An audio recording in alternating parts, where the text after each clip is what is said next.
July, on the 15th of July in United Kingdom, the biggest bird watching fair in the world.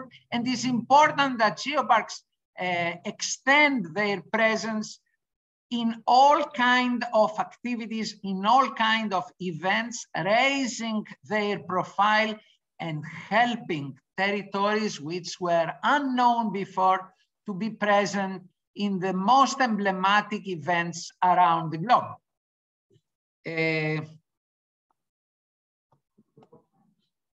But geoparks also host important cultural sites. This is the archaeological site of Paestum in Cilento and Vallo di Diano, UNESCO Global Geopark. This is the Central Catalonia UNESCO Global Geopark in Spain, and you see the granitic landscape and the boulders connected with one of the most significant religious sites in Spain and Europe, or the Mongao Growths in Dunhuan UNESCO Global Geopark, in a special environment that helped in the preservation of cultural treasures of immense value in China, because this is the unique archive of writing documents that have been preserved under dry conditions in the Mongao Growths, parts of the World Heritage. But also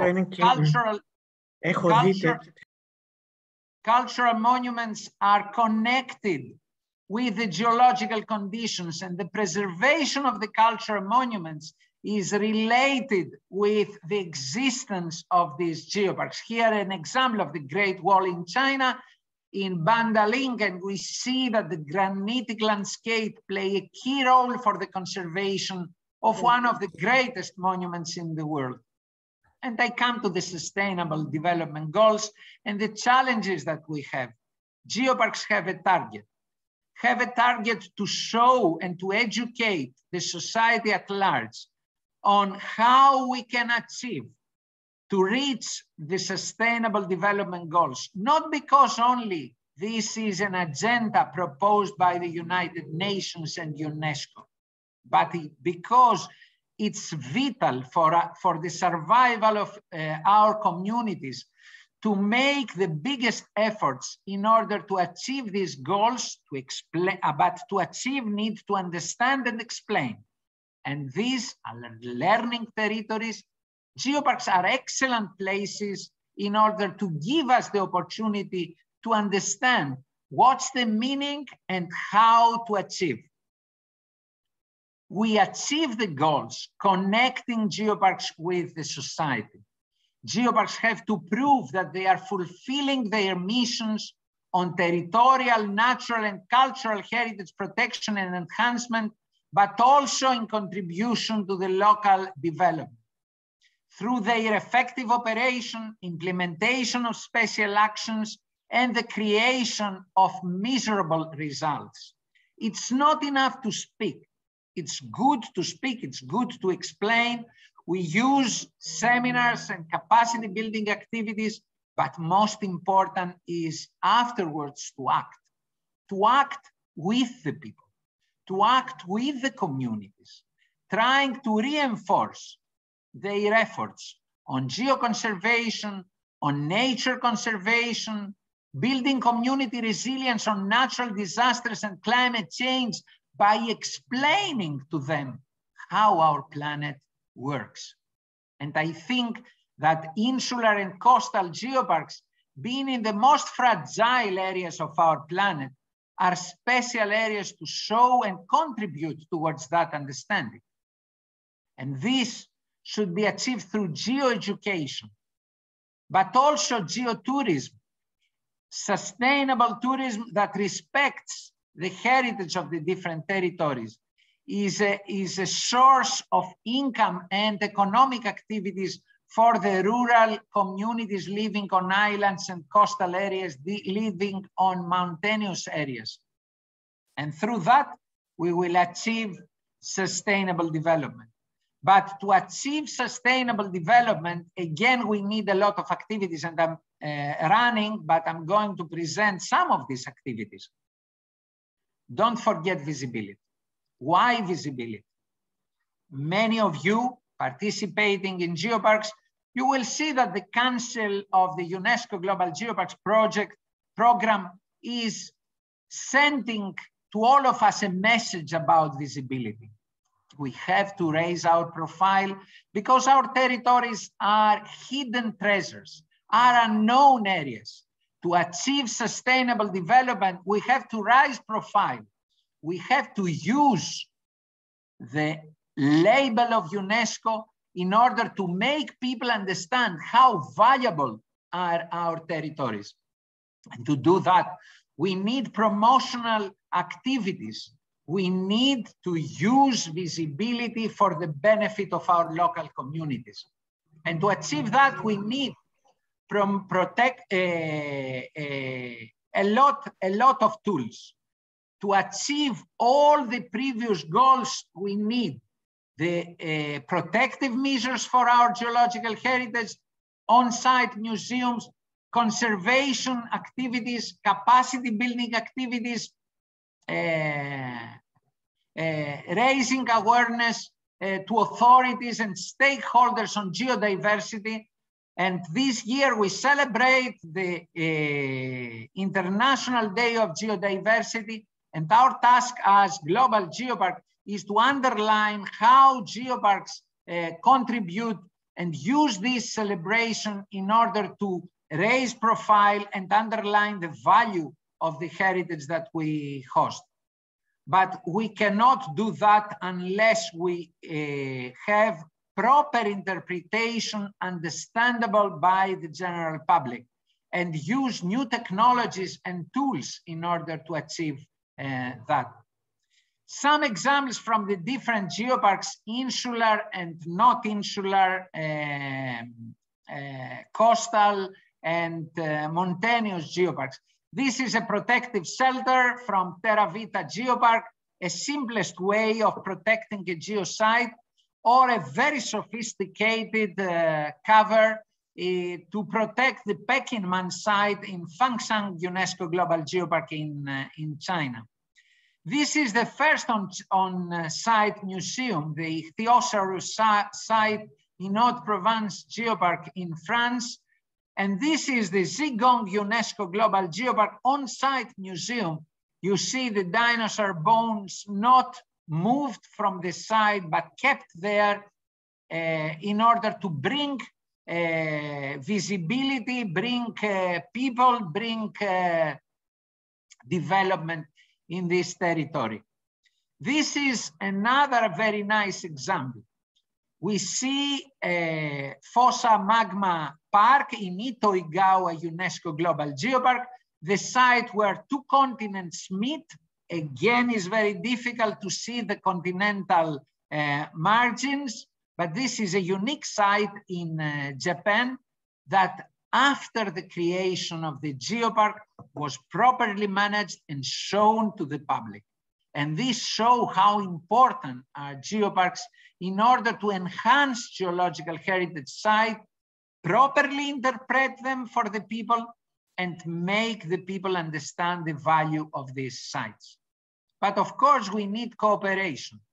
And I put this cooperation project where you see European and Chinese conservators working together for safeguarding very important geological heritage sites in Yanqing in China, in order to underline that geoparks is a network of cooperation, a network that spread the knowledge, spread the information. We don't keep for ourselves. We are not proud only for ourselves, but we are proud for the whole network.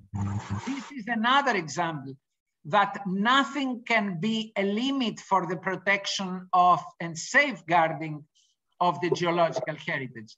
This is a development project, the creation of a windmill farm project. And we see how the construction site can be in a site where we serve and we contribute with the conservation of the geological heritage. And of course, raising awareness and protect the biotopes, restore wetlands, help the efforts for enhancing the biodiversity is important. Here, an example in Adamello Brenda UNESCO Global Geopark, where the reintroduction of the brown bear helped the local people to increasing 4 times the price of the local honey. And this shows how natural protection and environmental protection in UNESCO Global Geopark can contribute to the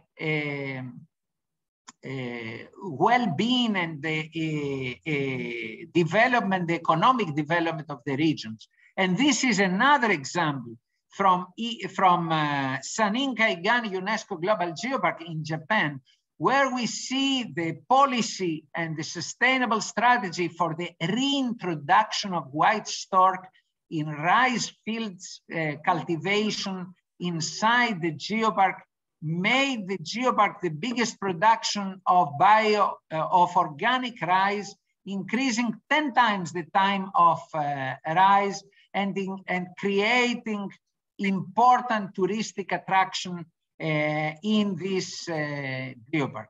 And of course, mapping habitat use in Vico Sao's geopark show how we can have together both the protection of specific species and the proper management of their habitats and the geotouristic activities. As I said, geoparks are learning territories. We need to reinforce the contribution of geoparks in geohazard risk reduction and climate change adaptation, but also to the wise use of the natural resources through educational activities. This is an example from another coastal geopark in Unzen volcanic area.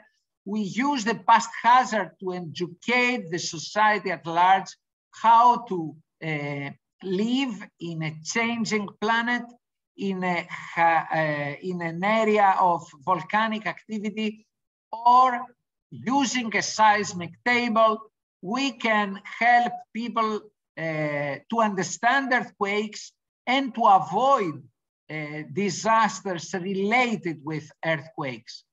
And this is really true because in 2017, this seismic table helped the students in this school that was collapsed to go out safely from their school. So geoparks matter also for safeguarding human lives in cases of natural disasters.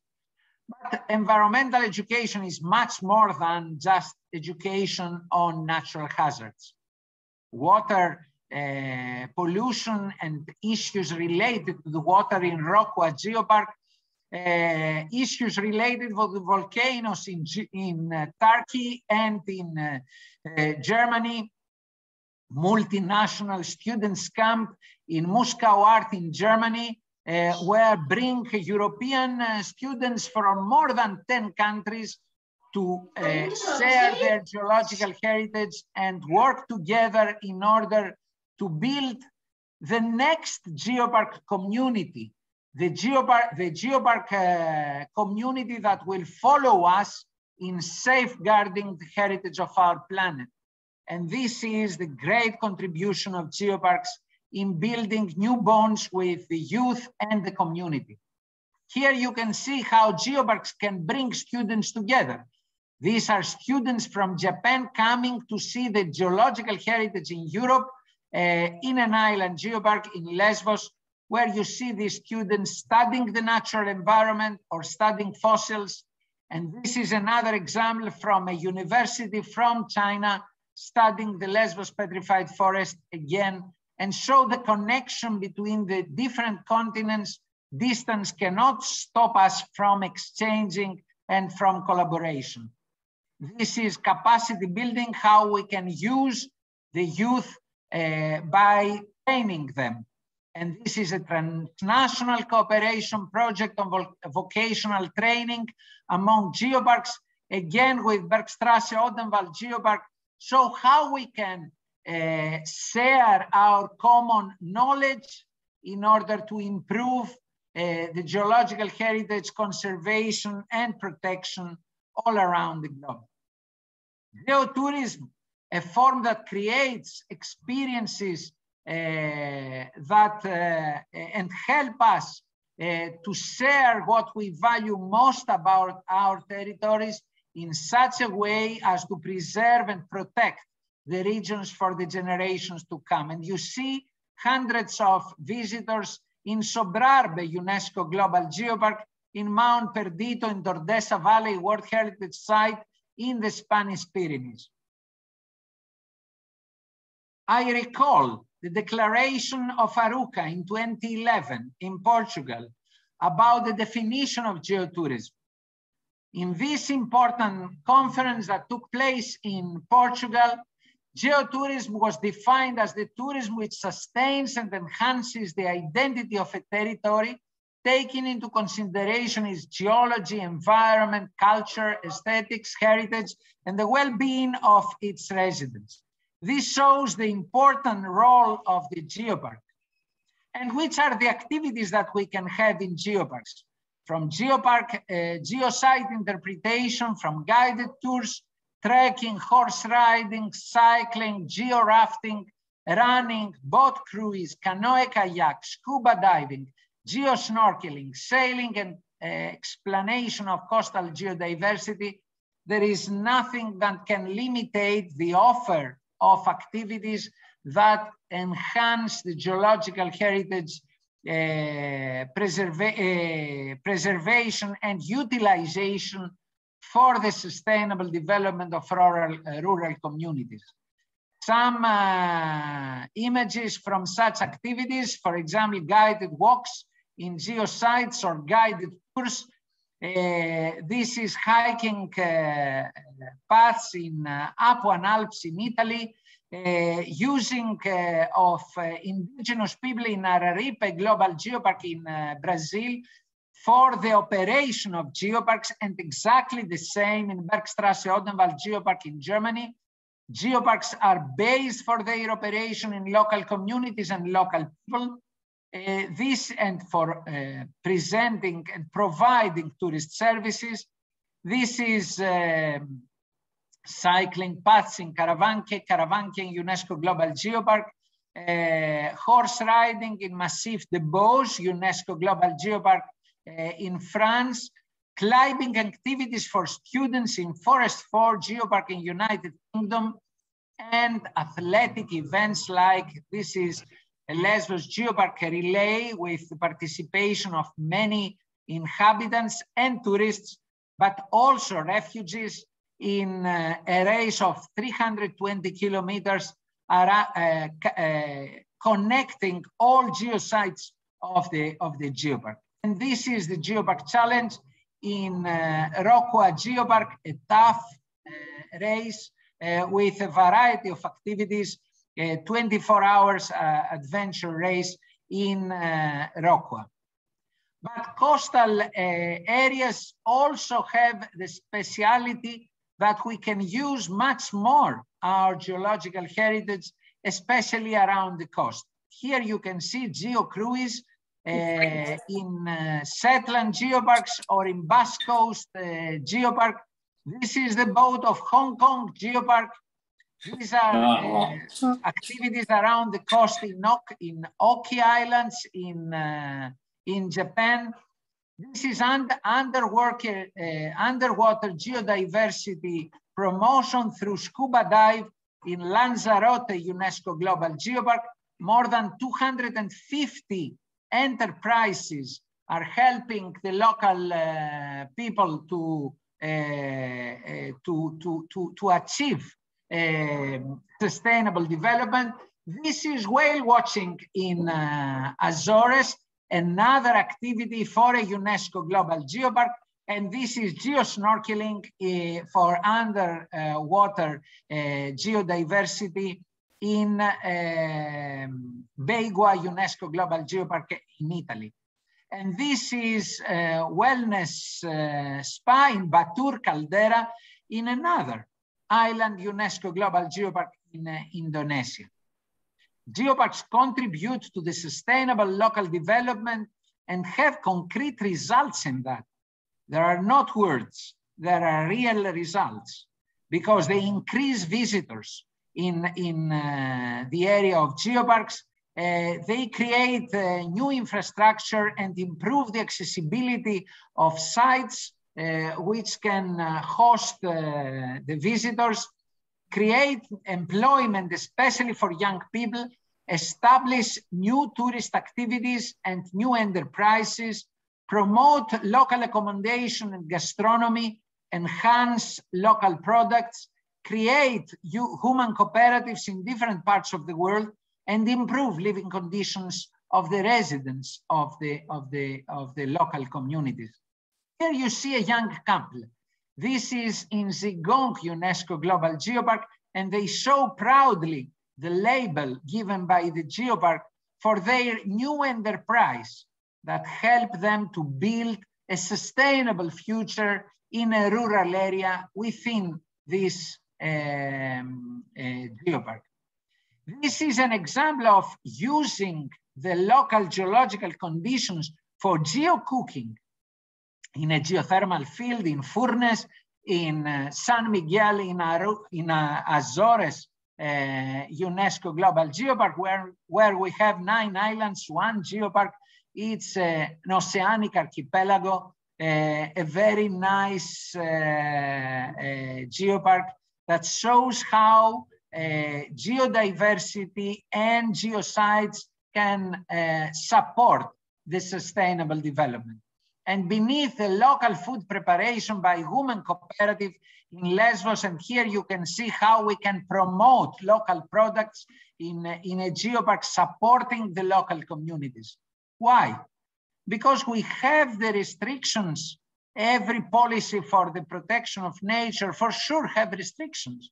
So we have to give an alternative to the local people to continue their activities, to continue and survive under difficult conditions in these territories, in these special and beautiful territories. The last crisis of COVID-19, show and prove that geoparks are really territories of resilience, and united all together with the support of UNESCO, UNESCO Global Geoparks can be the special territories promoting sustainable development for all, building cohesive and inclusive societies, supporting to achieve the goals of the 2030 agenda, and support the survival of the insular and coastal communities in the most fragile ecosystems around the globe. I wish you the best. I hope that you receive the message. I know that my time is limited. I can speak for geoparks hours and hours. Without you, geoparks cannot exist. Because at the end of the day, we need those who can transmit the message to the local communities and open new roads. So geoparks at the end of the day are the people of the geopark, are the geopark communities who will build the future for us and for the generations to come. Thank you so much for supporting the development of the UNESCO Global Geopark as a premium quality brand for all. Thank you so much. Thank you, Professor Zouros. Thank you, dear friend Nickolas, for sharing with us this great overview about the UNESCO Global Geoparks and the holistic approach that are connected with these territories. It's very important and we don't have many time, but I will open for one question. So if someone have some question to put to Professor Nickolas Zouros, please raise your hand and put the question, please.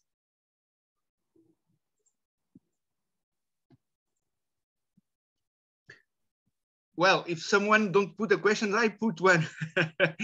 So, taking into account these new challenges in the insular and the coastal areas, in your opinion, we must adequate specifically our approach to these territories, and also to learn from the others that not having today, not being today a coastal area or insular area, in the past have this record in the rocks and in the fossils. Thank you, Artur, for the question. Of course, we have to understand with the same holistic way that you know very well that you are using in geoparks, that our planet includes a history that shows us that the areas that nowadays are coastal and insular were in the past mountainous and continental, and those who are nowadays continental and were in the past representing oceanic floors, insular or coastal areas.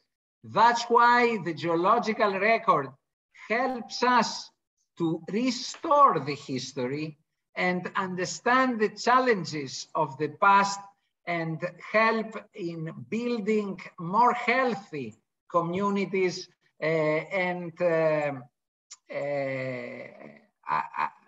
find solutions for the current problems. That's why, as you have seen, I was talking about insular and coastal geoparks, but using examples from all the global network of geoparks, because I strongly believe that in the same time that nowadays, for example, Silene is in the middle of the continent, and I show you the Silene forest, some millions of years ago, it was a reef in the ocean. And we should understand that oceanic areas nowadays meet problems that have been met even by continental areas in the past. And this is something that the people don't understand.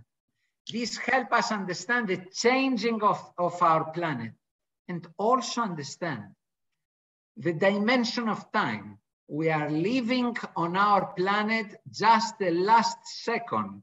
And I know that I'm talking to a professor of paleontology who studied the past, the long past of our planet.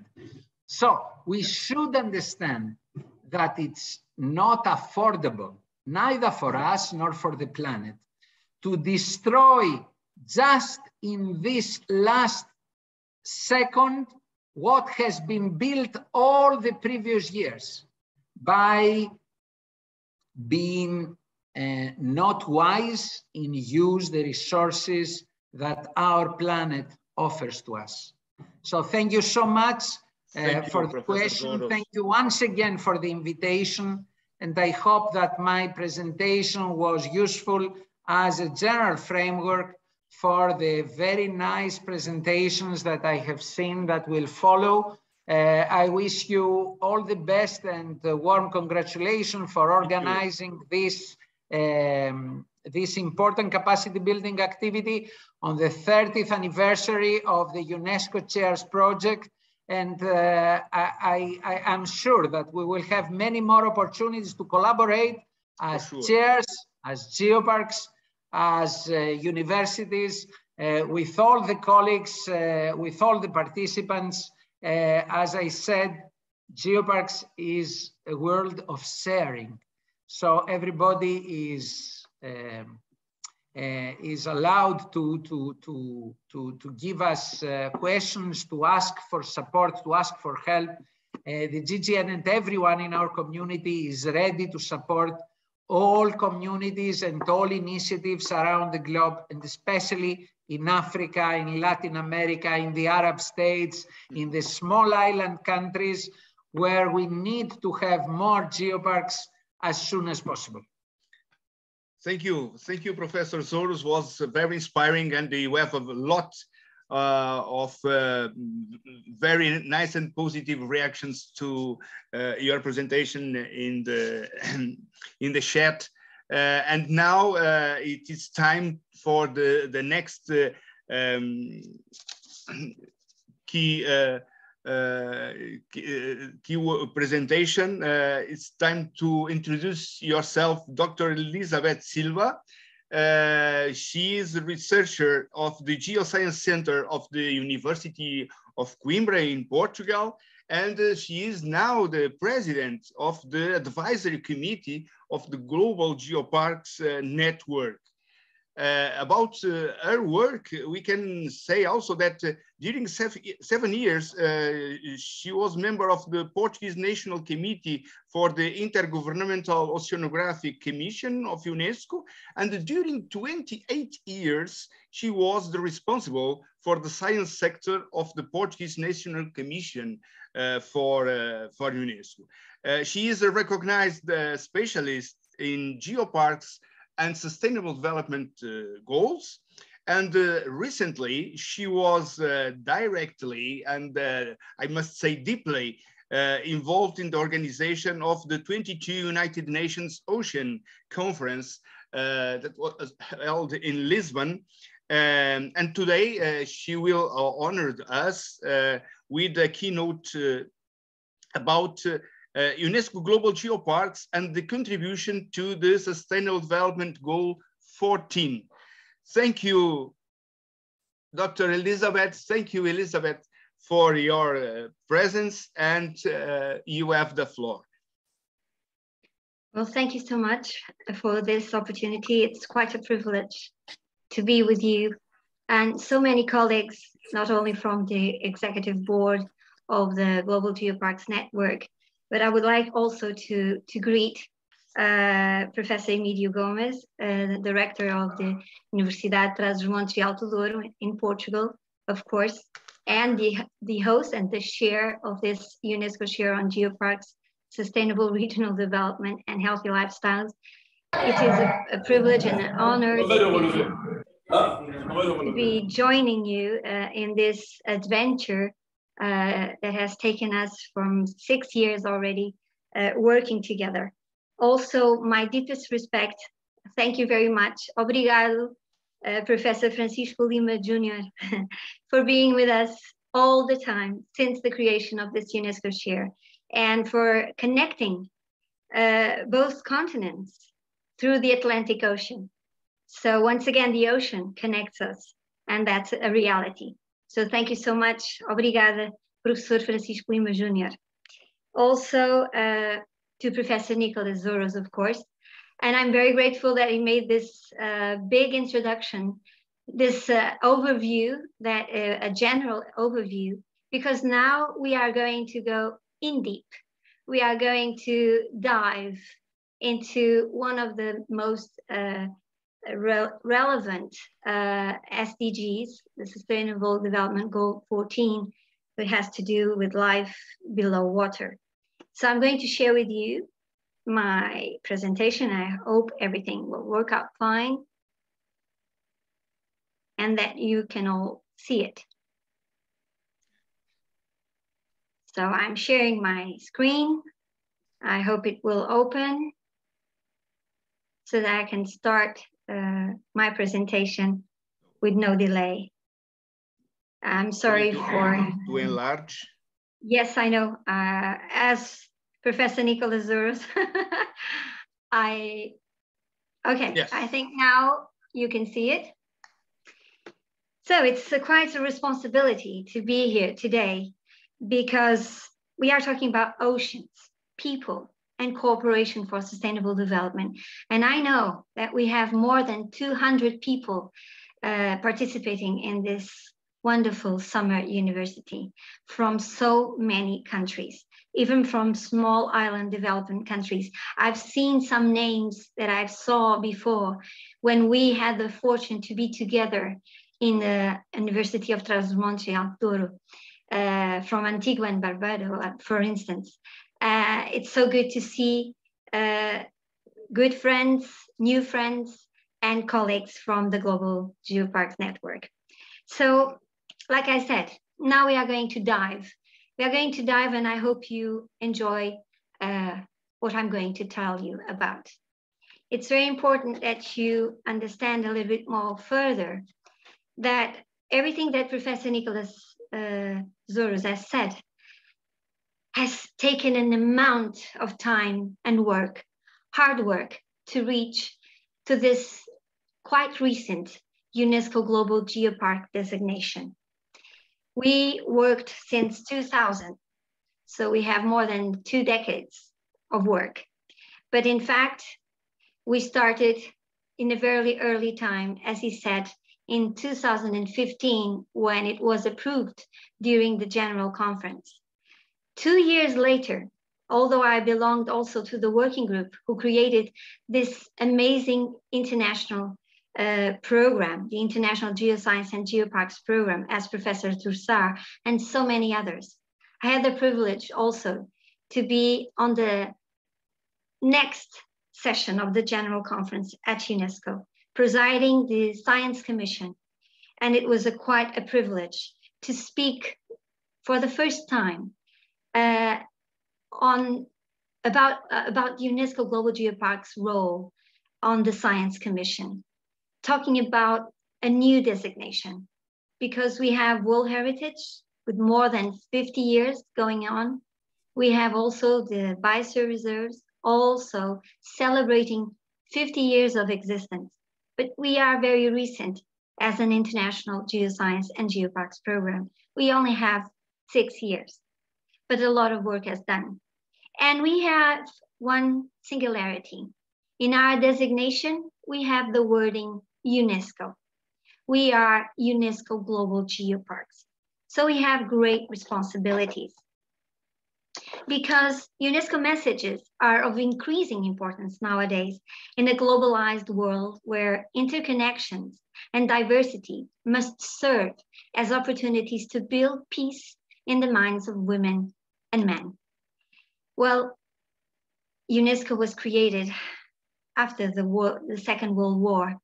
We thought that this could never happen again, but wars exist all over the continents, and now we have one in Europe.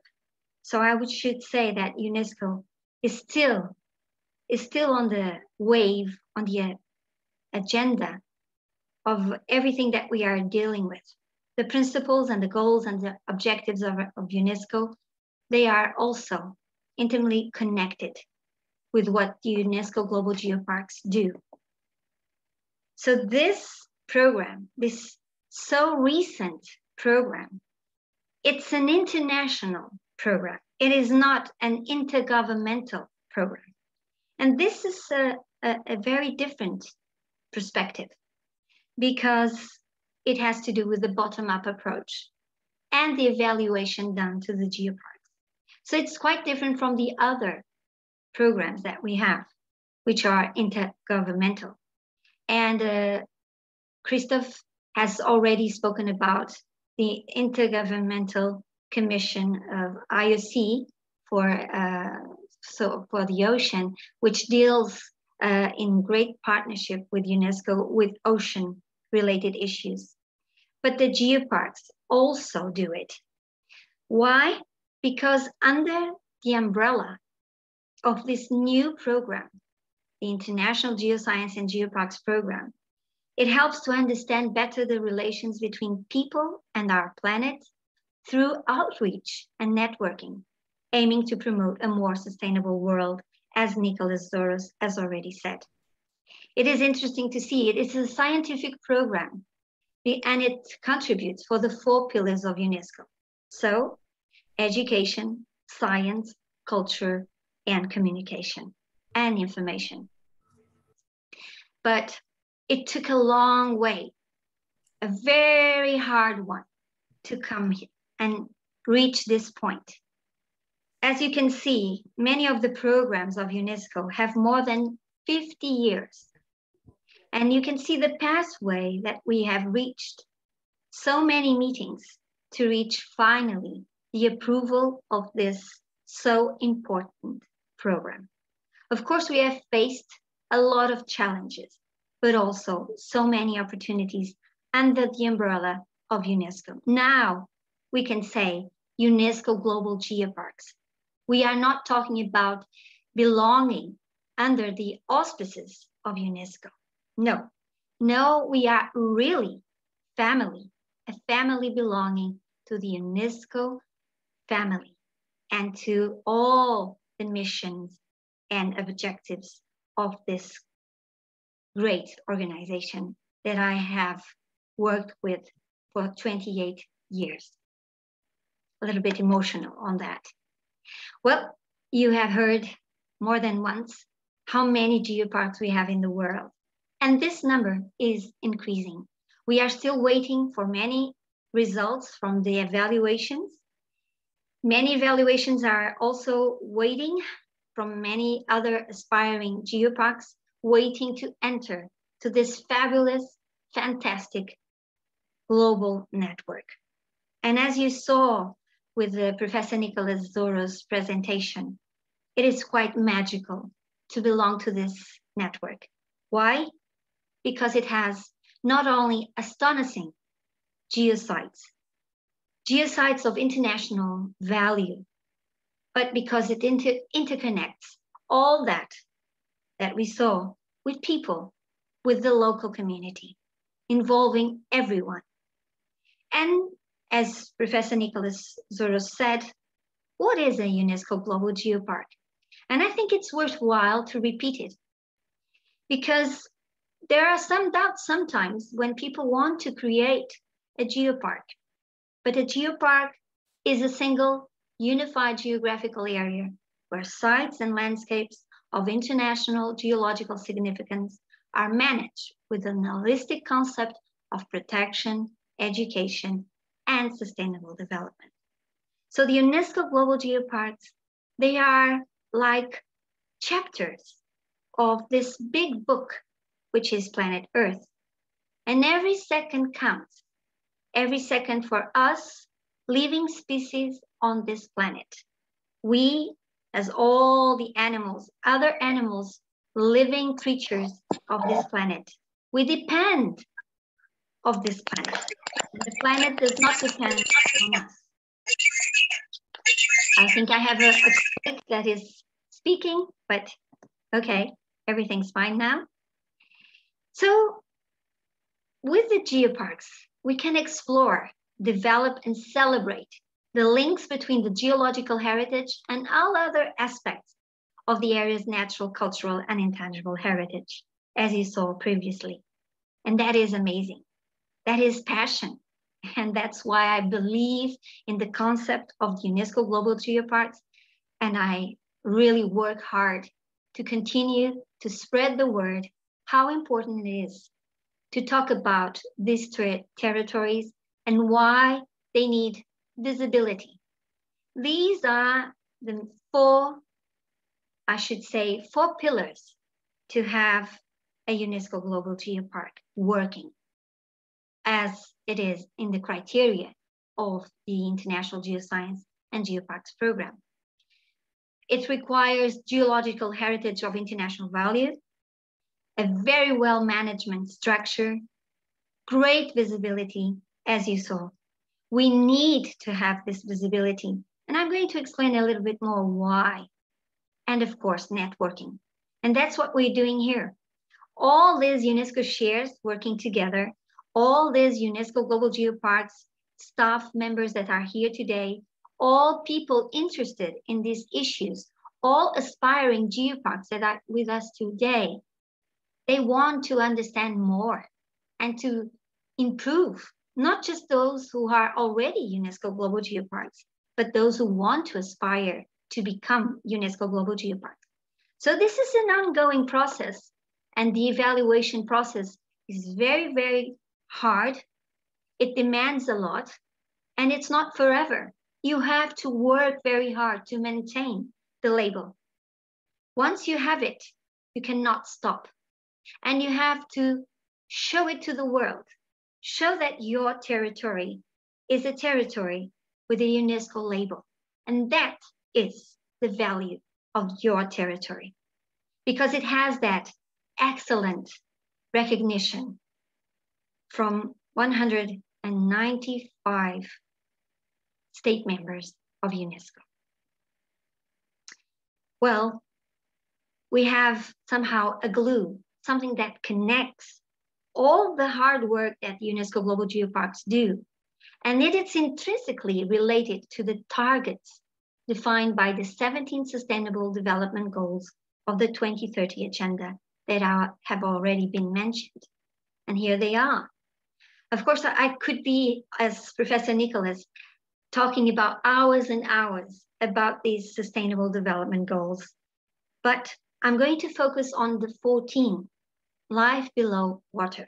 And if you want to know, for those who are not still familiar with these Sustainable Development Goals, you can reach out for the UN organization website, where you can find all the information required to understand more these SDGs, the Sustainable Development Goals, and their targets. The agenda is like an inspiration, a guide. It's a declaration of principles and commitments. And it has 17 SDGs, as I said, but 169 targets. So this is going to become more complex to implement and to realize all these SDGs on a daily basis, and our work on the daily basis. So we need to follow up and review. Why? Because we have pandemics, because we had COVID-19, because we have not reached all the targets and the deadlines.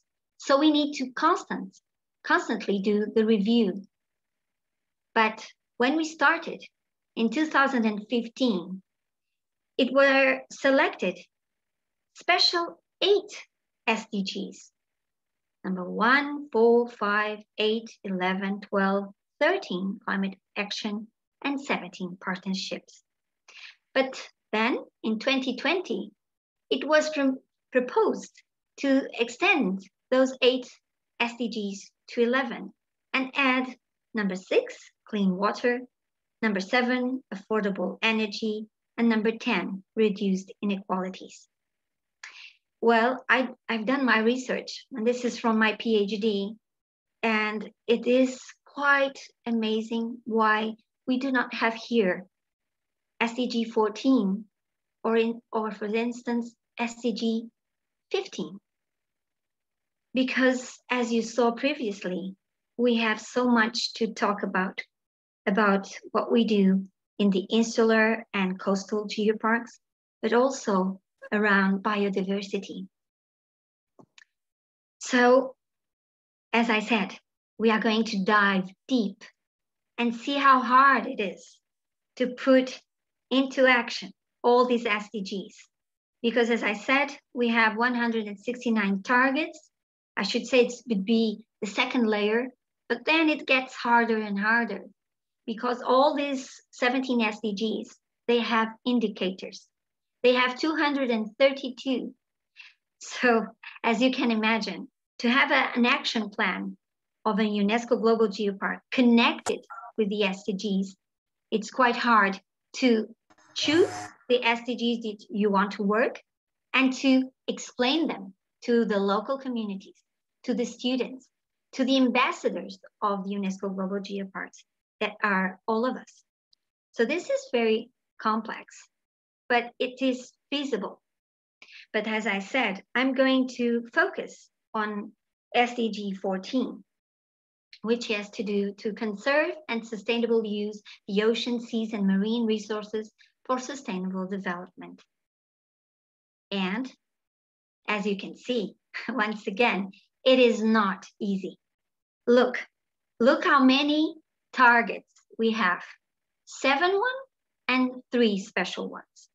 Reduce marine pollution, protect and restore ecosystems, reduce ocean acidification, sustainable fishing, conserve coastal and marine areas, and subsidies contributing to overfishing, increase the economic benefits from sustainable use of marine resources. So this is what we can do in insular and coastal geoparks. But then we must not forget that we need also to increase scientific knowledge, research, and technology. For what? To have a healthy ocean. And we need a healthy ocean to survive in this planet. Humankind needs the oceans and all the other species. We need the oceans to live on this planet, or else we will all die and we will also be extinct like the dinosaurs or trilobites. So other target, because I have here also colleagues living from small island developing states. We have to support small-scale fisheries and also to implement and enforce international sea law. And this is under conversations, and it's not having great consensus, but it's an ongoing process. The UNESCO Global Geoparks have made a huge effort this year to give great visibility to the insular and coastal UNESCO Global Geoparks, but also, as it has been said, to those also UNESCO Global Geoparks who once were belonging to the oceans, and now they are mountains, they are rising, and people can climb and be astonished when it is explained that, did you know that this was underwater one day? So on the 8th of June, we all celebrated the World Oceans Day. Under the framework of the United Nations Decade of Ocean Science for Sustainable Development. And this is very important because we need to, as individual and collective networks, to influence and raise awareness to the need to increase investment in ocean science to support sustainable development in the framework of the Ocean Decade. But it is also the International Year of Artisanal Fisheries and Aquaculture. And this is very important for indigenous people, for our local communities, to be involved in everything that is related with the ocean. And as Professor Toussa also mentioned, yes, this year could be the year of the oceans. And it could be the turn of the tide. We need to turn the tide. And that's why we had the United Nations Ocean Conference a few weeks ago to talk about all the issues related to the oceans, to the healthy ocean that we need, because all of us know and feel that something is going on and it's wrong, and we need that healthy ocean. So world leaders during that United Nations conference, they committed themselves to save the ocean, to have a healthy ocean, to try to be more resilient and understand the ocean, because we need more science, we need more knowledge, but we need to share that knowledge. So that's why we had an important declaration, the Lisbon Declaration. And the title is very important. It is Our Ocean, Our Future, Our Responsibility. I remind you that the Secretary General of the United Nations, Antonio Guterres, said that, well, he apologized to the younger generations, everything that we have done wrong until today.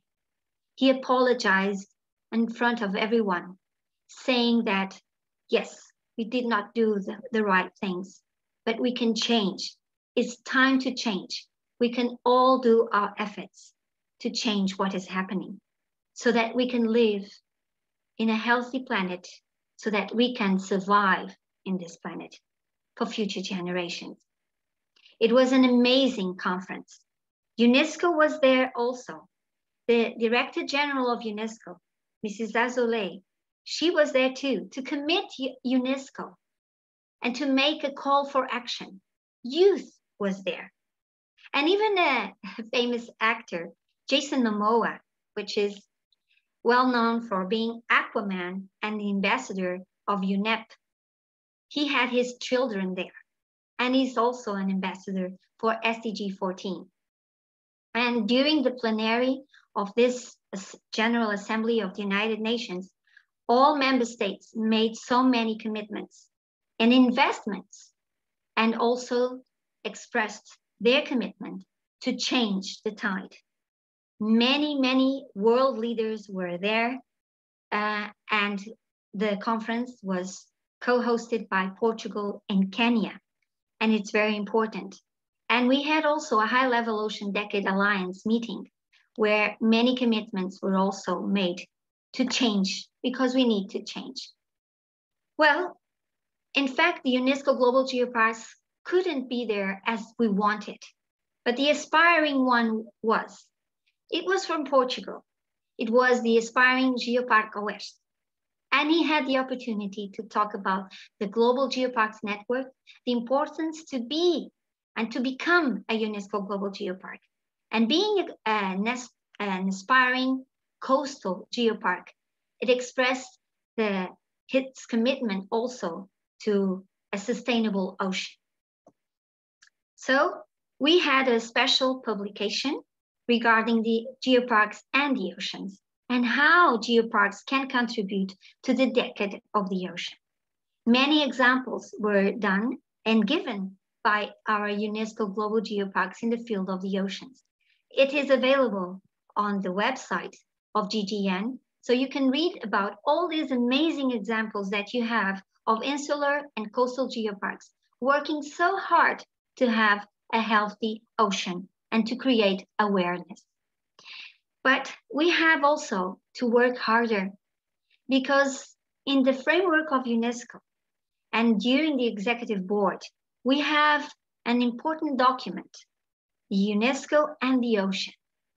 And as you can see, I underlined, it was mentioned only the biosphere reserves and the World Heritage Sites, the marine World Heritage Sites. Well, what about UNESCO Global Geoparks? They do so much to have a healthy ocean. We have, well, Professor Nickolas Zouros will correct these numbers, but from the brochure that I bring to you, I counted 19 insular UNESCO Global Geoparks. I wish I could go to all of them. I could dive and have such an amazing experience. But we also have 31 UNESCO Global Coastal Geoparks, all of them also amazing. And they do so much. And that is why we have 2 working groups inside the UNESCO Global Geoparks Network. I am fortunate enough to belong to 2 of them. One related with the ocean, and the other to climate change and the Sustainable Development Goals. And why did I put these 2 working groups here? Because we have more, and they are all connected. The education working group, the communication working group, and so many others. But I brought this 2, not because I am there, but because of the nexus that we have between the ocean and climate change. And that it was also one issue focused on the UN conference on the ocean. And here also some fabulous images of the Oki Island Global Geopark, because they worked so hard to create awareness, to create visibility. Also, for instance, UNESCO Global Geopark of Lanzarote, they even work for ocean literacy, and they talk about the submarine treasures of geological interest. You can find it on the website and also in their Facebook. Well, when I did my research, I did my research based on several data sources, and I wanted to demonstrate that all geoparks contribute directly or indirectly for the 17 Sustainable Development Goals. Fortunately, I think I could prove that. Well, at that time, focusing on the top 10 focus areas, I could I could see that UNESCO Global Geoparks already were working SDG 14, natural resources, climate change, science, and sustainable development. But it wasn't at that time. I made my presentation, my defense, last January in 2021. If I had to do it again, I would have so many questions going around in my head. And I think I would add SDG 14 in every single top 10 focus areas, because ocean really connects us. And it's so important. As you can see, the 8 SDGs were already there. The managers and the surveys, the questionnaires, the progress reports that I have researched, I reached to these results. But SDG 14 wasn't on the top 8 SDGs. It wasn't there. But when I look in deep, I could find many activities related with SDG 14 and their targets. Sometimes I could also understand a little bit confusing relating SDG 14, clean water, with SDG 14. But anyway, it was correct because they are interlinked. And that's why it is so important to understand that it's not just about oceans that we are talking about water as well. But these SDGs are still, as I said, under review. And SDG 14, Protect Marine Life, is under review from the Higher Level Political Forum on Sustainable Development. So this is an ongoing process, as I said, because we are struggling to recover from COVID-19 and then the crisis that has, created a lot of challenges to have the 2030 agenda targets achieved. So what do I need to know? And what should I do as a person, as an individual, working on the UNESCO Global Geopark, an inspiring geopark, or just visiting a UNESCO Global Geopark, or being someone from the territory of a UNESCO Global Geopark? We have a guide, and that guide is the targets of the Sustainable Development Goals 14. They are there. You can read them. Prevent to reduce marine pollution.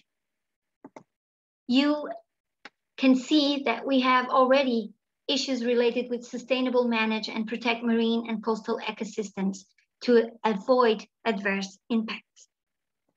We also want to minimize the impacts of ocean acidification, and we need scientific cooperation at all levels to reduce this. We want to reduce also overfishing and illegal unreported, unregulated fishing. Of course, you could say, but what do I have to do with this? Well, we can all do something. A little thing, a little activity can lead to these big targets. And one more target of SDG 14 is to conserve at least 10% of coastal and marine areas. Also to ban some certain forms of fisheries that contribute to overcapacity and overfishing. So these are the targets of SDG 14. And this is very important because small island development states and landlocked development countries and least developed countries, they also need to have UNESCO Global Geoparks, but they are more vulnerable. So they need more support. They need more investment. They need more partnership and cooperation to survive to climate change, because they are more vulnerable in their local communities. So we need to increase scientific knowledge and to share with it, to share that knowledge with everyone. And we need to provide also small-scale artisanal fisheries, as I said before, and to also reflect in the United Nations Convention of the Law of the Sea. We need to conserve and sustainable and use the oceans and their resources for the future generations, not just for us. How can we do this? By improving ocean literacy for all, by involving youth in this, by involving local community. So I'm ending my presentation using not a UNESCO Global Geopark, but wishing that other other territories around the world, like in Africa, for instance, in Madagascar or Mozambique, where many other programs are already being implemented, taking into account SDG 14.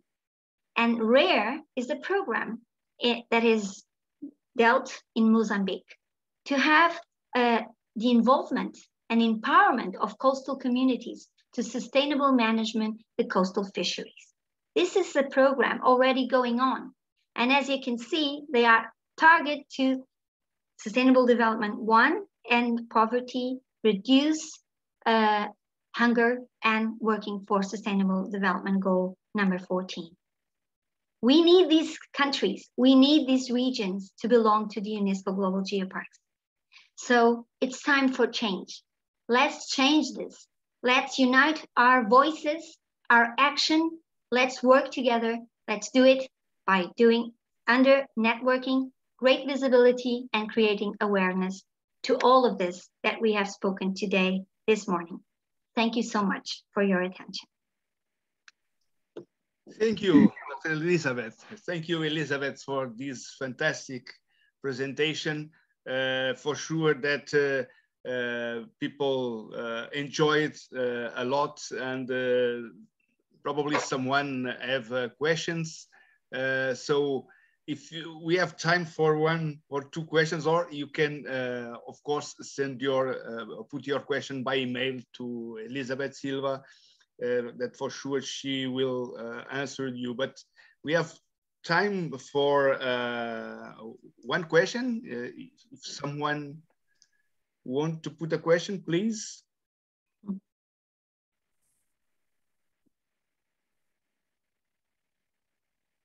Yeah. Yes, some Philemon DeJoy said it's time for change. Many people thanking you. So Elizabeth, that you participated directly, you were involved even in the representation of Portugal in the United Nations Ocean Conference. You think that we are really in a moment of a turnover and related with the thing about the ocean. So people, because it's from there are a very famous expression that we know better the moon than the ocean. So you think that, in your opinion, at least, or finally, at the policy level, our authorities are really engaged to change the former relations with the ocean? Well, thank you for the question, and thank you for being also with great attention for my presentation. I could say yes, we had the turn of the tide, as I mentioned before. Why? Because we were talking only about climate change. I think it was one of the themes that were on the political agenda all the time. Every instance you can see in the media talking about climate change. But we didn't understand quite well the nexus between climate change and the oceans. And this is really connected.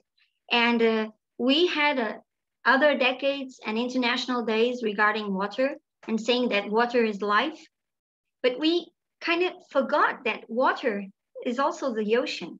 And we have more ocean than Earth itself, the continents. So we have the ocean connecting all of us. And if we don't have a healthy ocean, for sure, everything that we are trying to do, we will not be succeeded.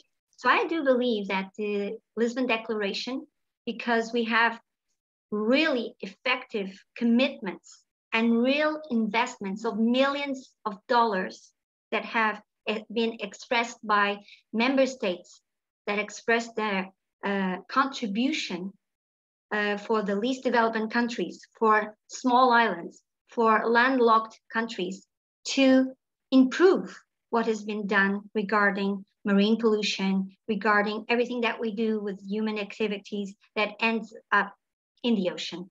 So I think we are working with youth, we are working with local community, we are working with the politicians to make the change, and we need that change. And I do believe that creating awareness through the ocean because we are understanding that we are at risk, not just for the rise of the level of the ocean, but everything that the ocean has, bringing back to the land, all that pollution, everything is interconnected.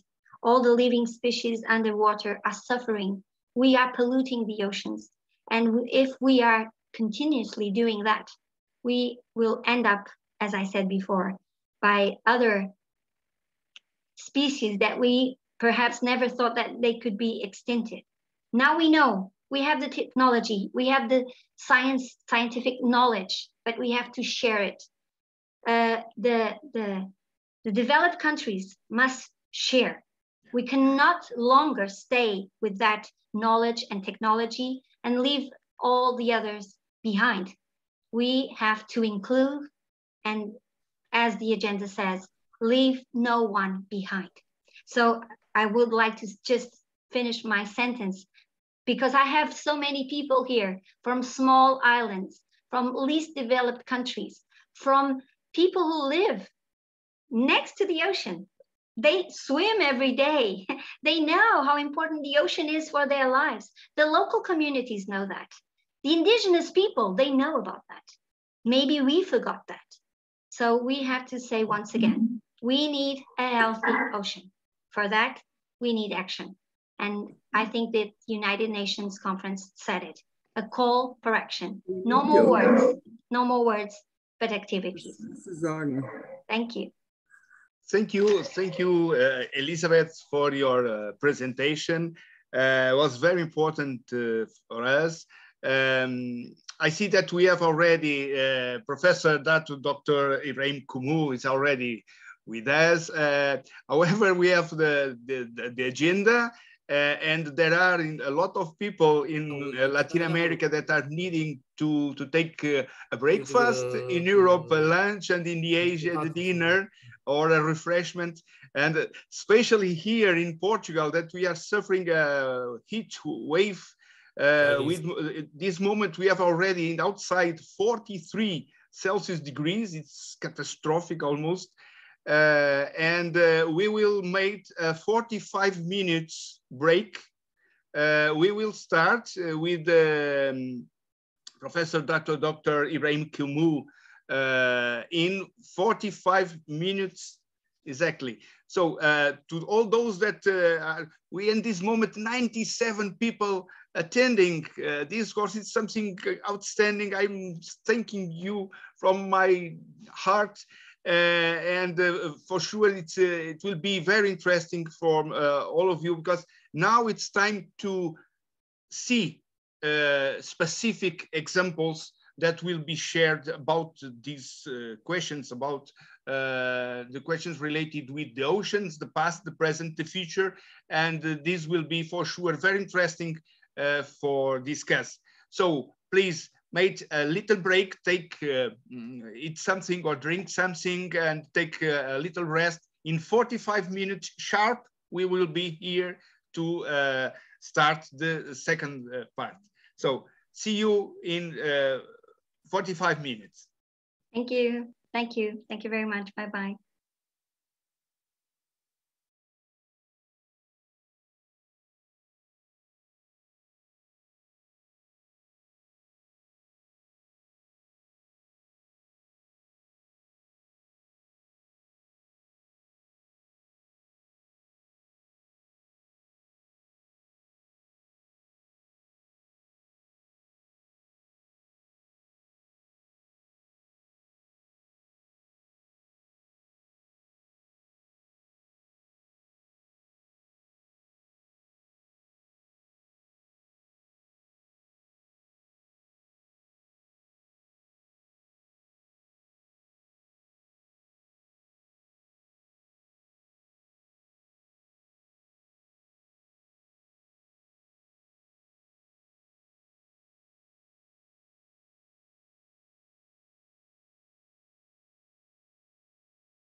You cakap aja you nak share dah slide, you nak share.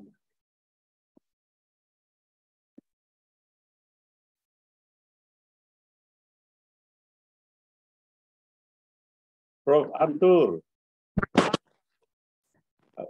how are you? Hello, Professor. How are you? I'm fine. Thank you. Yeah. Thank you. We will wait more 3 minutes in order to start sharp. Yeah. I will share my PowerPoint. Yes, if you want to share from your computer, yes, please. If you don't, if you want, you share the PowerPoint with us. We can share the PowerPoint, but probably the best is that you share, because you can change anytime. So anytime, yes. Okay, let's try. Okay, yeah, I will share.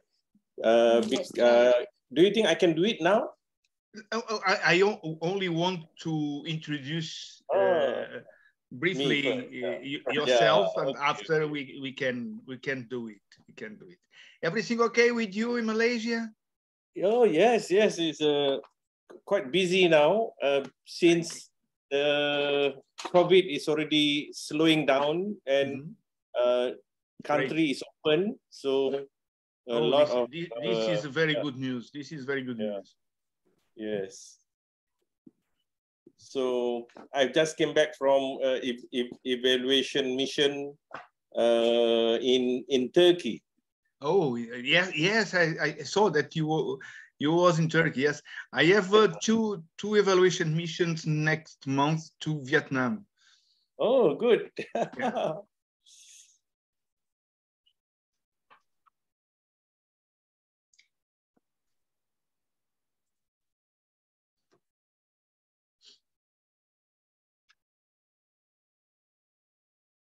Actually, I'm using my wife's computer.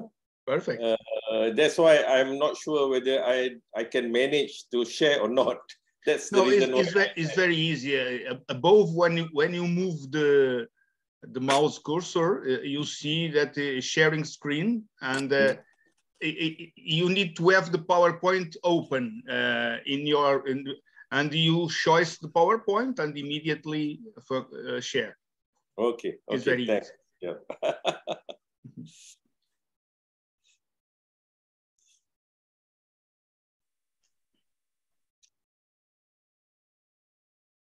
Yes, people is coming again. It's nice.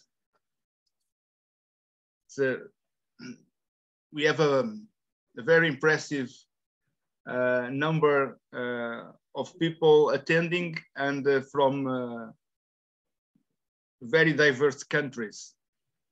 Thank you to all of you.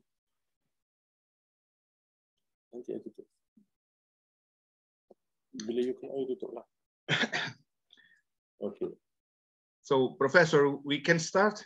Yeah, we can start now, yes. Okay, so thank you so much for your attendance to the 6th International Summer University on Geoparks, Sustainable Regional Development and Healthy Lifestyles. It's a pleasure to have you with us, and it's an honor to have so important speakers that accepted our invitation to be lecturers during this intensive course.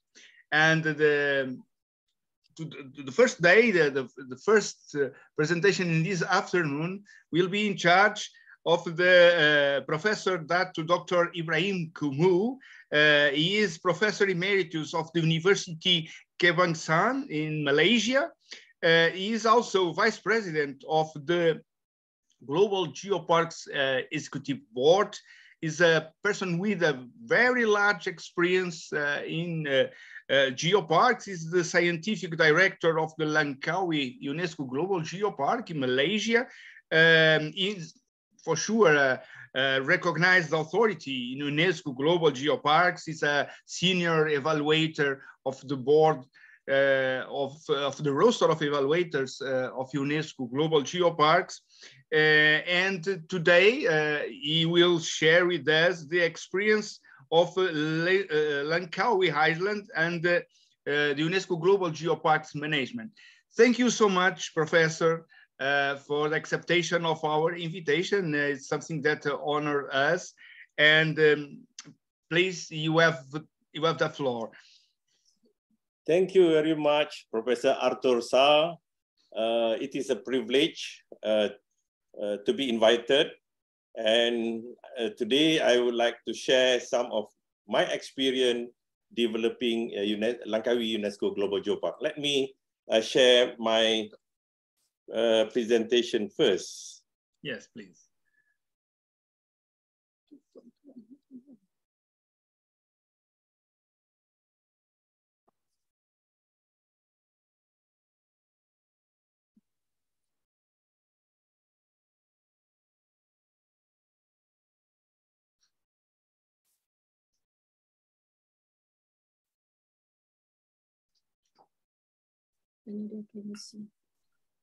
Okay, perfect. Okay, yes. Yes, we already have your presentation. Okay, thank you very much. Welcome. My presentation here is tonight, or there is in the afternoon, is about Langkawi Island.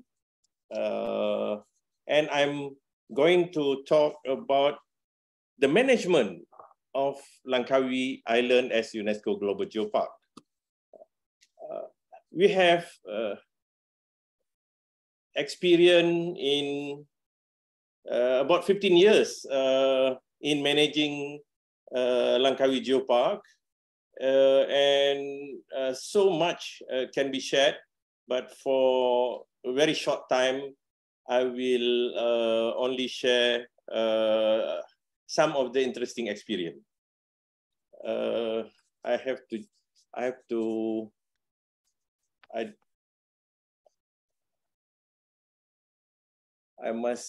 must know how to change my presentation first. Sorry about that. Probably in the right side, you can scroll down the cursor. The right side, yeah? Yeah, there, yeah. Another. Okay.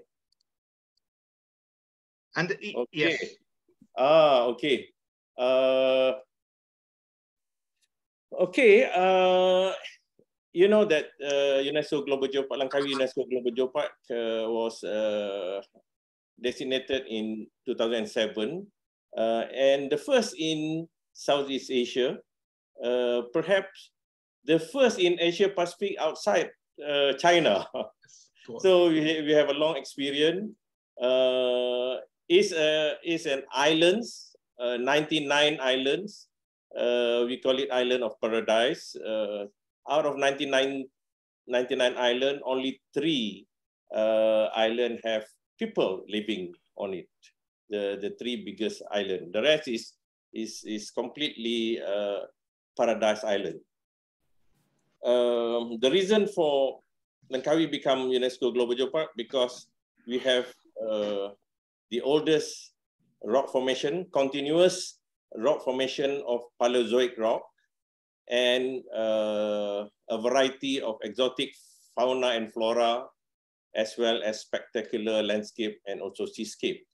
The island is also rich in culture, ethnics, and also legend. It's not easy to manage in the beginning.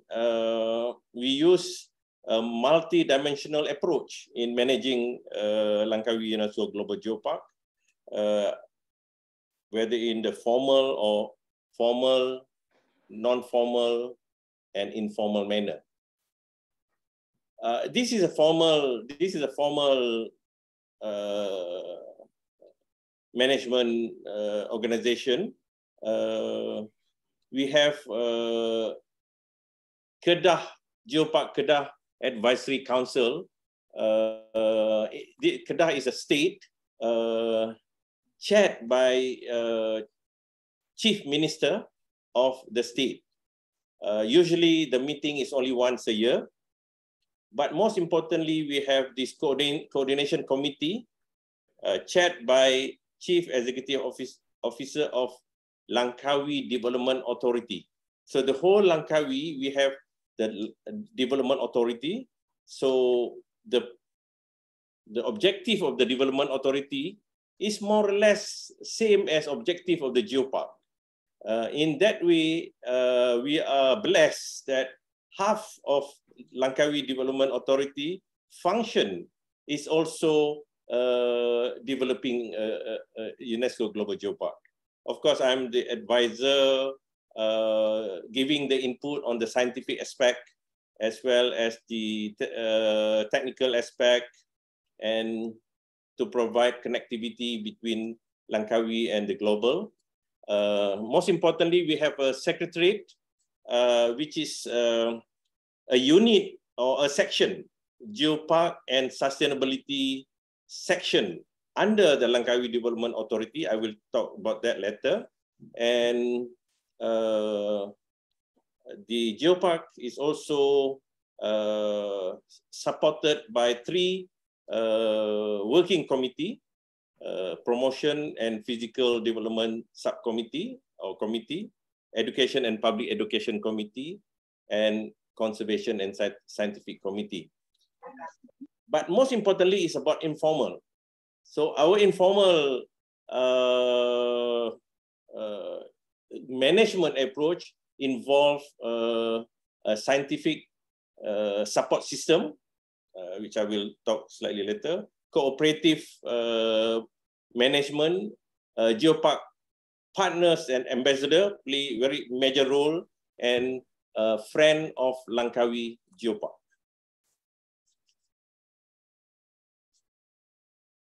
We, from the beginning, we have a royal patron, which is the Prince of the state of Kedah.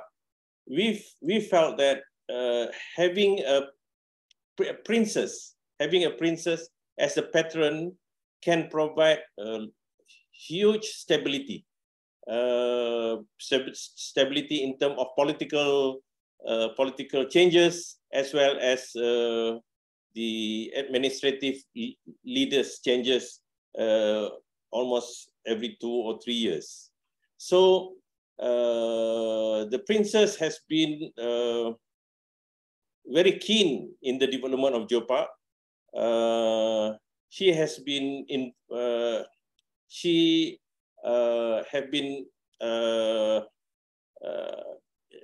invited almost every time when we have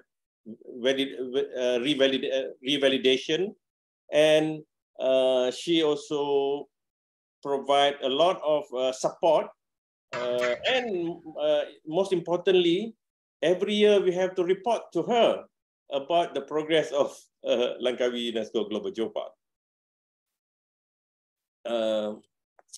In terms of Langkawi Advisory Council, as I mentioned just now,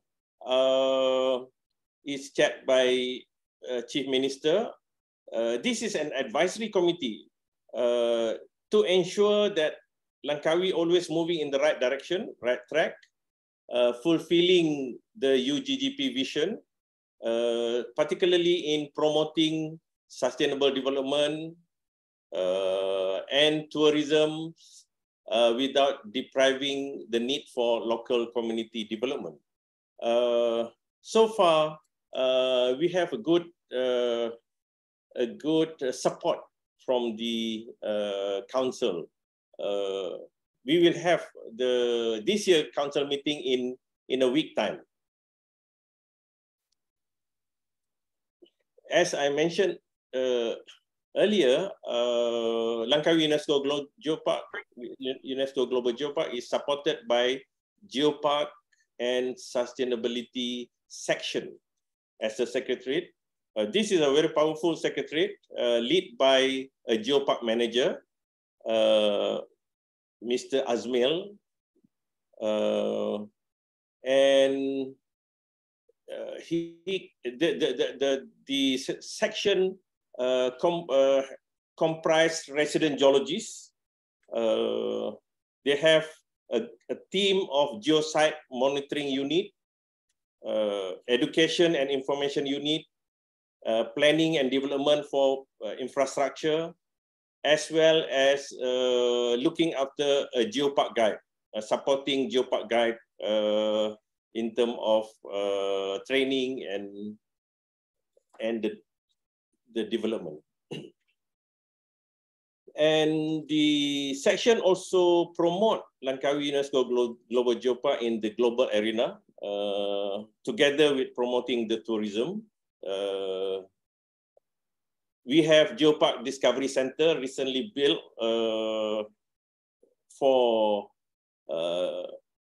public as a referral source for geopark in Asia Pacific.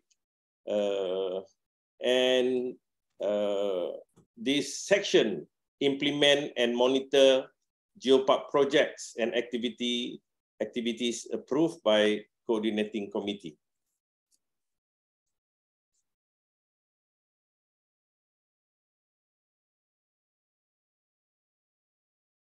In terms of scientific support system,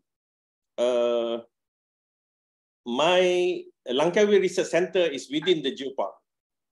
We built this research center together when Langkawi UNESCO Geopark is created.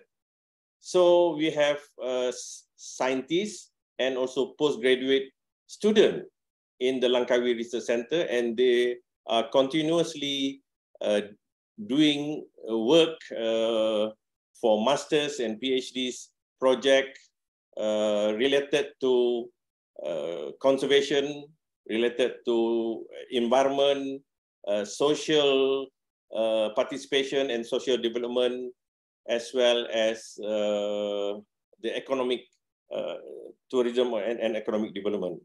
So other than that, we allow many university and also research institute around the northern part of Peninsular Malaysia to also involve in research in Langkawi UNESCO Global Geopark.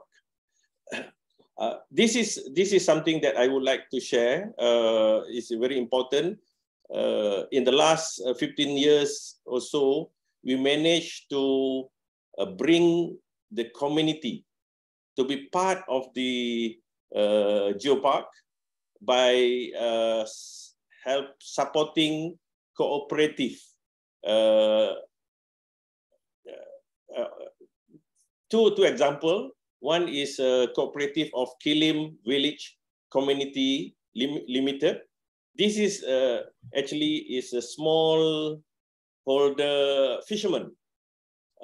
Used to be a fisherman, and we train them and provide support system, and now they become the management arm for one of the most important geotourism product in Langkawi. And recently, about 3 or 4 years ago, we tried to do this again in the different village, small village, which is called Sungai Kubang Badak Fisherman Cooperative Village.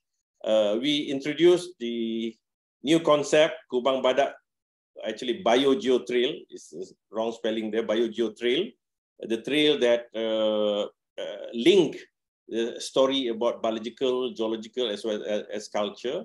And now the community in that village, through cooperative, has gained not just economic development, but also they are now very happy to be part of the Langkawi Geopark. Another informal approach in the management of the Langkawi UNESCO Geopark is through geopark partners and ambassador. Langkawi as a small island, we know who's who. And by appointing about 22 geopark ambassadors, who are mostly in this picture, who are a teacher, tourist guide, leader of the village, and influential people, they become the voice of Langkawi UNESCO Global Geopark. In fact, sometimes they demand more to be more active in the development or in the activity of the Langkawi Geopark. Interestingly, the first CEO of Langkawi UNESCO Global Geopark, when retired, create an association called Friends of Langkawi Geopark. We can see Nickolas Zouros there wearing a shirt of a friend of Langkawi Geopark. And for us, Friend of Langkawi Geopark play a major role in the management. They are promoting, promote and popularizing the geopark. Make sure that the community and the visitor understand what is Langkawi UNESCO Global Geopark. They also being given some fund to do small project for geopark, but most importantly, they play a role as check and balance for whether we are moving in the right direction or not. Okay, finally, I have 3 important points here.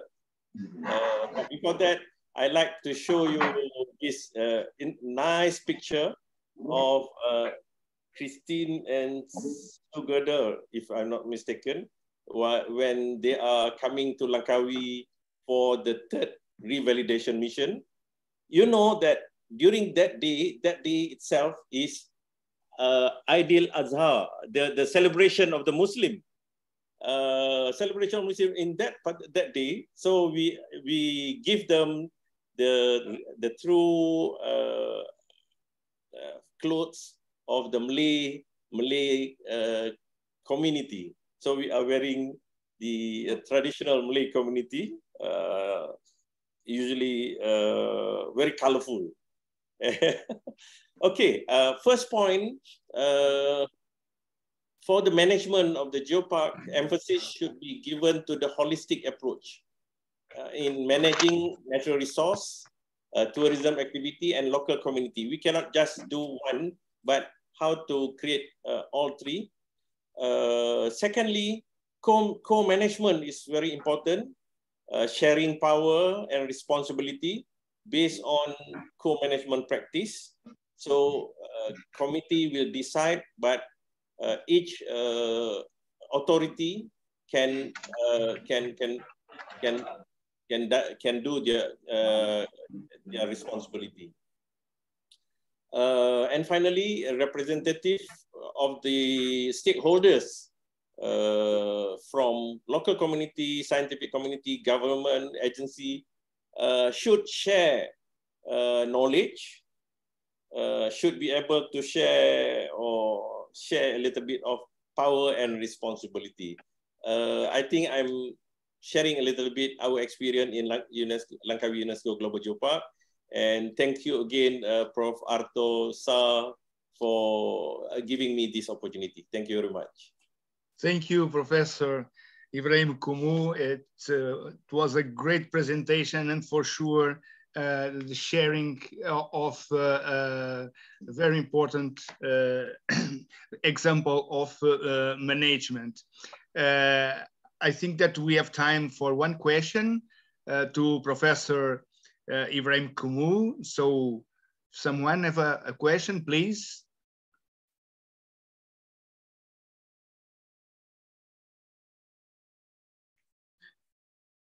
Well, in the chat, we have a question in the chat from Langkawi UNESCO Global Geopark in China. Dear Professor Ibrahim Komoo, thank you very much for your fantastic presentation. My question is, what is the biggest challenge of management of Langkawi UNESCO Global Geopark? Okay, thank you very much. The biggest challenge for Langkawi UNESCO Global Geopark is to balance mass tourism and geotourism. Langkawi has been the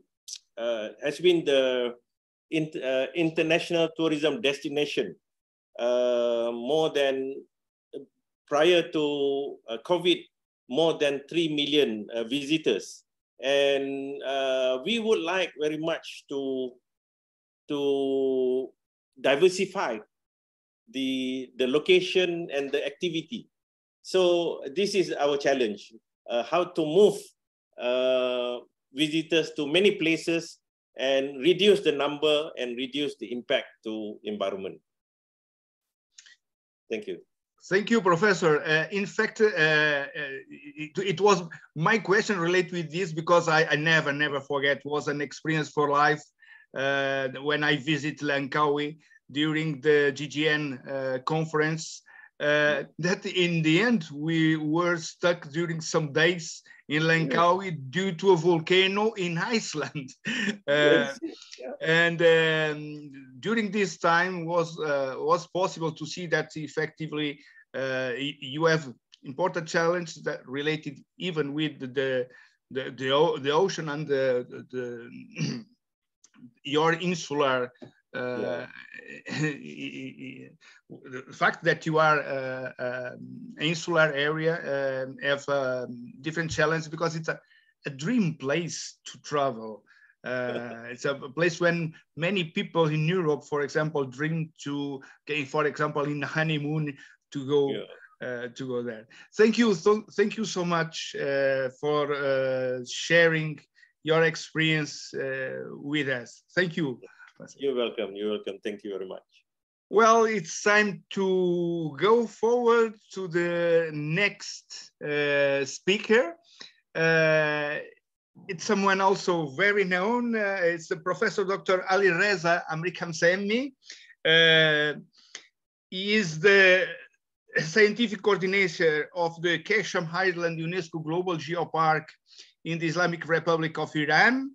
Is recently elected member of the UNESCO Global Geopark Council, is senior evaluator of the UNESCO Global Geoparks, and a very recognized authority on geoparks. And he will share with us a presentation titled Development Changes and Evolution in Qeshm Island UNESCO Global Geopark. Dear Professor Alireza, thank you so much for accepting our invitation. It is an honor to have you with us. And from now, you have the floor. Hello, Arthur. Hello, everybody. Thank you very much. First of all, I have to thank Arthur and team for arranging this great program and inviting me to deliver a lecture about my geopark. And now I'm going to share with you some information about Qeshm Island UNESCO Global Geopark. For whom don't know about my geopark, I'm going to briefly introduce the geopark, and then I focus on two main subjects of the recent development and new approaches in Qeshm Island UNESCO Global Geopark.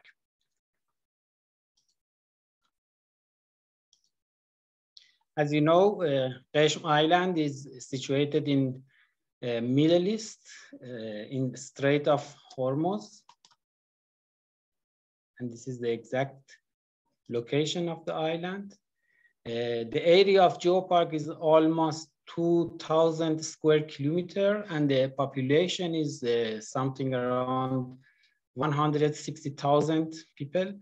Qeshm has 5 cities and 63 villages.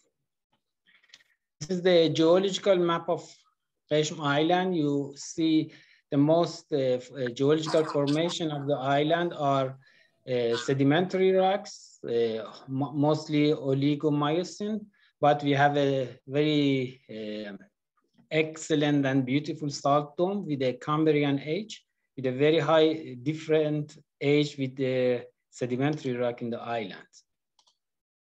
And there are some pictures about the geosites in Qeshm Island. This one is the Star Valley geosite. Most geosites in Qeshm Island are created by erosion, different type of erosion. And this one is one of the most one island. Remember, you maybe all is very different areas. And also the geosite is Chaku, the same. It was created by water erosion with a very high hard rains. And the most important geosite, the Namakton Salt Cave, one of the longest salt cave in the world with a 6.6 kilometer in length. And also other geosites with different landscape and geological features, geomorphological features. You see all created by erosion. That's why we call Qeshm Island as a land of erosion, because the main feature you found in the island is erosion feature. Qeshm also has a very good biodiversity, different type of sea animals, also birds, and also the very unique nature and landscape like a mangrove forest, Harrow mangrove forest. And these mangroves are the biggest and largest stand in Persian Gulf. It's about 9,000 hectares. And it has 4 labels: protected area, Ramsar site, biosphere reserve, and global geopark geosite. And also some migratory and endemic birds. We have 2 endangered species of turtle that geopark with cooperation of Department of Environment are protecting them. Qeshm also very rich culture and also handicrafts. For example, this lounge building is very old tradition industry in the island. And also we have some remnant of primitive in Qeshm Island. They guess it should be something around 40,000 years history for these primitives. This is the boundary of Qeshm Island UNESCO Global Geopark, including the Qeshm Island, Hengam Island, and the mangrove forest in the north side. And this is the top chart of Qeshm Island UNESCO Global Geopark. You see the geopark manager is going to be connected to the president in 3 steps. It means we have a very good and high, situation in the administrative level in Iran. And so the management system and the management structure of geopark is very stable and solid. In geopark, you can find different type of infrastructures, geoconservation means, and also some buildings, info points, info centers, a special pavilion at the airport to welcome visitors to Qeshm Island. And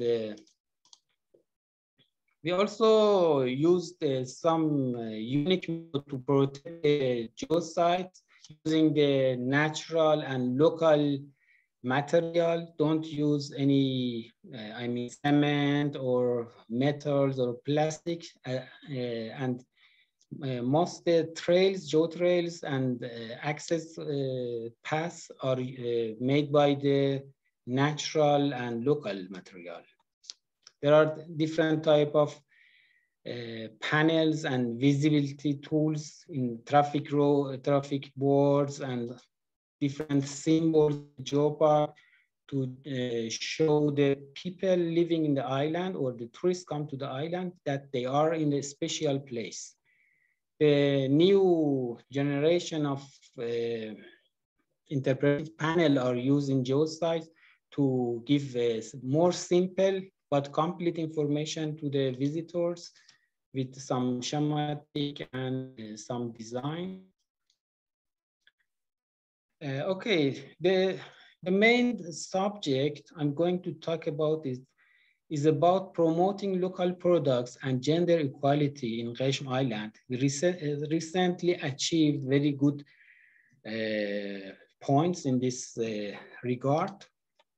You know, according to the SDG number 5, UNESCO Global Geopark strongly emphasized the empowerment of women through educational program or the development of women's cooperatives. Such cooperatives provide an opportunity for women to obtain an additional income in their own area and their own terms.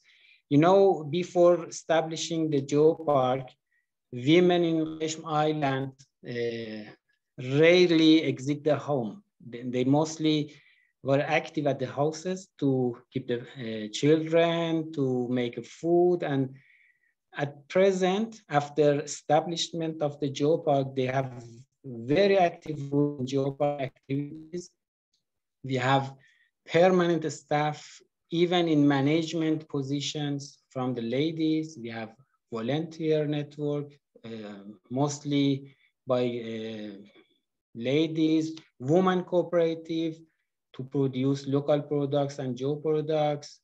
Many of local guest houses in the island is managed by the ladies, local tour guides also, and also they are very specialists in event management and also trainers, very good trainers.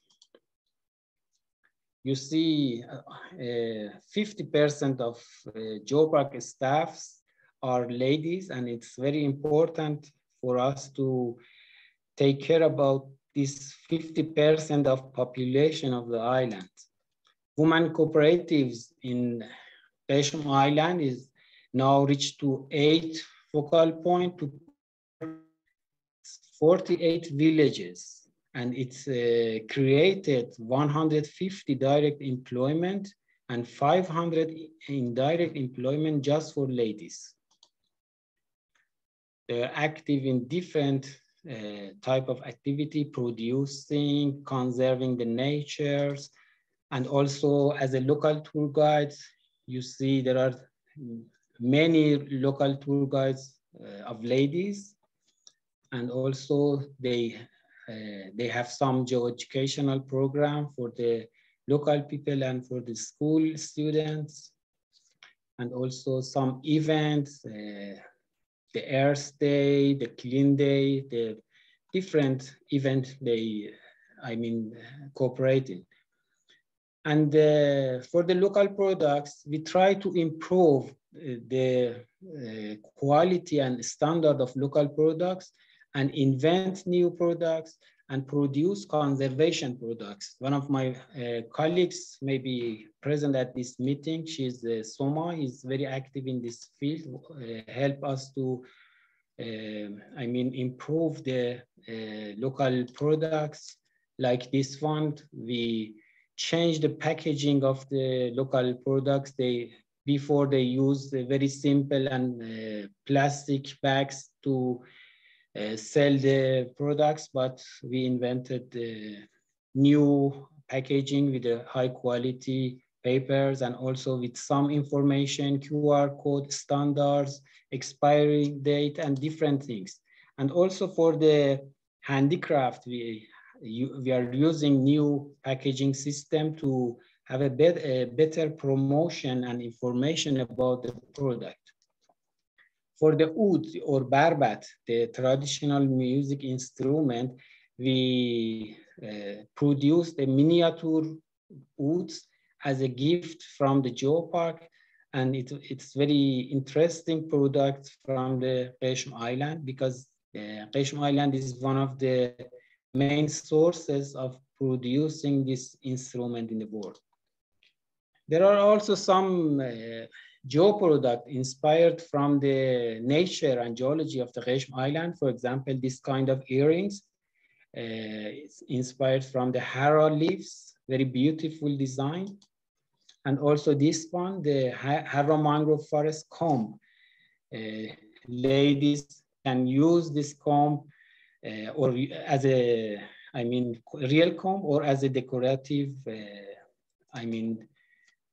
tools.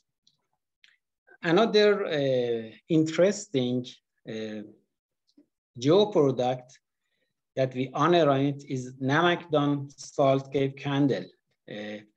Before establishment of Geopark, the tourists and local people went to the salt cave and take the stalactite, stalagmite, or some crystals from the cave as a souvenir or to use it in the food. But with inventing this candle by Soma, we catch three aims. First of all, we conserve the salt cave from the tourists and local people. They don't take any salt. They buy this product because it's a very nice souvenir from the Namakdan. We also put some information about the salt dome and importance of the geopark and geoconservation on the package. So we are teaching people about the geopark and geoconservation. And the third goal is the local community involvement in producing this candle. Now the school student learn how to produce this candle and sell the produce and also labels and certificate of approval to this kind of products. The second subject is involvement of Qeshm Island UGGp in marine environments. First, I'm talking about the Hara mangrove forest. You know, there are certain villages in Geopark with more than 50,000 people. They directly connected to the mangrove. Their life, their income is connected to the mangrove. They have 6 tourist jetties to offer service to the tourists, and they use 200 fiberglass boats with oil engine motors. It means they produce noise and pollution in mangroves. So we invented a solution for that. We started implementation of stand-up paddleboarding in mangroves. We support local people to use paddleboard instead of fiberglass boats. We give them some loan, permission, and offer them some workshop to learn how to use it, and also promoting this activity for the tourists. And now the paddleboarding is one of the important programs in tour itineraries. And also we have some festival and event, for example, garbage collecting with paddleboards in Qeshm Geopark. And locals really welcome this activity. And now it's among the permanent program in their ecology and geology. And young people are interested to learn how to join the team, professional team, and attend the competitions. And fortunately, the monitoring result shows the area with less boating and more paddleboarding host more birds. It means birds are coming back to mangrove just because there is a low noise, and I think it's a very important achievement. And also it had some good income for local people to offer this service to tourists. Another invention is reviving traditional huri boats. Huri boats are very old traditional boats used by fishermen. It was made from a complete tree trunk. And it's very interesting for people to use this kind of boats, no noises, no oil, and no problem for the environment. And the last, tools we are going to use in mangroves are bower boats. They have a good shade, very low noise, and they move very, very slow, so they don't harm the animals in the mangroves. For the dolphin watching, we have some guided tours. People cannot go alone. They should go among the guided tours. And also we produce some brochures and booklets about the information, responsibility, protection, and not feeding the animals and not harming them, and more ethical code to watch the dolphins. Geopark established a maritime park museum for the wooden launch building yard of Guran. It's a very old and traditional industry in Qeshm Island, and we try to revive this kind of industry, and still some masters from the old time are working on this industry. It was inscribed in as intangible cultural heritage in UNESCO in 2011. Using the waste wood of the launch building, we produce some geo-products. Also, again, Sumo has invented this kind of products. Now local people use the waste wood from the both buildings to produce this kind of souvenirs and some tools to sell to the tourists. And also to promote conservation of the sea and prevent people to collect the animals and shells, we produce some kind of the cookies, symbols, and some earrings, all similar to the sea animals. And another interesting event is the kind of festival in midsummer named Nowruz Sayyad. It means the Day of Fisherman. This event has more than 800 years history in Qeshm Island. On this day, no one eats fish, and no one go fishing, just to respect the sea and help the ecosystem to recover. It's just a symbolic event to remind people the importance of protection of the sea and sea animals. We are going to hold the GeoSup 2023, the first Geopark stand-up paddleboard national competition inside Harro Mangrove Forest Geosite. It will be in February, and I hope many people from different parts of the country attend this competition, similar to the Geopark trail running we already have in Geopark. And maybe for the next year, we have international paddleboarding in mangrove forest. So I use this opportunity to invite all of you to come to Qeshm Island and visit us. Thank you very much for your attention. Thank you, Dr. Alireza, for your presentation. Your very beautiful and inspiring presentation, showing in effect the richness and the diversity of the Qeshm UNESCO Global Geopark. In fact, like said today in the morning, the rector of the University of Caridi is the ocean that connects us. And in fact, between Qeshm and Portugal, we have the Hormuz small island very near to you. The Portuguese was there since the 16th century. We have here a very interesting question made by Lamidi Sukaina and said, you mentioned that your geopark territory is hosting a UNESCO Biosphere Reserve. Does this present any challenges in terms of management of the geopark or any of the geosites?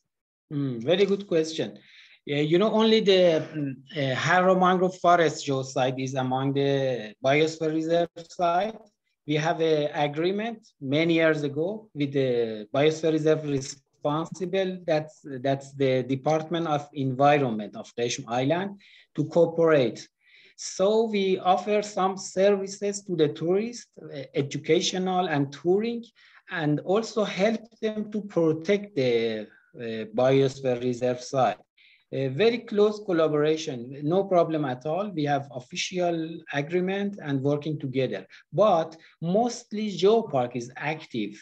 Honestly, Geopark is more active than the Biosphere Reserve in mangrove forest because we have more facilities, more budget, more staff. So they welcome our cooperation because we are really conserving the mangrove forest. Thank you. I will only highlight one other. It's not a question. Is to congratulate you, Kana Furusawa from Japan. She said, Ali, thank you for sharing. I am so happy to know how much progress you have, especially for gender equality. Congratulations.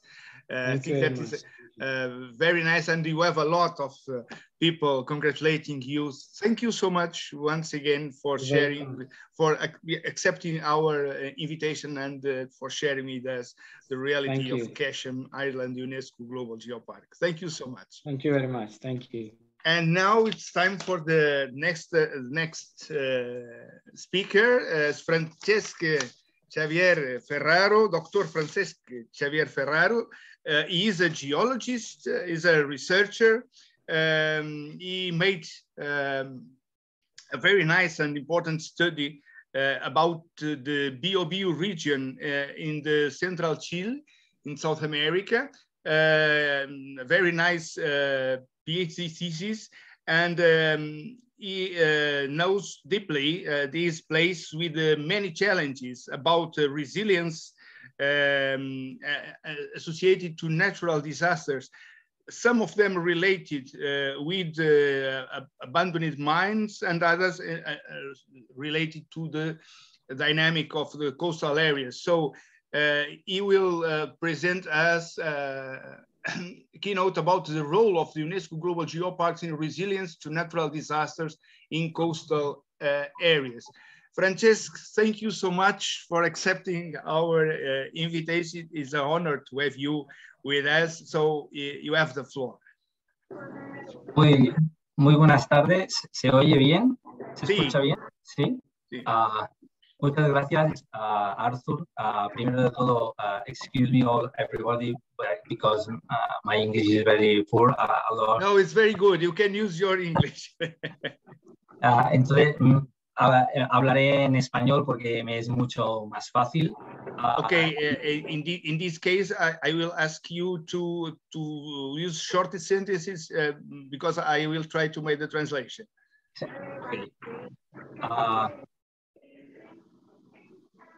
Okay. Are you on my slide? Yes, please. Yes, enlarge the slide, please. Here, ahora, now. Sí, lo pone en pantalla larga. Abajo, darle. Espera. Sorry. No, estaba bien. Era solo como si fuera a ponerlo para la pantalla grande. ¿Ya? No, comparto otra vez. Sí.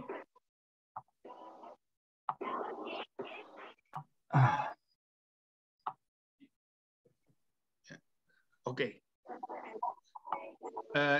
Bueno, vale. Un momento. ¿Ahora? Ahora sí, ahora sí. Perfecto. Bueno, antes que nada, agradeciendo al doctor Arthur Abreu el invitarme a exponer en este evento tan importante que es el tema de los geoparques. El título de mi presentación es el rol de los geoparques y la resiliencia frente a los desastres naturales en las áreas costeras, básicamente. Como bien ha comentado el doctor Arthur Abreu, mi experiencia se centra en la zona central de la costa de Chile y en Latinoamérica, ¿vale? Y voy a intentar explicarles un poco la experiencia y el trabajo en estas ubicaciones o en estos territorios. Si bien en Chile somos conocidos como el país de los desastres, ¿no? He visto algunos colegas chilenos por aquí, a los cuales les saludo. Bien. He will focus his presentation in the Chilean coastal areas because his experience is about it, and some in the Latin America, and about it he will share his experience. Thank you for translation, Arthur. Bien, primero de todo partir con qué es lo que la UNESCO Global Geoparks entiende como geological hazards. Primeramente, pues es la promoción de la concienciación acerca de los riesgos o peligros geológicos, ¿no? Básicamente, pues tanto volcanes como terremotos, como tsunamis principalmente, y el rol que los geoparques tienen de forma activa con básicamente las diferentes actividades educacionales para las diferentes comunidades del territorio, con el objetivo básico y fundamental que es convertirlas en comunidades más resilientes para hacer frente de mejor forma frente a los desastres naturales o geológicos. Well, I think that is not necessary now, the translation, because you have the text in English. Okay. Exactly. Thank you. ¿Por qué es una prioridad para la UNESCO, ¿no? Bueno, es fácil explicarlo, ¿no? Esto básicamente podemos tomar un ejemplo de América Latina y el Caribe, y si vemos el número de eventos referentes a desastres naturales y las repercusiones que tienen en personas, en muertes de casos o a nivel de pérdidas económicas en cuanto a infraestructura, pues es sencillo, ¿no? Tanto los terremotos de Valdivia, de Concepción, erupciones volcánicas, podemos ver que tanto Brasil como México, como Colombia, tienen más de 100 eventos o desastres naturales al año. Entre Chile, Argentina, Perú, pues están por sobre los 60, con lo cual es algo lógico y normal el pensar tenerlo como una prioridad a la hora de concebir el desarrollo de un territorio frente a los desastres naturales que pueden tener. ¿Cuáles son los principales desastres naturales en los bordes costeros? ¿Vale?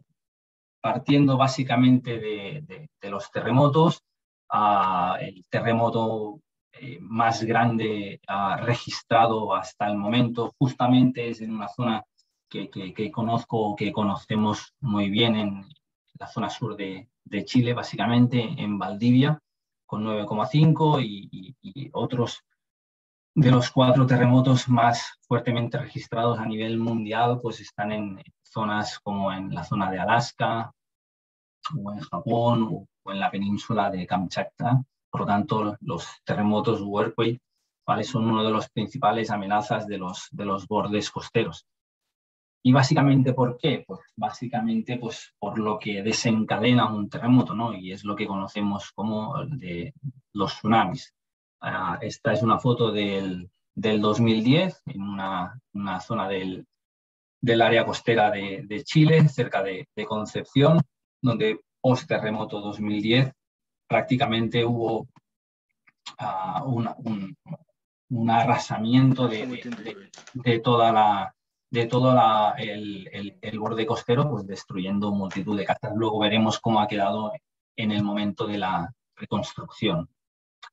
Y finalmente, por hacer un top 3 de eventos más desastrosos en lo que es las áreas costeras, y también tomando como ejemplo la zona de la ubicación de la región del Biobío. Esta es una imagen del 2019 donde las trombas marinas o sea surge pues también nos azotaron, y obviamente en este caso no dejaron víctimas humanas, pero sí grandes destrozos tanto en infraestructura pública como en infraestructura privada.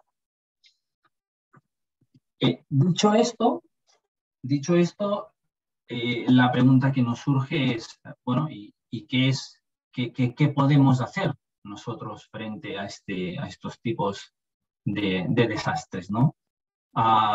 Por suerte o por desgracia, tenemos que convivir con ellos. Por lo tanto, el principal desafío, al menos en los territorios que puedan tener este tipo de desastres, es aceptarlo o concienciarnos de que vamos a tener que vivir con ellos, ¿no?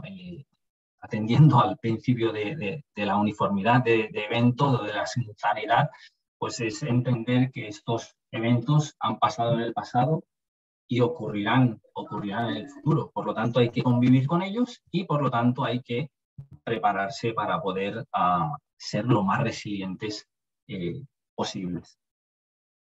Y después de asumirlo, obviamente, lo que hay que hacer pues, es educar a la comunidad. Después de concienciar, viene educar a la comunidad para pues, bueno, prepararla frente a estos desastres. Aquí hay algunos ejemplos de Chile, básicamente, ¿de acuerdo? Donde en 2019... Sorry, Francesc, sorry. Yes. It's only to translate because what we can do about it, that Francesc already explained it, is to promote education. It's through education that we can effectively achieve a change of behaviors. So why he is explaining now. Thank you, Arthur. These activities son en Chile. Una es del año 2019, prácticamente al inicio, o 2020, en plena pandemia, pues al respecto del año internacional de la reducción de desastres, pues que se promovió vía online o diferentes charlas para concienciar a la comunidad, y el otro es del norte de Chile, haciendo referencia a cómo enfrentar pues, los diferentes eventos sísmicos en los terrenos de la costa, básicamente. Your translation, Arthur? Yes. En esta diapositiva también, hablando de información educacional, es un ejemplo de cómo en Japanese Geoparks Network o la red nacional de geoparques de Japón, pues educa o transfiere la información de forma fácil y sencilla a la comunidad. This is a very good example how the Japanese network of the geoparks achieve the population with simple and very intelligible information about it. So it's a very good example that can be followed by other places in the world when these kinds of risks are daily basis reality. Thank you, Arthur. And next is another example, perfect example, en este caso de la explicación de cómo ocurre, de cómo se generan los tsunamis, también en los geoparques, en la red de geoparques japoneses. Por lo tanto, another example from the Japanese network of geoparks is about the tsunami, and that explains in a very intelligible way how a tsunami is formed and some of the consequences of the tsunami. Y cómo no, pues de activities en terreno, las actividades en terreno acerca de la concienciación a la gente y la explicación de cómo afecta la morfología del borde costero a los diferentes eventos, en este caso pues de los tsunamis, así como la información que proporciona el Estado acerca de las zonas con mayor riesgo, en este caso de tsunamis, o las vías de evacuación frente a un posible o potencial riesgo de tsunami. And another example with information showing the consequences of this kind of natural disaster, so the tsunami action in the coastal areas, or even how the government put information in order to help people to react facing the natural disaster and the evacuation area, so the area when they can go to protect themselves from the consequences of the natural disaster. And finally, entender cuál es el concepto de resiliencia, ¿no? O qué entendemos por resiliencia. Primeramente es tener avanzar frente con unos objetivos y una orientación clara en una visión de algo, ¿no?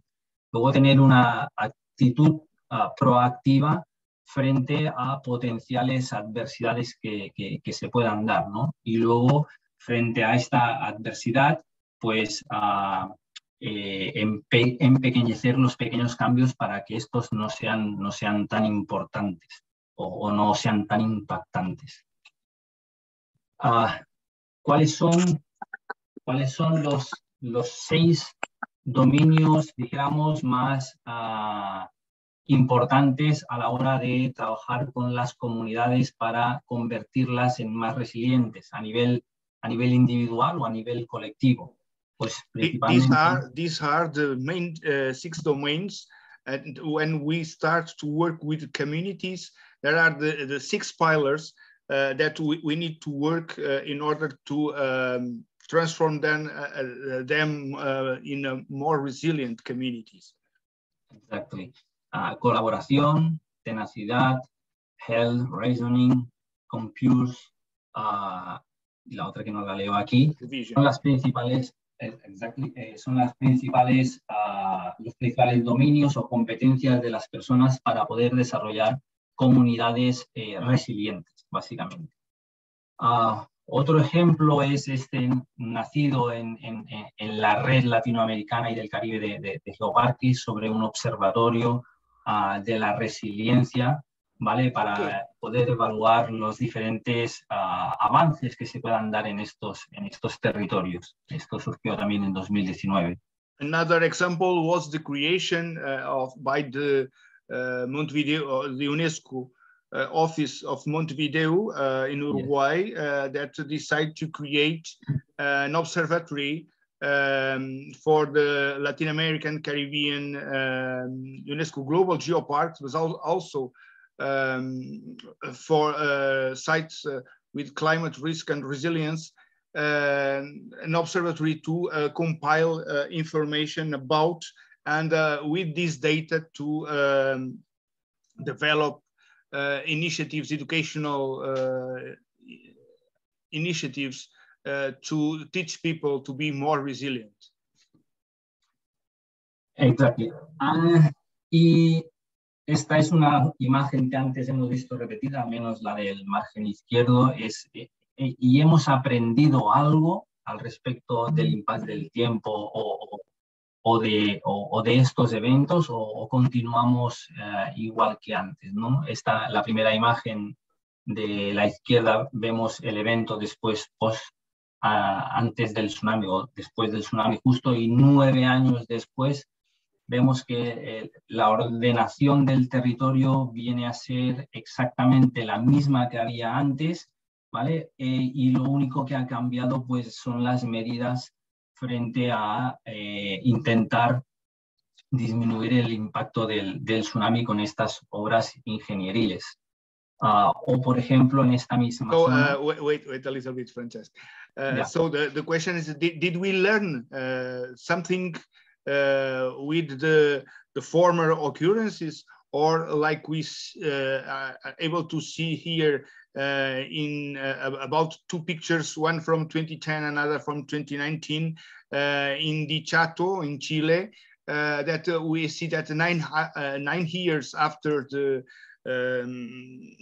tsunami, it seems that the same mistakes and the same territory plan still be implemented even after the catastrophe. So it's important to think about it and the importance of to realize the impact of this.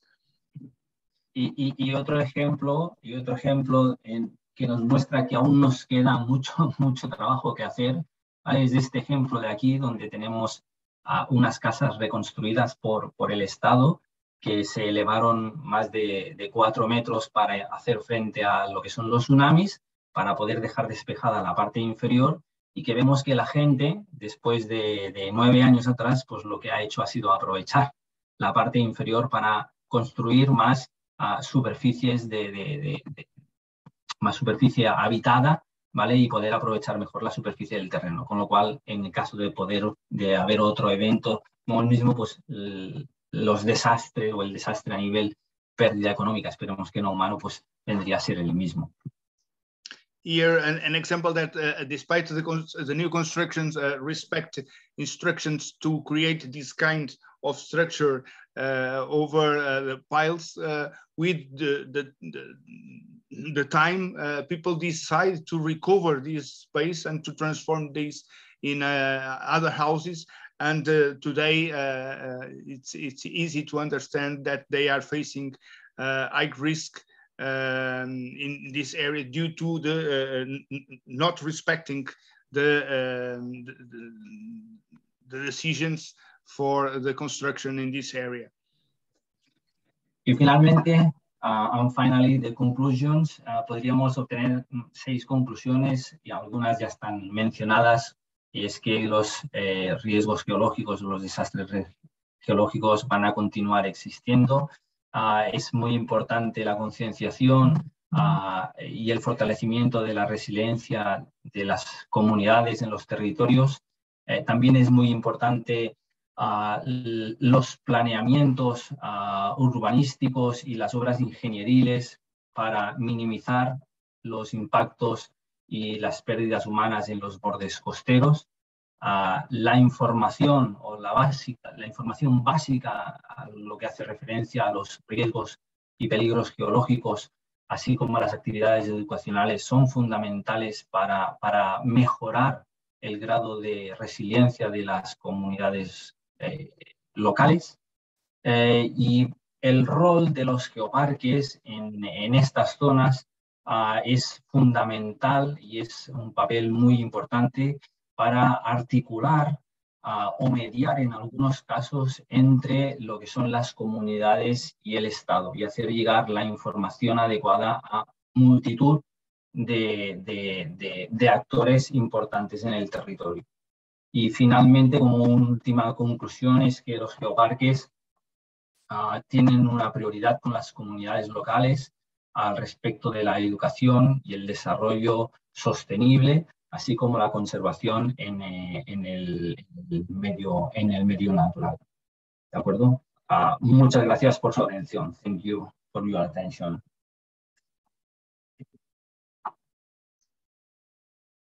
Thank you, Francesc, for your presentation. Very interesting and for sure useful in order to understand many of the issues that are related with it. And we know that the ocean is a source of many resources, but also we have to face these realities, the risks that are related with, especially those that the examples that we shared with us. So we have time for one question to Francesc, if someone, okay.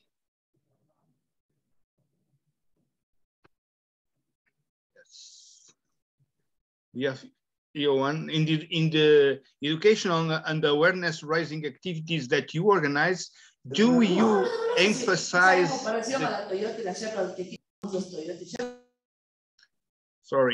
in educational and awareness raising activities that you organize, do you emphasize the consideration that disasters are not natural, but a product of the social construction of risk and that the conditions of socioeconomic vulnerability are the factor for a disaster to be caused? It's a question from Javier Gaitán Moran. ¿Me la traduces, Arthur, please? Sí. Sorry. Sí.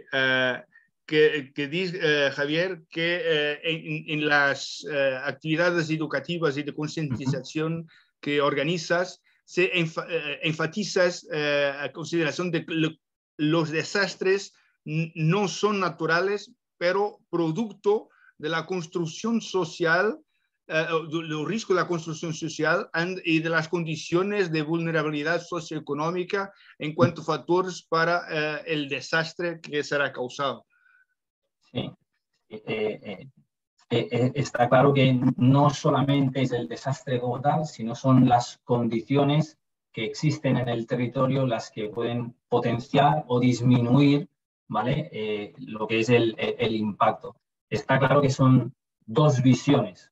Uno que es la realidad del evento como tal, que este evento en situaciones diferentes o en condiciones diferentes del territorio, pues obviamente pueden afectar de forma diferente. Está claro que tenemos en consideración el enfatizar frente a la comunidad qué cosas pueden hacer frente a su realidad para poder minimizar ese impacto. Ok. Bueno, gracias. Thank you so much, Francesc, for your presentation. Was very useful, and for sure that someone has some questions to you can send you an email asking or discussing with you. Thank you. Thank you. Was really interesting and important. And now it is time for the next speaker. It's Professor Maria Helena Henriques. She is professor at the University of Coimbra in Portugal.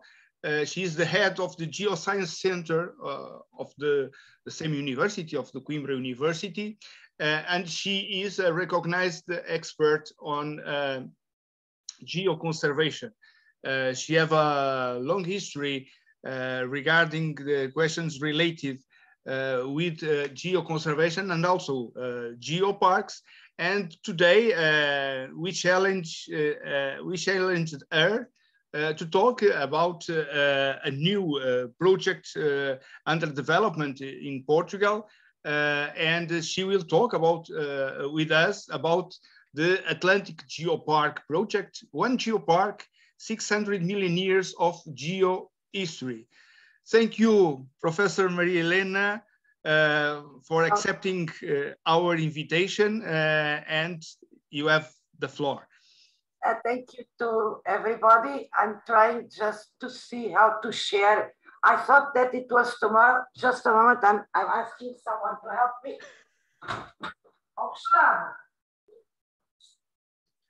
Well, it seems that we I thought it was tomorrow. Hopefully, I have everything ready since last week. Yes, compartilhar tela. Não, eu sei, mas não está aberto. Eu tenho medo, não está aberto. You need to open the... Sim, eu estou com medo fechado de me... Não. É este. Já está.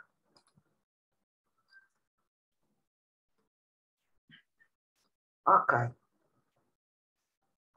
Let's go.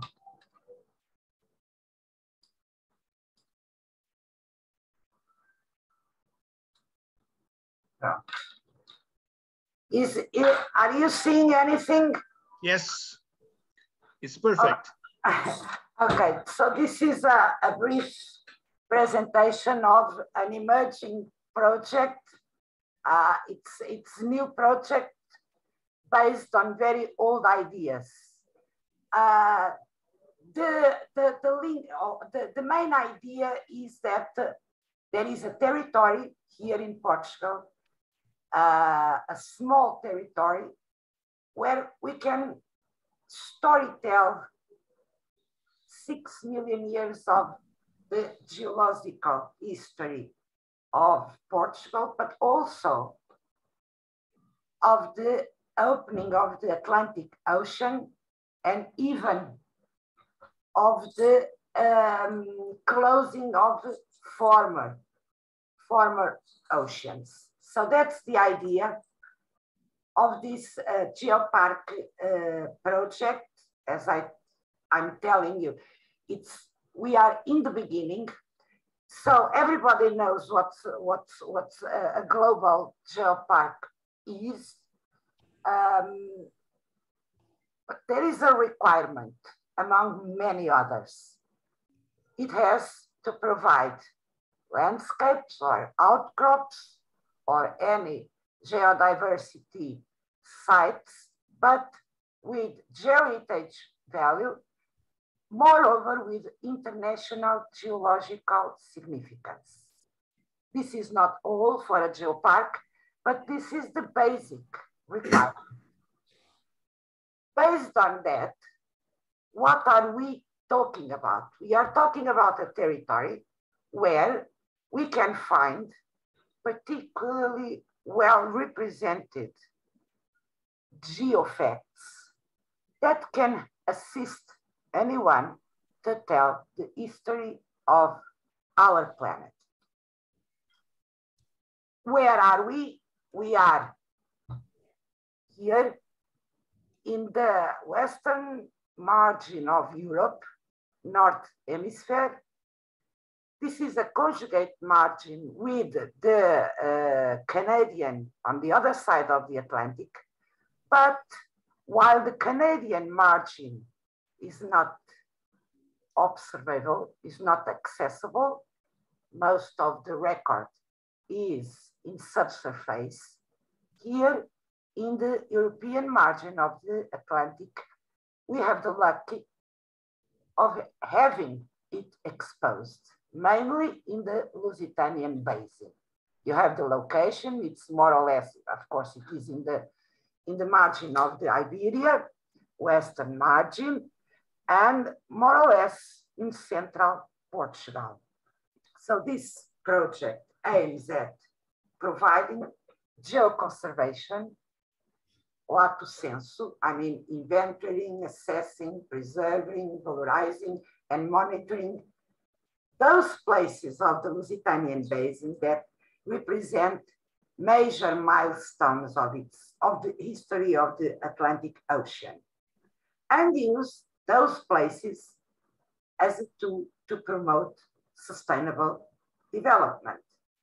This seems easy, but when we are talking about the integration of this proposal to the UNESCO Global Geoparks program, it's not that easy. The project is running since a year ago, and it is headed by ADELO, an association of local development that integrates several municipalities in the region I have been talking about. Those municipalities, Mialhada and Penacova, display geological heritage mainly for the first 3,000 million years of this history. Figueira da Foz and Cantanhede and Montemor provide mainly the remaining 2 million years, while the last one, Mira, is mainly composed of recent sediments. This is just, how do we say in French, vol d'oiseau, a very, very simple way of explaining what are we talking about. And why do we think that we have geological heritage that fits the international relevance required by the UNESCO program? There are another story before Middle Ordovician, but I'm just focused on those places that are so spectacular for the non-specialized public, and this is a small talk. So, during Middle Ordovician, we occupied more or less a northern position of the big Gondwana continent, And we, at that time, all the plates were moving, as you know, and concentrate to the big Pangaea. What do we have? Among many things, we have extraordinary landscapes of the Middle Ordovician rocks, where we can find very good records of ichnofossils, and they are overlain by important Silurian records with fossiliferous places where we can find graptolites very abundant. But we have more. If we pass to earlier geological records, we can see the Bussaco structure now. It's a very pleasant place, especially today, because we have 42 degrees. It's an amazing forest. But the old story of this region is even more interesting. We are talking about lower Carboniferous, where we could recognize the signs of alluvial fine sedimentary environment that evolved into a lacustrine environment of brackish waters. This is what we are now focused on this record. It's not yet it has not yet been fully studied. So it is one of the projects that is now running is to understand and to deepen the knowledge about this Carboniferous basin. And the best outcrops are located in Mielhada municipality.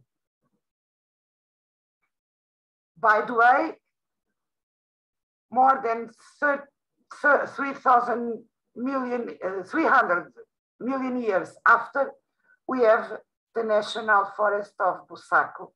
So sometimes the history repeats.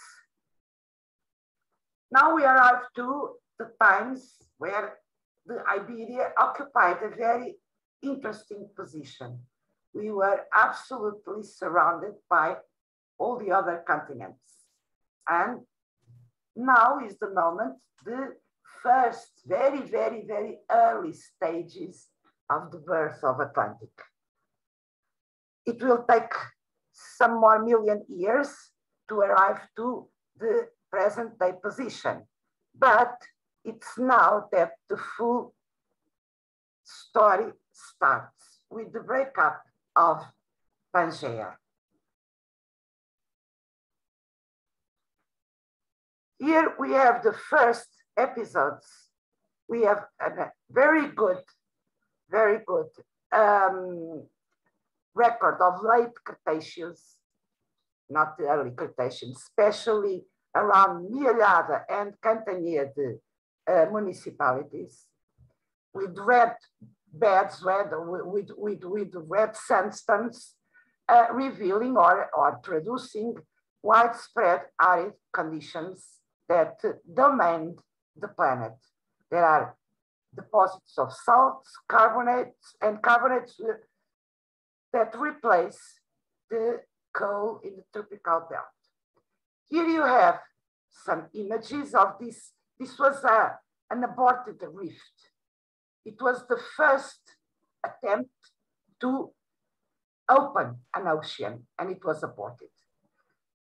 Today, the landscapes are mainly dominated by the further development of a platform.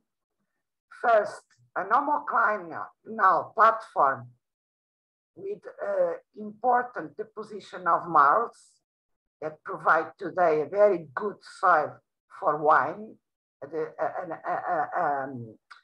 a typical type of wine of the region. And then with the progression of the platform, we arrive to the compact limestones that we can see in the Cantanhede municipality, and with a very interesting fossil record also. When we look at this Lusitanian basin, but the distal parts, we have almost flesh. We have the sediments of very deep conditions and rhythmic sedimentation. And the record is quite expressive. The emblematic outcrop is Cabo Mondego outcrop, a very important site in this context, where we can find an extraordinary well-represented Middle and Upper Jurassic fossiliferous and thick. There are places where the thickness and the representativeness is so good that it was possible to establish a global stratotype section endpoint and an auxiliary stratotype section endpoint for two stages of Middle Jurassic, the Bajocian and the Patagonian. So here we are talking about the records that are particularly available at Figueira da Foz municipality and also Cantanhede. Some more images of these two stratotypes. The first one is a global stratotype, the second one is an auxiliary stratotype, and the emblematic picture of the golden spike. When we arrive to early Cretaceous times, we can also find very interesting happenings. And it is the record so far of the first angiosperms. This is a controversial issue, but there is a lot of studies, mainly of Scandinavian colleagues, that argue that first angiosperms occurred in this region. And there are even genus names that are attributed to the regions like Buarcos at the Figueira da Foz municipality, where this material has been found there. And this is so interesting, and to avoid the classical use of ammonites and dinosaurs to represent a geopark, and because this is really a very important finding, the promoters of the project have selected the flower or the reconstitution of the first flowers to the logotype of the project. And it happened to be the first magnolias, at least so far known. Here we also have a very good record of the great transgressive event of Upper Cretaceous. And this is particularly well noticed in Figueira da Foz and Montemor municipalities with platform carbonates, limestones, which are also very rich in paleontological heritage.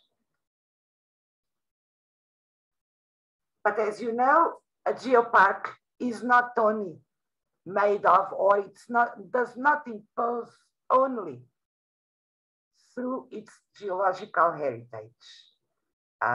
This is an old question, but I have shown you some arguments of the international relevance of the geological record of this region. Now we need much more. we need a structure, a local structure, and there is a local structure that is conducting this project, and it is assisted by experts, both from the University of Trás-os-Montes and Alto Douro and the University of Coimbra. And we need, of course, the help, the contribution of local stakeholders, namely the responsibles of the municipalities and their local supporters, because the region is quite rich from the gastronomic point of view. Also, and this is important for this share of lifestyle, well-being and lifestyles, healthy lifestyles. Also, and of course, besides its cultural heritage, and all these dimensions have to be aggregated and integrated to the geological heritage that is, of course, of international relevance. This is just in the beginning. I hope that this works, because I believe that besides the geological heritage, there are many other important values in the region, and the big challenge is to put all the parts, all the stakeholders together, driving towards the same destiny. And the destiny is, of course, to be a geopark recognized by the GGN. Thank you very much. I'm at your disposal for any questions. Thank you, Professor Maria Helena, for your presentation. It's a very good example to share with those that are interested to develop a geopark project in order to give the first steps. You shared an example related with a very impressive territory that in fact have this long time, that have at least not only one ocean that is open, like you show, and it was possible to see that have also rocks from a former ocean that was closed. And this is very important regarding the main thematic of this capacity building course. And now, thank you for your presentation. I will open the floor for one question to Professor Maria Helena. Let's see if we have. Okay, we have here a question from Lahmidi Sukaina. She said, thank you, Professor Maria Helena. Have you already contacted stakeholders about your geopark project? It's not my geopark. The geopark is running by the ADELO, the association, and this association links all the stakeholders of each municipality. So the Geoscience Center, through the University of Coimbra and University of Trás-os-Montes, have a partnership with this association for assisting the technical questions related to the geological heritage. But the association, its nature, its origin, is all the rest that is necessary for a geopark to succeed. So we have hope that with our input, which is scientific and technical input, the project can succeed. So the compact is not made by the geology experts. The compact is being done by the association, the management structure. We are just part of the solution.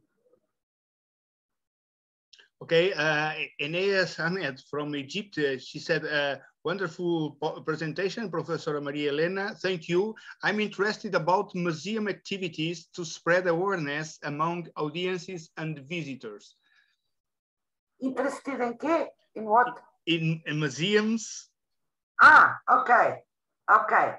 I show you, I can show again. There are several museums here.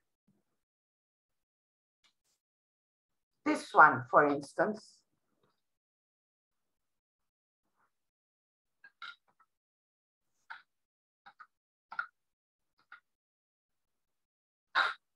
Here, you can see there is the Stone Museum, which is particular, it's a tribute to the artisanal art of sculpting the limestone. And it's a very interesting structure because it presents an holistic vision of limestones from the artistic point of view to the scientific point of view with the fossil collections and so on, is being expanded now. We also have the Salt Museum, a small structure at the seaside that explains the origin of salt. And there are other interpretation centers in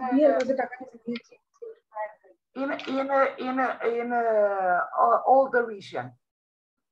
Here you can see an Arabian castle that actually it was built on Middle Jurassic limestones. Here you can see a palace that is also an hotel, and it's also emblematic, very emblematic for the region, and there are more. All this inventorying of the museums, interpretation centers, and other cultural infrastructures are being developed now, is running this inventory besides the geological heritage inventory. That's the phase where we are now. And then we have to see what. Okay, okay. Thank you, Professor Maria Helena. We are already overpassed from the time frame. However, we have the next keynote for this afternoon. Thank you, Professor Maria Helena, for your very useful and very beautiful presentation. And now it's time to introduce Dr. Salome Menezes. She is a geologist, and she is also the manager of the Zouros UNESCO Global Geopark. I must remember you that in 2012, when Zouros UNESCO Global Geopark in the middle of the Atlantic Ocean, an archipelago that belongs to Portugal, is a part of Portugal, in the middle of the Atlantic, that have 2 islands in the North American plate, 4 islands in the African or Nubian plate, and 3 islands in the Euro-Asian plate. Introduces, in fact, in 2012, a new concept for geoparks. 9 islands, 1 geopark. And it was a very, very big challenge for the managers. And in this moment is Dr. Salome Menezes, that is the executive director, is the manager of this geopark. She have also a very good experience in networking projects, and she will share with us a presentation titled Oceans, Geotourism and Sustainability, the Case of Azores UNESCO Global Geoparks. Dear Dr. Salme Meneses, thank you so much for accepting our invitation. It's a pleasure and an honor to have you with us, and the floor is yours. Hello, Professor Artur. Thank you so much for your words. I try to share my screen. Can you see it already? In a moment. Oops, you shared your something that is are your files. You shared your files. It's not for sure what you want to share. I can't hear you. Wait. Okay. Okay. I think that. Is it okay? Yes, can you see yes. my screen now? Yes, yes, perfect now. Okay, thank you again for the invitation. It's a great pleasure to be here and to represent our geopark, as Professor Artur said, the first archipelagic geopark. It was a big challenge then and is still a big challenge today. So we are here to work and to do our best for our geopark and our territory. The theme of my presentation, as Professor Artur said, is Oceans, Geotourism and Sustainability, the case of Azores UNESCO Global Geopark. So first I would like to present to you our territory, Azores. Azores is a Portuguese autonomous region located in the center of the Atlantic Ocean. It's composed of 9 islands and several islets. This archipelago arises in a very complex geodynamic context, as Professor Artur said, in the junction of 3 tectonic plates, the American, Eurasian, and African plate. And this context, of course, allowed the creation of these islands in the middle of the Atlantic Ocean, and also it's associated with other geological constraints are the reason for the intense seismic and volcanic activity that still today is felt in this archipelago. So the volcanic nature of the Azores is expressed not only in our relevant geodiversity and geological heritage, to which are associated different shapes and landscapes that are testimonies to or for the birth of these islands. Lava fields, big volcanoes, small volcanoes, lagoons, waterfalls are some examples of these elements that characterize our landscape. But this relevant geodiversity was also staged for a unique biodiversity represented by several endemic and native species that created unique biodiversity. Since the settlement in the 15th century, that men figured out and understood very well how rich is this region. And from the connection and interaction between men and this unique natural heritage result a unique cultural heritage and singular traditions that together these facts are faces of our heritage, and they create or make our identity. This natural and cultural uniqueness justified the creation of our geopark that integrated the European and Global Geoparks network in 2013. 9 islands, 1 geopark is our motto. The territory of our geopark is composed of the 9 islands and surrounding seafloor with the boundary set in the 2,000 meter bathymetric line, which is here represented in black. So we are a rich archipelago. We are an archipelagic geopark, and ocean is our bridge. The Azores Geopark has assessed 121 geosites and 4 of them are marine geosites.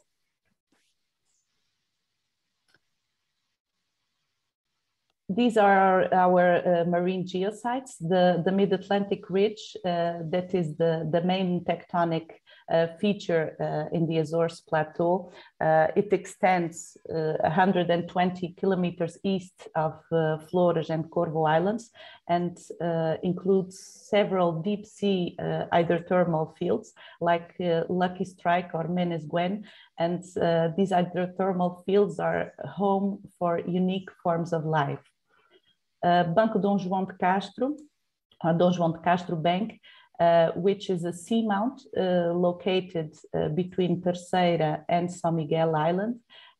It's a big submarine volcano with a summit that is only 12 meters below sea level, which is nothing. 12 meters below sea level is very close to the surface. Corresponds to a 450-meter diameter crater, where an impressive hydrothermal system extends. We find there temperatures between 40 to 80 degrees. This active volcano erupted in 1720 and built an ephemeral island. So I think this is a very good proof that the creation of volcanic islands is the result of an eternal duel between volcanoes and the sea. Another marine geosite here is Fayal Pico Channel. Fayal and Pico Islands are very close islands. They are separated by a small channel with only about 6 kilometers wide, which in truth is the submerged extension of these 2 islands. So at the bottom of the sea, these 2 islands are only one gigantic volcanic structure. The channel has an average of around 95 meters, which is also nothing, is very small, and is characterized by several alignments that correspond to major tectonic faults associated to Pedro Miguel Graben, located in the eastern part of Fayal Island, that you can see in the first plane of this picture here. The Formigas islets are a group of uninhabited rocky islets northeast of Santa Maria Island. They cover a surface area of more or less 9,000 square meters with a lighthouse located in the biggest islet. This is unique in this context in our ocean. In the same area, there is also a Dolabarat reef with unique volcanic submarine structures and unique biodiversity associated to it.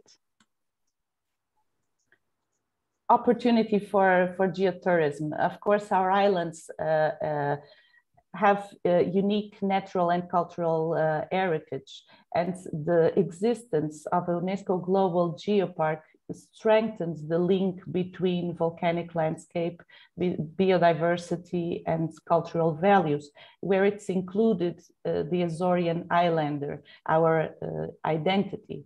This holistic and integrative approach improves synergies, improves awareness on the value of the whole, and acts as an additional kickoff for those involved in the geopark, for stakeholders, for our partners, and of course for our community.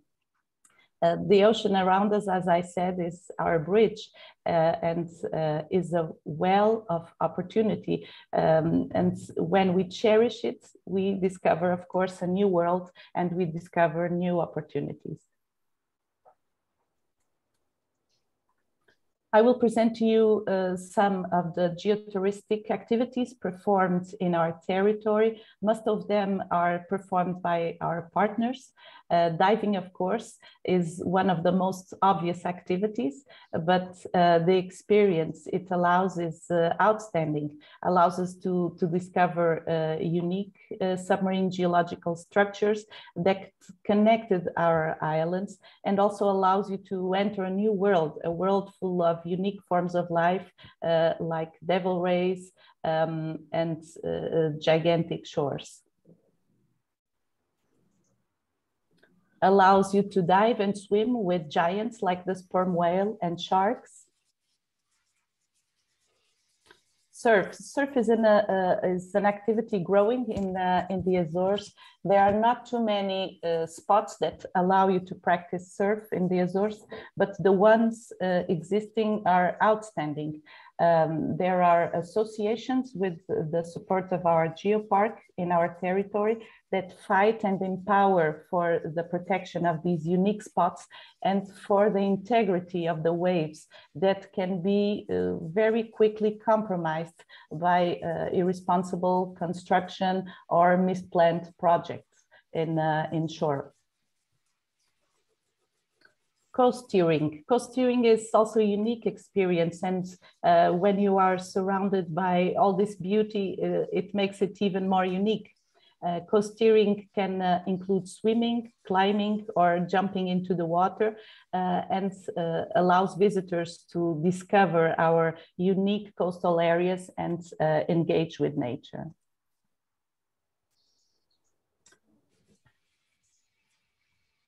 Whale watching is one of the most wanted geotourism experiences in our territory. Among resident and migratory species, common or rare, more than 24 different types of cetaceans can be seen in our waters.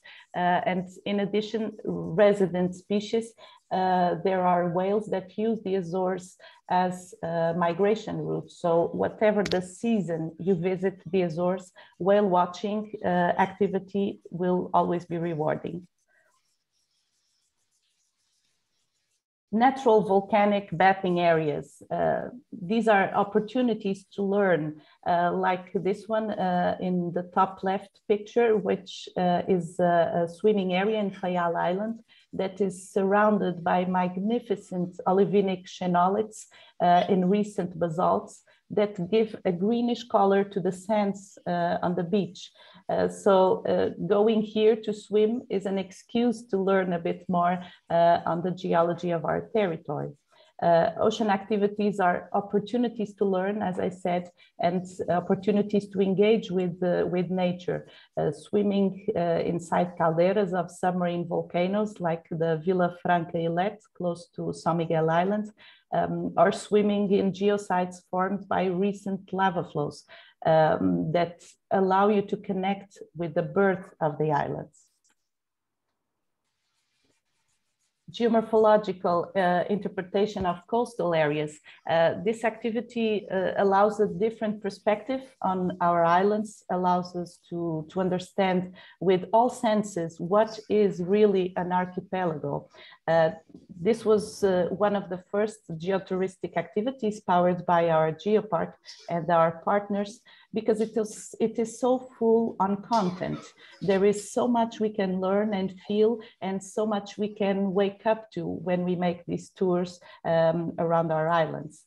A different approach is when you can make coastal interpretation in a boat that allows you to observe the seabeds. These boats called Ocean Eye are now being used in more islands and with different purposes, and providing different kinds of activities, not only touristic, but also educational activities, which is very interesting and provides a different perspective on the understanding of our shores. The next set of geotourism activities, I call them extended experiences. Why? because they don't start and end in the ocean. It is something you can do in the ocean, but that allows you to discover the history of our territory, the history of our people, and an experience that can have continuity, that can be extended to other sites like museums or interpretive centers, providing a deeper knowledge, a deeper engagement with the territory. The old picture you see on the top left is in Pico Island, and shows the arrival of whale hunters. Whale hunting was a very important and epic activity in the Azores. Whales were hunted mainly for the use of their oil in lamps in a time that there was no electricity. And this important part of our history can be discovered throughout different activities that engage visitors and local community, like boat races with old whaling boats. And this has many faces, the many aspects being worked in here. It allows to maintain the traditional knowledge on how to make and restore whaling boats, and also allows our community not to forget this periods our ancestors lived and passed through. These extended experiences introduce us to the relationship between man and oceans a long time. If we travel back to the 15th and 17th century, there was huge traffic in the Azores. We were at the center of the sailing and shipping traffic. The Azores was mandatory stop station on the route back from India, and ships charged with spices and treasures. So testimonies of this part of our history are protected today and promoted by our 5 archaeological submarine parks that guard shipwrecks from different eras and origins. And these are sites searched not only for touristic diving, but they are also very important in educational and scientific terms. They are important scientific tools on the understanding of our territory. This experience can be extended to our geo-urban route. In here we have the case of Angra do Heroísmo, which is a city in Terceira Island, the World Heritage Site, where it is obvious the influence of this sailing traffic in our built heritage, and even in the morphology of our cities that are all coastal, of course. This experience can also be extended to lunchtime, to our table, allowing the discovery of the influence of this period of our history in our gastronomy, where the use of spices is so obvious and important. So food that is the result of our connection with the ocean. We have here alcatra and morcela, which are 2 traditional dishes that are loaded with spices. And this only happens because we are in the center of the Atlantic Ocean. Ocean in the plate, our gastronomy is our identity. Most of our traditional dishes connect us to the ocean, of course. And here we have the example of cracas.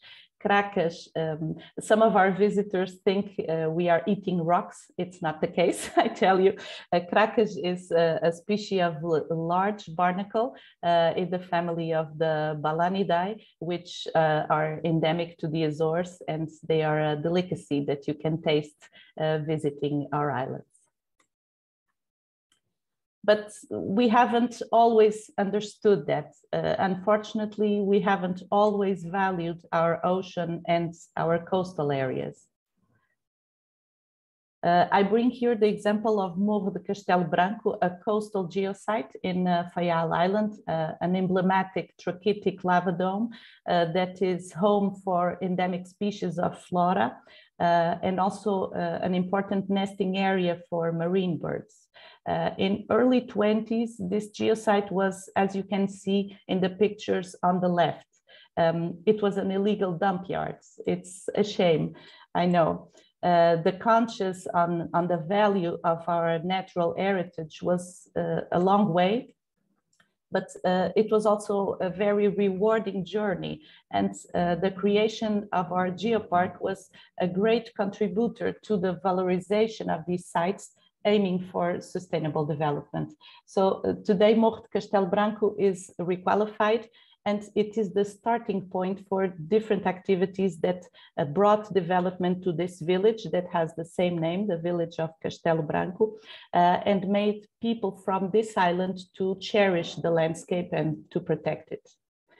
Today, there is a cheese factory in the geosite that promotes sustainable cattle raising and the traditional knowledge on cheese making. This is one of our geoproducts, and this cheese factory is one of our geofood partners.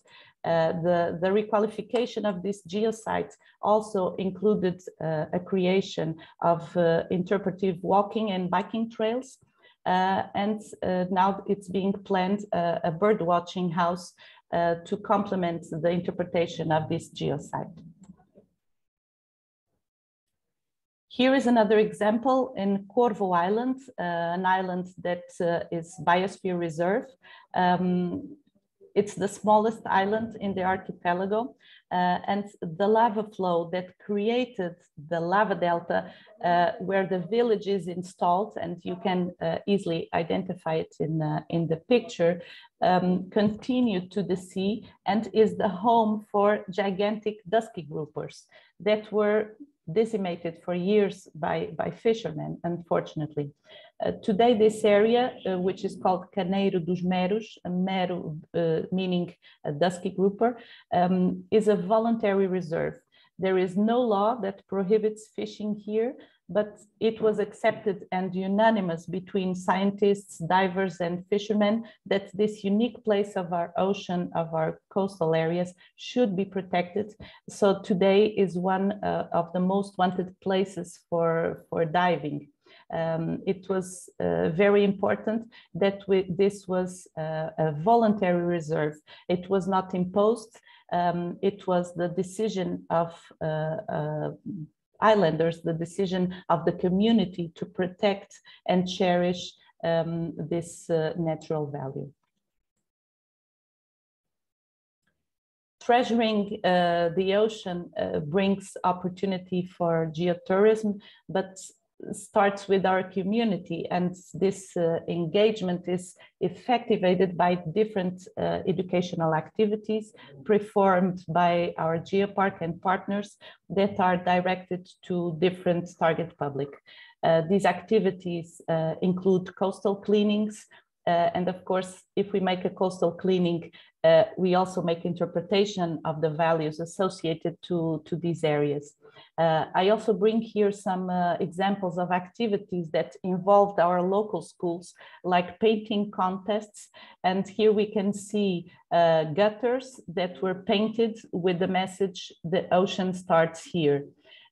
This was a very powerful awareness tool, not only for the kids that made these paintings, but for everybody that passes through here. And I think they will think twice before throwing garbage at the floor. So treasuring the oceans, geoparks can make it happen. We can make it happen by being catalysts for doing more and better. We can empower our partners and our local community on treasuring their relationship with the ocean, and we can support and promote sustainable development. So yes, I believe we can make a difference. Thank you for your attention. Thank you, Dr. Salome Menezes, for this great presentation about this very special place in the world that is are the Azores archipelago. It was a very nice and very impressive presentation, and I will open the floor for one question if someone wants to questioning. May I? Yes, please. Yes, okay. Hello, Salome. Nice to see you. It's great. Hello, Elizabeth. Fantastic to see you now also giving your input for the Geopark Azores UNESCO Global Geopark. Thank you so much for that amazing presentation. Well, my question goes just to help others to understand, because you were a different paradigm when you entered the network, 9 islands, 1 geopark. And of course, you were also a world tourism destination already, because you are so spectacular. So maybe for even to clarify regarding our colleagues that are listening and are belonging to aspiring geoparks and coastal aspiring geoparks, how can the staff members of the geopark can promote capacity building, can promote ocean literacy, can work with schools, municipalities, and engage all the local community under the umbrella of the UNESCO Global Geopark, which is Azores. So I think this is one of your challenges, and I would like to see your opinion on that, because I believe it's very hard, because you have to work even harder because you have everything. You have everything. It's not a problem of not having it. It's having probably everything. But then again, how to connect all this with the concept of a UNESCO Global Geopark, of course. It's a great question, and I assure you all that that is the big challenge, exactly, because there was already a touristic destination that was of excellence. There was already nature parks doing a lot of things in all the islands. There was already biosphere reserves. There was already World Heritage sites, and geoparks came after. So it's not that the geopark was the starting point for the rest, it was the other way around. So now the big challenge, of course, is for the geopark to find its place, its own identity in all the territory, because our 9 islands, I said ocean is our bridge, but it's an archipelagic geopark, and it's engagement. We need to engage, we need to partnership, we need to network with all these other entities that do already so much for our region, and we need to make them understand that the geopark is not não é um adversário, it's not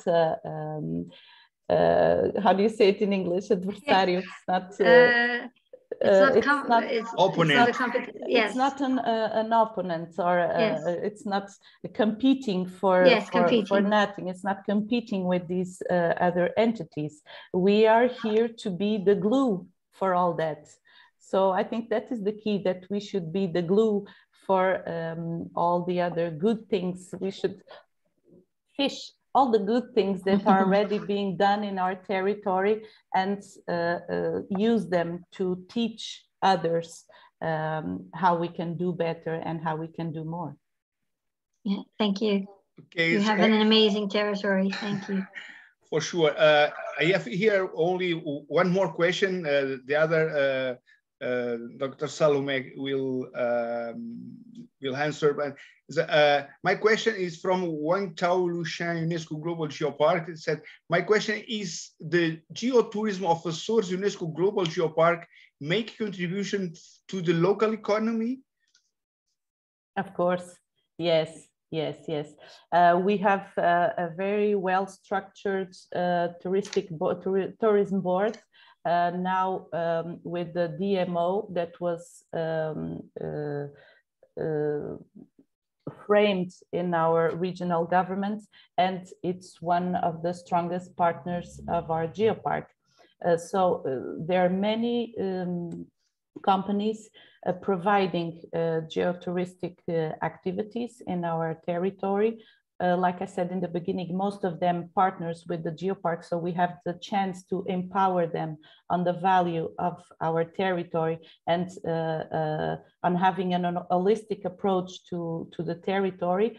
And these are local companies, so yes, it brings economic development to our territory, which is a good thing. Okay, but thank you so much. We are already over the time of the agenda.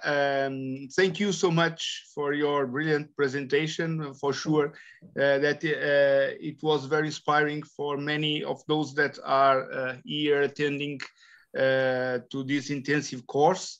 And due to the delay on our program, we will not make the coffee break.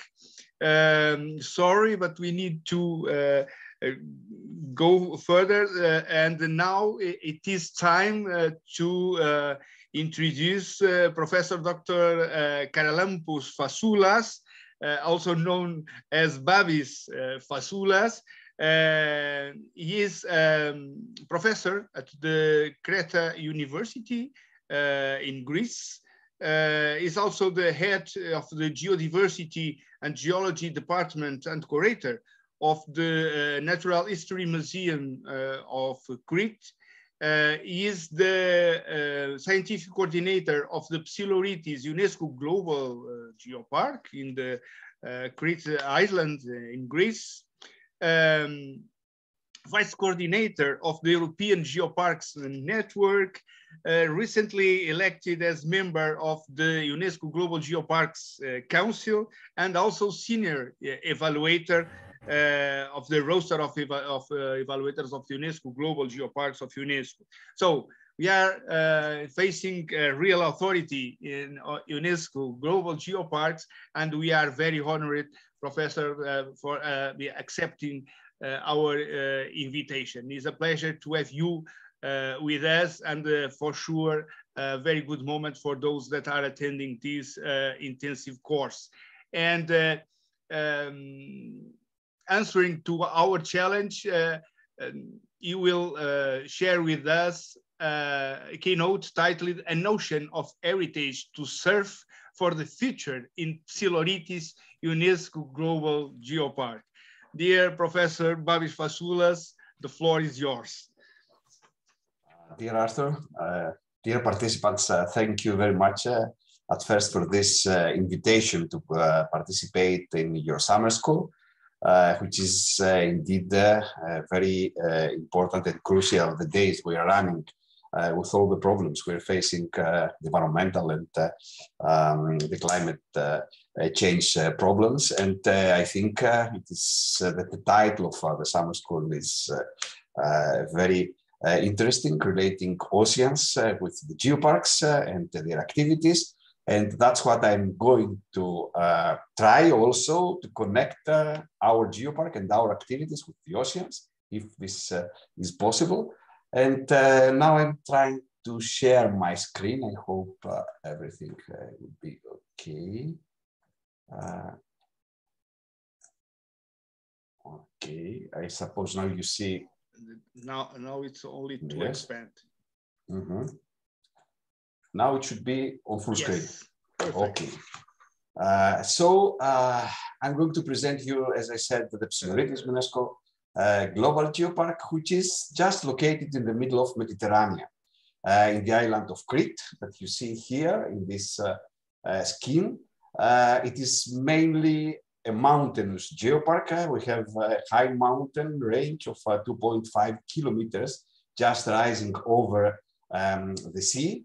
And we have in our territory several municipalities located from two districts, the Heraklion and the Retinol. And here you can see the area of the geopark. The geopark is managed by a local non-profit organization constituted by the municipalities, and it receives support by our museum as well as of several other local stakeholders. Just to have the broader view of the landscape and the territory, In our geopark participate either totally or with parts 8 municipalities. We host 96 settlements in which 42,000 inhabitants live. And so far we have identified about 81 certain geosites. We can have a short and quick look of the geodiversity. More than 150 different rock types can be found in the geopark.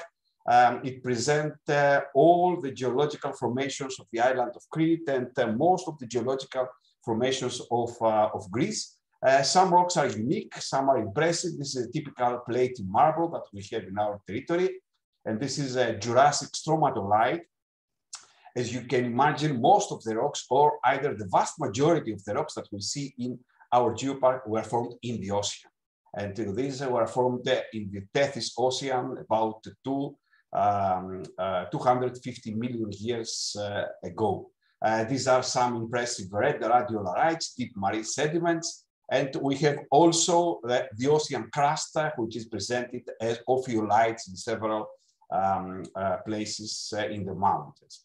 Of course, we have several fossil sites. Most of the fossils, again, are related with marine environment, starting with the corals of early Permian to late Triassic age, gastropods of Jurassic age, more recent fauna like sea urchins, shark teeth of the Neogen, late Miocene, middle to late Miocene times. Also, these sea mammals, the Sirenian fossils, which have been found in several places in the lowlands of the geopark, especially the areas that at that period we had the coastal zone. And also, this is something very impressive, we can find quite high in the mountains sea fossils like these sponge remains and remnants, which are trapped within the platy marble. And this is also a big question for the ordinary people, how these marine fossils exist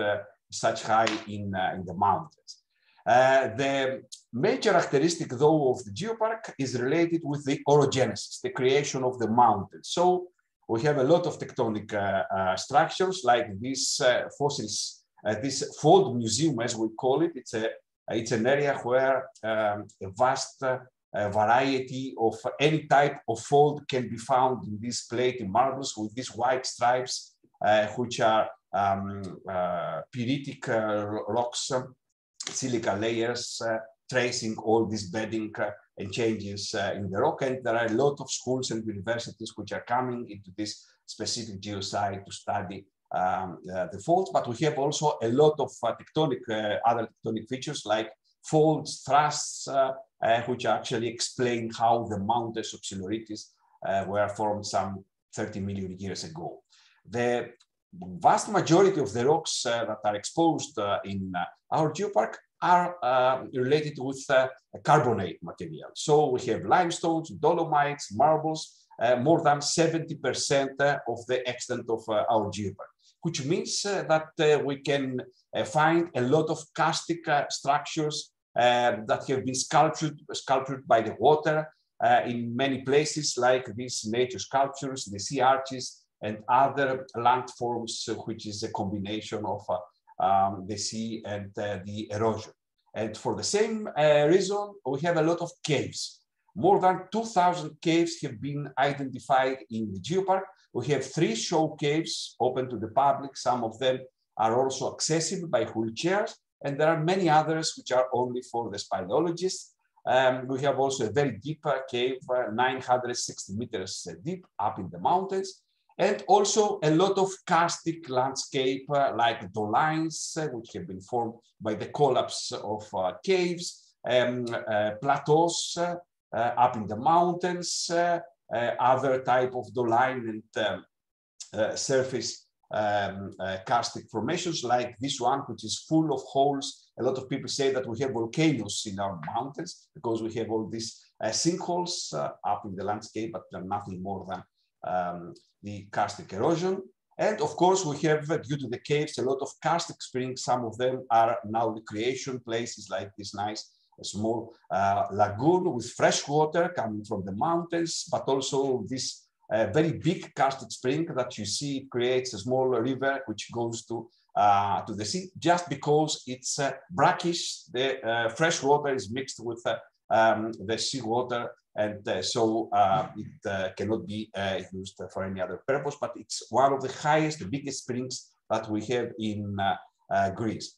We have also assessed our geosites in respect to their geotouristic and educational values, so we know which are suitable for touristic activities, which are suitable for educational activities, and this was a basic tool that we developed several years ago in order to start developing geotouristic and educational activities. For example, here you can see some of the evaluation of certain geosites that we have performed.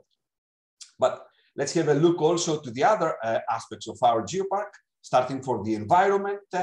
For those who are coming from Europe, 56% of the territory is under the Nature 2000 network because of the rare and endemic species, both of the flora and the fauna. We have the bearded vulture and the wild cat.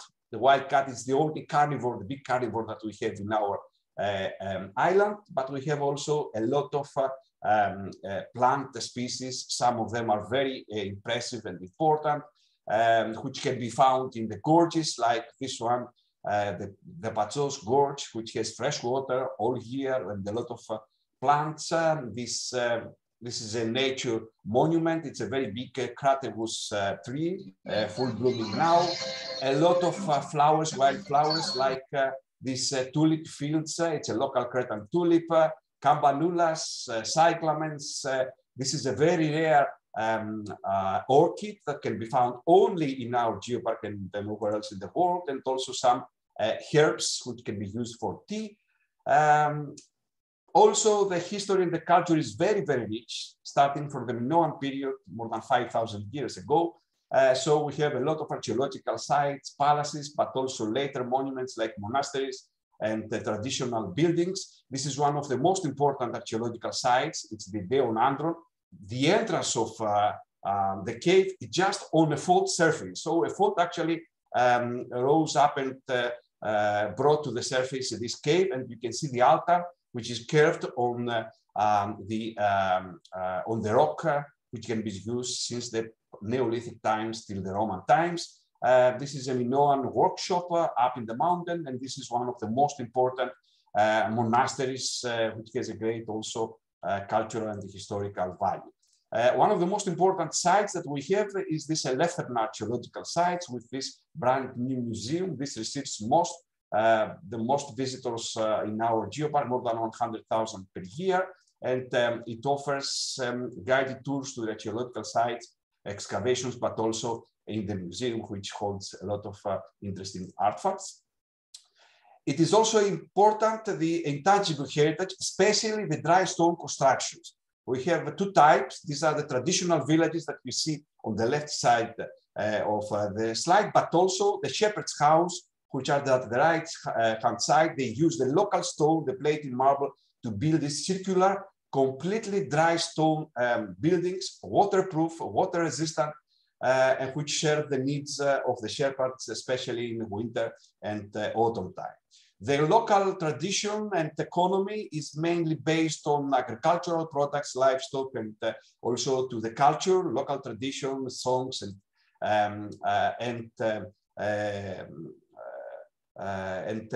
other similar types.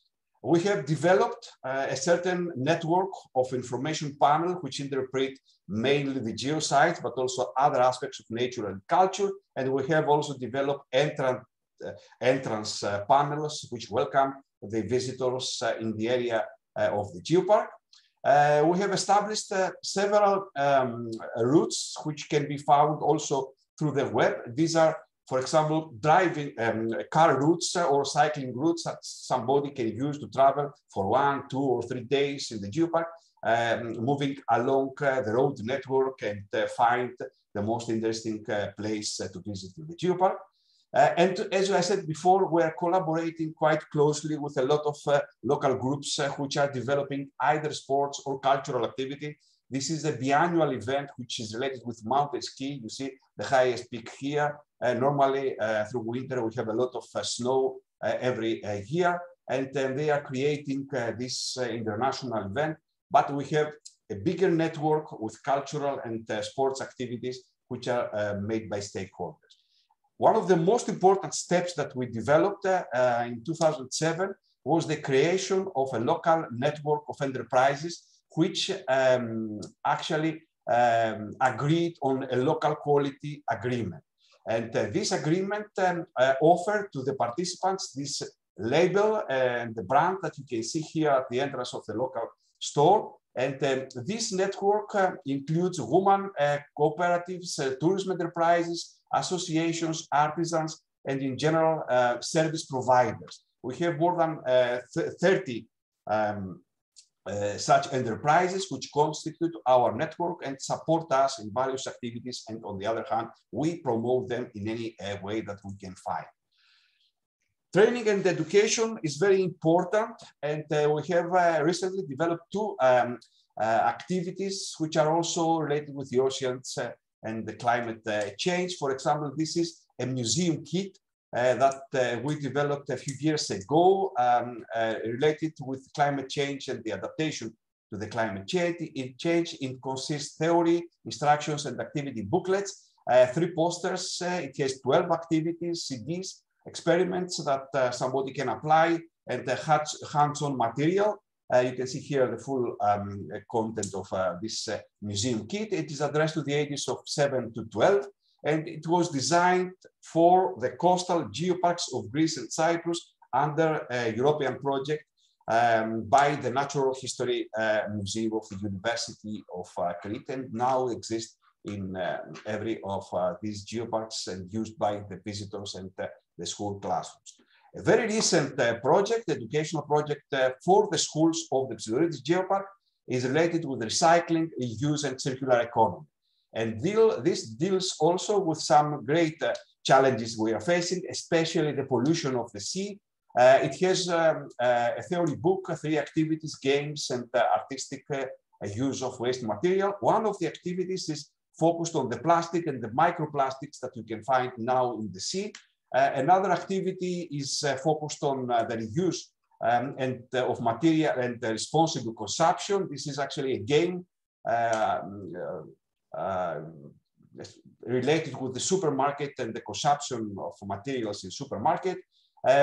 We are also proposing an activity to use waste materials to develop art crafts and so on. And for this first year, this project was implemented at 8 schools, but in future, we are going to expand this to all and implement the project to all schools existing in our geopark. Related with the education is also an application that we developed for mobile devices called eGeoDiscover. We have 2 such applications along 2 of the geotrails in our geopark. One of them is related with Tethys Ocean, and the purpose is to discover the rocks, the different rocks which have been developed in the Tethys Ocean and now exist in a certain geosite of our geopark. These are Android mobile devices, and applications can be downloaded from Google Store for free. They do not need a web. They do not need the internet connection because they need only the GPS. And it's like a hidden treasure game. You have to locate yourself in the landscape, orient yourself, discover the individual points of interest, get information, ask some questions, and then you follow one after the other. There is 10 points to discover these treasures of the geopark. Recently, we have also invested. This is not only the impact of the COVID pandemic. We have started a little bit earlier. And we have this material, most of this material in our hand, to use modern technology, digital technologies to promote our geopark. So we have developed, first of all, spherical panoramas, 360 degrees spherical panoramas. Now we have such panoramas for more than 200 places. These are aerial with drones, but also ground-based panorama. And you can visit special places of the geopark. And what we actually did, we tried to interpret the landscape and the geological features in this panorama. So in some of the panoramas, you can see some images, which, for example, demonstrate here a big thrust fall and other normal falls. You can click on the image, you can see the interpretation of the landscape, or for example, the fault scarp, or in interpretation of the different rocks that you can find here. All this information is combined in an interactive geopark map that you can see here. This can be accessed by the web, and we have the map in the one side and the chapters on the other, which you can click on the one chapter and expose on the map the different sites, for example, the culture sites, Minoan, recent Byzantine churches, and so on. Or you can click on the map and get the information of a specific site of interest. If you are on the field, you can geolocate your site and you can see what other interesting places exist around you. And we have all the heritage information connected into this web map. The recent development of the COVID period is the development of 3-story maps. Now we are developing more. One of them is related with the promotion of the local network of enterprises. So everybody can see this, visit this map, see the enterprises that exist nearby, click on a specific category of a website of an enterprise. For example, this is an ecotouristic and outdoor activities company. You can have all the information, the accessibility, what services they provide, or this is a local museum, handcrafted museum. And so somebody can find the services, the products that exist through our network of collaborators in our geopark. Another one-story map is focused on a certain location that we have a lot of concentration of Byzantine churches. So somebody can visit the area, can see the interactive map of the churches, can get information, but also can use 360 degrees panorama. Some of them are from inside the churches, so you can have a spherical view of a certain church. And we have also the photo gallery where somebody can get information. The latest development is related with the VR technology, the virtual reality. So we have developed such virtual reality tools for 2 specific geosites. This is for the NIDA geosite. It can be accessed by the normal way through the web and the normal browsers, but if you have the goggles, you can view them in virtual reality. And these goggles do not need the internet connection because they are located on our devices. So you can travel through 19 different videos, which include embedded videos, pictures, narrations, and you can have actually a fly over this plateau. And now we are developing a similar one for another big geosite that we have in our territory. Just to conclude, in our geopark, the local natural and cultural heritage is so rich that we think you can say it's like diverse like the sea. The mountains characterize our geopark, but the sea is everywhere present in the rocks, in the fossils, in the culture, and it's visible from everywhere. We are discussing modern challenges through the educational and training tools and activities together with our schools. And we are recently exploiting all modern technologies that can be used for the promotion of our territory, of our products, of our collaborators. Increase the visibility, can be used for training, but also for the entertainment. But also, I would say, all of these products can be found in our geopark, the geosite, which is this one in this address. And I thank you with this very nice coastal landscape of our geopark. Thank you very much for your attention, and I hope I didn't took much of your time. Thank you, Professor Fasoulas, for this great presentation that gave us a very broad view about your beautiful geopark, Psiloritis UNESCO Global Geopark in the Creta Island in Greece. We have here a question for Daria Daeva. She said, could you please name the title of the article, which is connected with the assessment of geotopes of Psiloritis? or maybe you could share the link to the article. It was an article of 2010, so I don't remember exactly the name, but the title, but I think it's Quantitative Assessment of Geosites in Siluritis Geopark. So actually, with this article, we presented also a methodology for this assessment, and it was published in GeoHeritage, in the Journal of GeoHeritage. I don't know if I have the link, but I can try to find it later through GeoHeritage. Great. So someone I can write the full reference though in the chat, so somebody can find it. Yes, thank you, thank you. So someone with other question?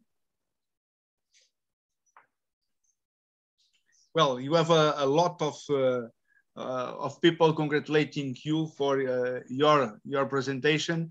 Was really very not only very nice, but was a very good example for many of us and many of those that are now managing a geopark or an aspiring or a project for future geopark. I don't know, I don't see that. Well, thank you so much, Babis. Thank you so much, Professor Façulas, for your presentation. That really honored us, and it was very important. And now it is time to go further to the next keynote speaker, Professor Alisson Pontes Pinheiro. Is professor in the Regional University of Cariri in Brazil. He is the director of the Paleontological Museum of Santana do Cariri in the Araripe UNESCO Global Geopark. Is the scientific director of the Araripe UNESCO Global Geopark, and he is also a member of the roster of evaluators of UNESCO Global Geopark.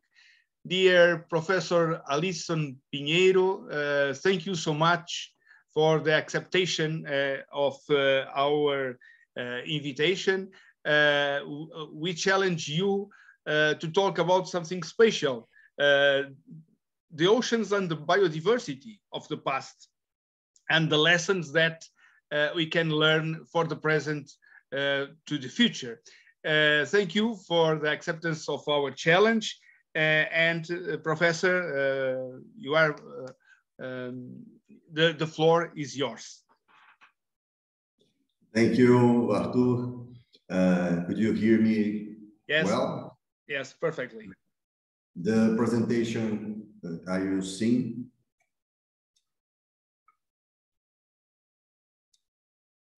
Yes, in good conditions. Great. So,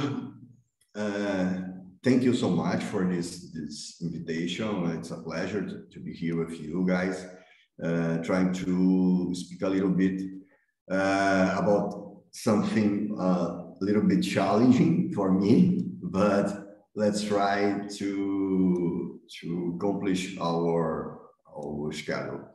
So Professor Artur asked me to talk about oceans and biodiversity of the past, lessons for the present and future. So, sorry.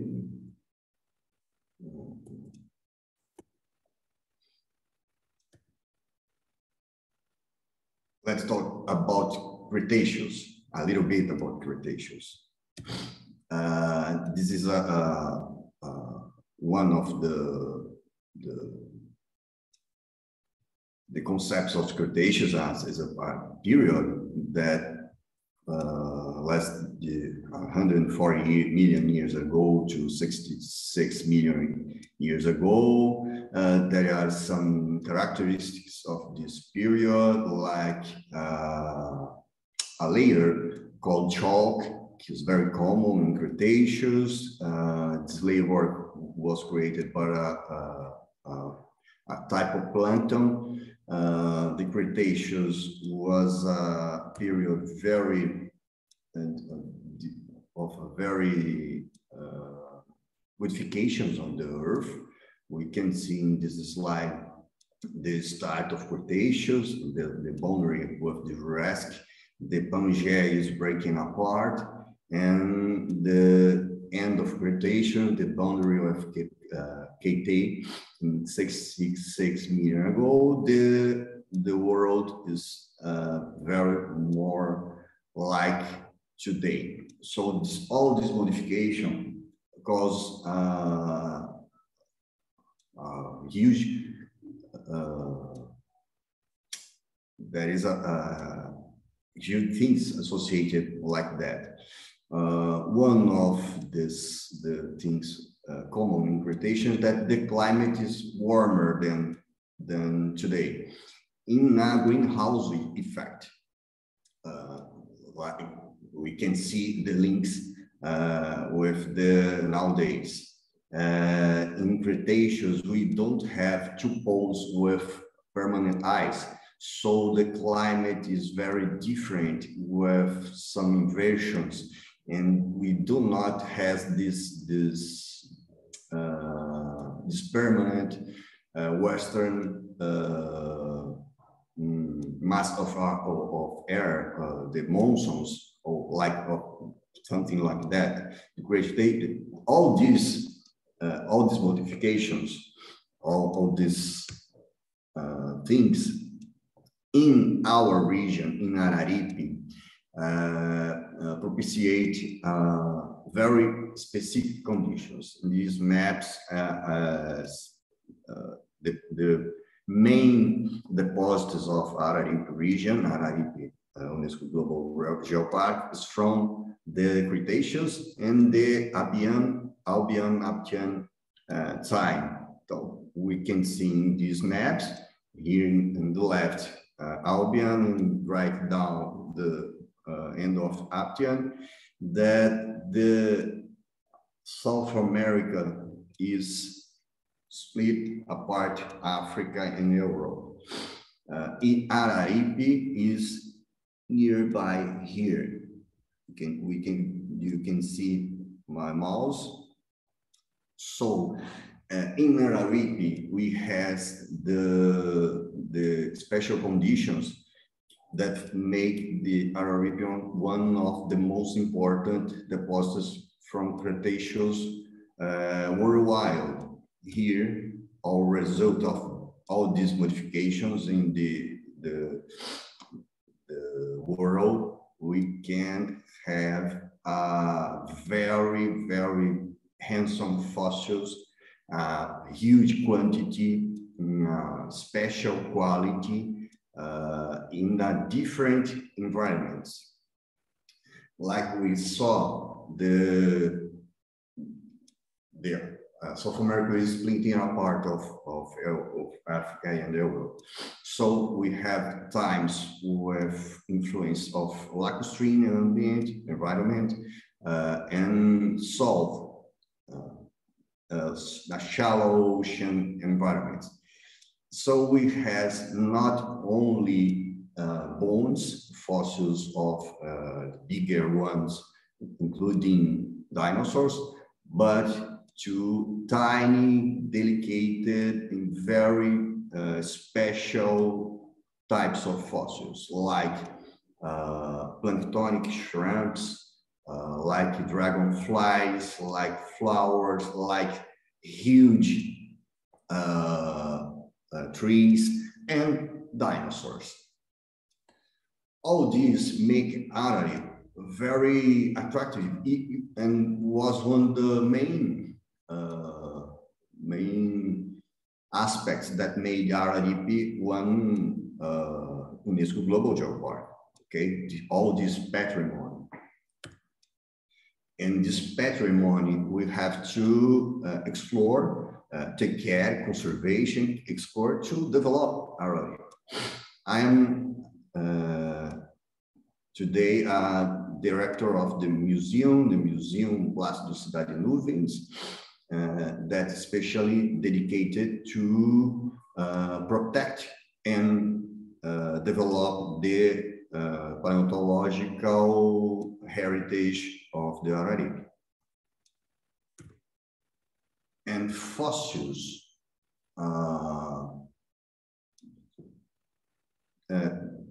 it's very, very attractive. Okay. We developed a lot of actions and programs to educate about fossils patrimony, its conservation, and ways of transform the fossils and one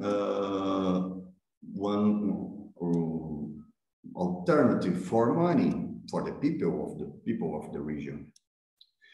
I will share with you some programs, some actions nowadays in development, in course in our museum. One of them, very special, is our program of guides.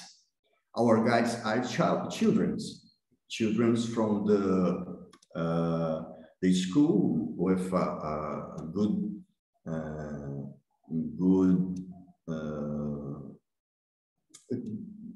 be good in school, selected, and especially they has lessons and so on about paleontology, geology, and history of the basin. Okay, so all visitors of our museum are received by children. We had a lot of all these fossils. It's a really great amount of fossils that we have here. So it's so common that maybe in every house of the region we can find a fossils. Even in the wall of the house, we have fossils. So we have to make campaigns to make the people understand that fossils are a patrimony, and like that should be very the special place for this. It's not in a wall of a house or like a stone paper. Yes, in a museum. In a museum telling the history of the earth, a museum telling the history of the world modifications, and for education and development. These fossils, we have to take care of them. With special programs for rescue. This huge one has a special attention on 6 tons of a tree that we have to make our special operation to rescue and brings to our museum, and the policy of the region, because in Brazil, it's not in all places of the world, but in Brazil, fossils are a patrimony for the people from Brazil, are good from the union. Like that, we cannot trade fossils, commerce fossils. So we has a lot of interactions of policy, federal, state policy, formation for these guys to the king for the do his job to protect this patrimony in a good way. Unfortunately, this history has some challenges, very difficult. In this slide, we are seeing fossils from Araripe, from Brazil, that is not in Brazil. Fossils that are spread around the world. We can see how amazing they are. This down at the right was very famous. In the time, people talked that is a snake with foot. After that, the people now are thinking this is a a kind of lizard. But when this fossil was discovered, was the link and a snake and a lizard, what would be a snake with foot. We can see the head of pterosaur with his cresta, amazing, and all this material are holotypes of species from Araripe. Now, in other countries of the world, we can't imagine how important could be this kind of material in a region that intend to develop that region with this theme. Fossils could be a very strong, very powerful tool to reach the sustainable development. But this is only true if these fossils stay nearby the local when they were discovered. So we has trying to sensibilize and to recover our fossils from Araripe around the world. And here is a good part of this history. All this effort finally are taking results, good results. These years in France, we received from the French government 1998 fossils that were being commercialized in France and in an illegal form. So the French government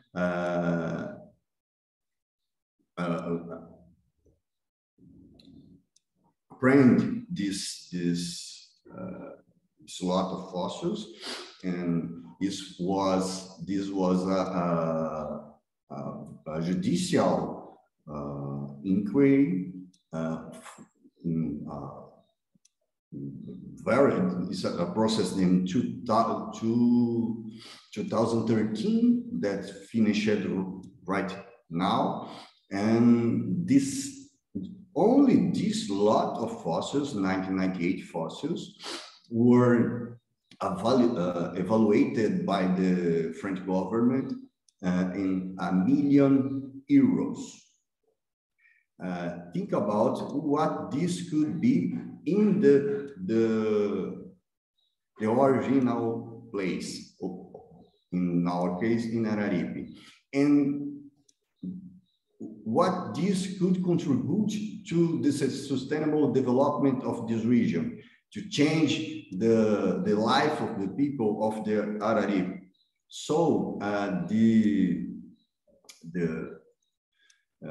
this challenging show that paleontological patrimony is important to develop any region, and like that, this patrimony should be nearby the territory, the people, the local ones nearby these findings is one of the main flags of Araripe right now to try and develop this region.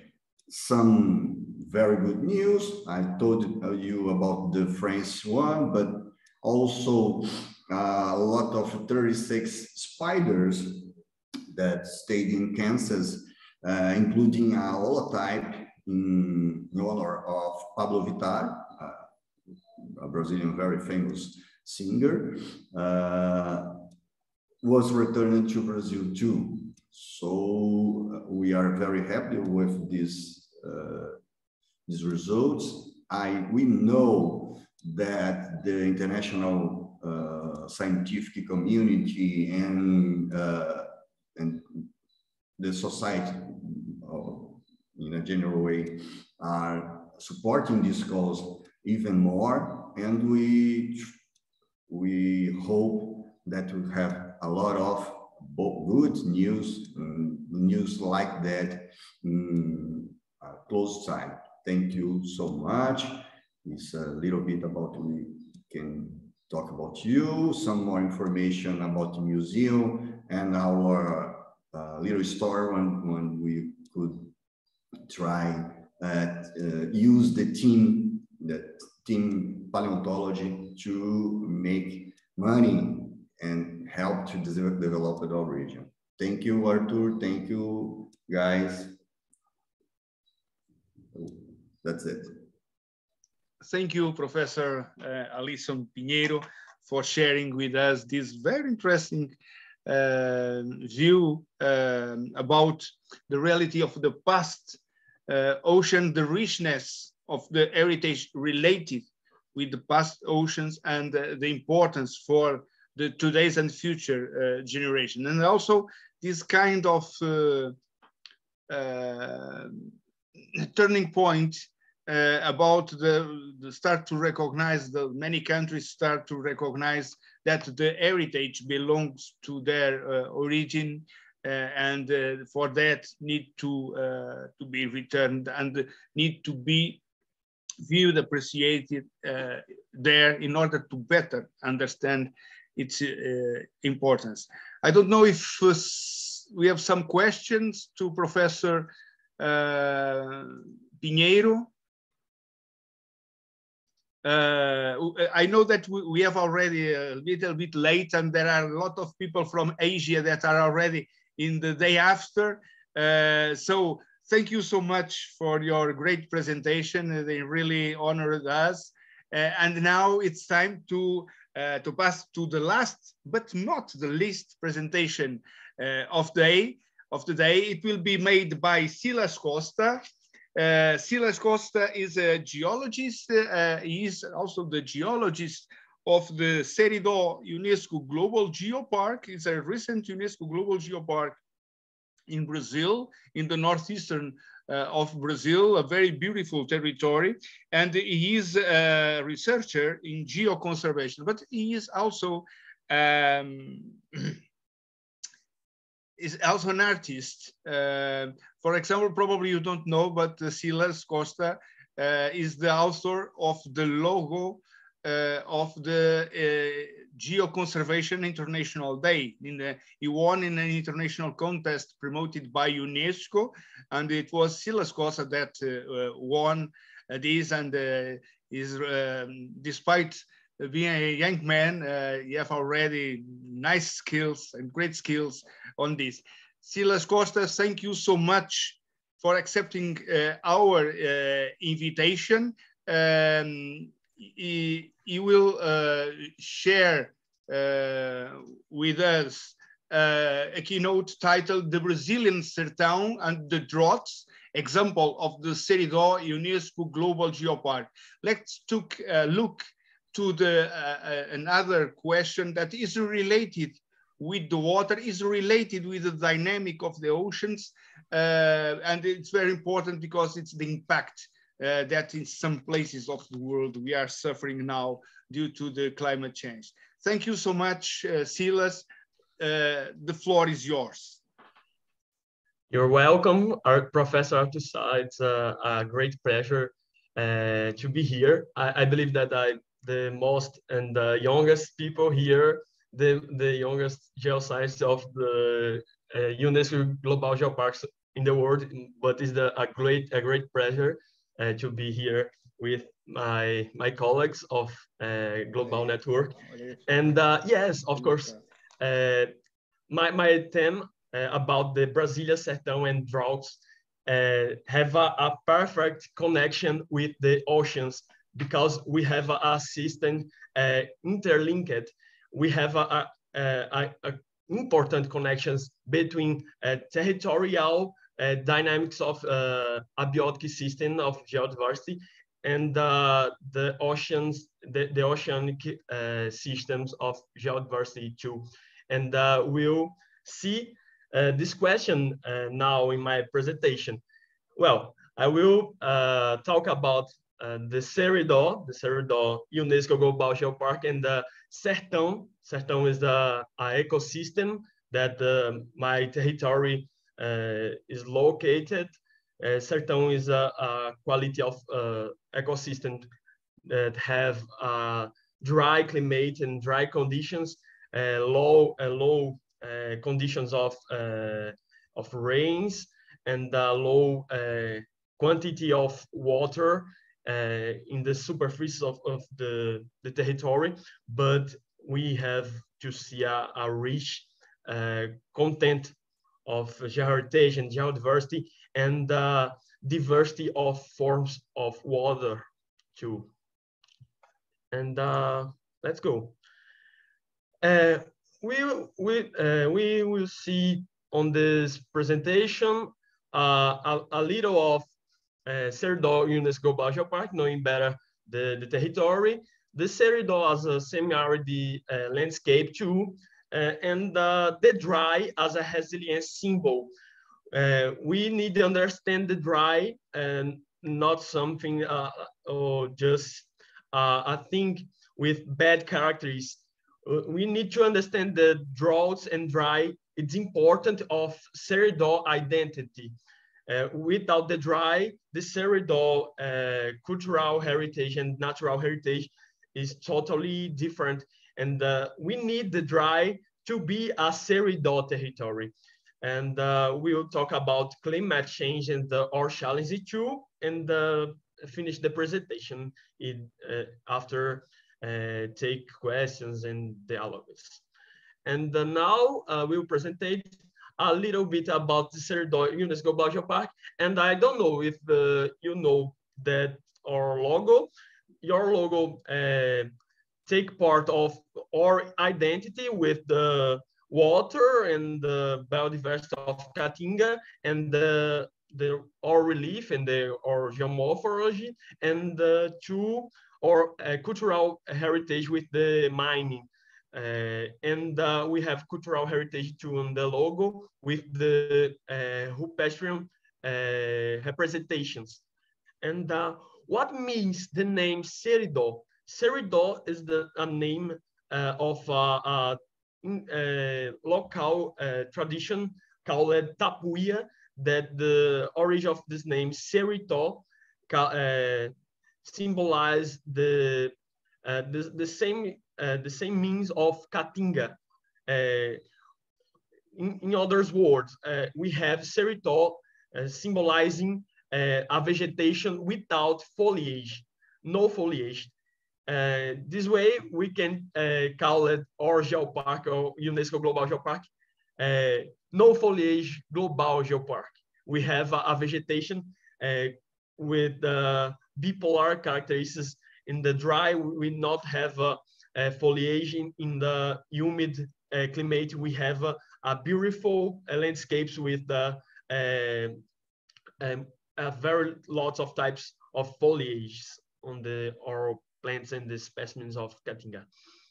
And here in our territory, we have seasonal municipalities in 280,000 square kilometers. This is our territory. This is about 400 kilometers from ocean, the Atlantic Ocean, but we have an important connection with the oceans too. I will talk about in the next episodes. And we have two more of the 100,000 inhabitants manifesting the better of the Sertão's culture. And about the Sertão Geopark, about our definition, we are a sustainable territorial and bottom-up management linked to Sertão Geopark Public Intermunicipal Consortium. Is all form of management.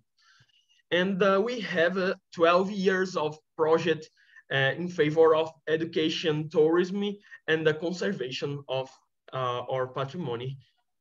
And about our geoheritage, we have 21 geosites represent our geoheritage with Neoproterozoic and mineralizations and Cenozoic volcanism and relief.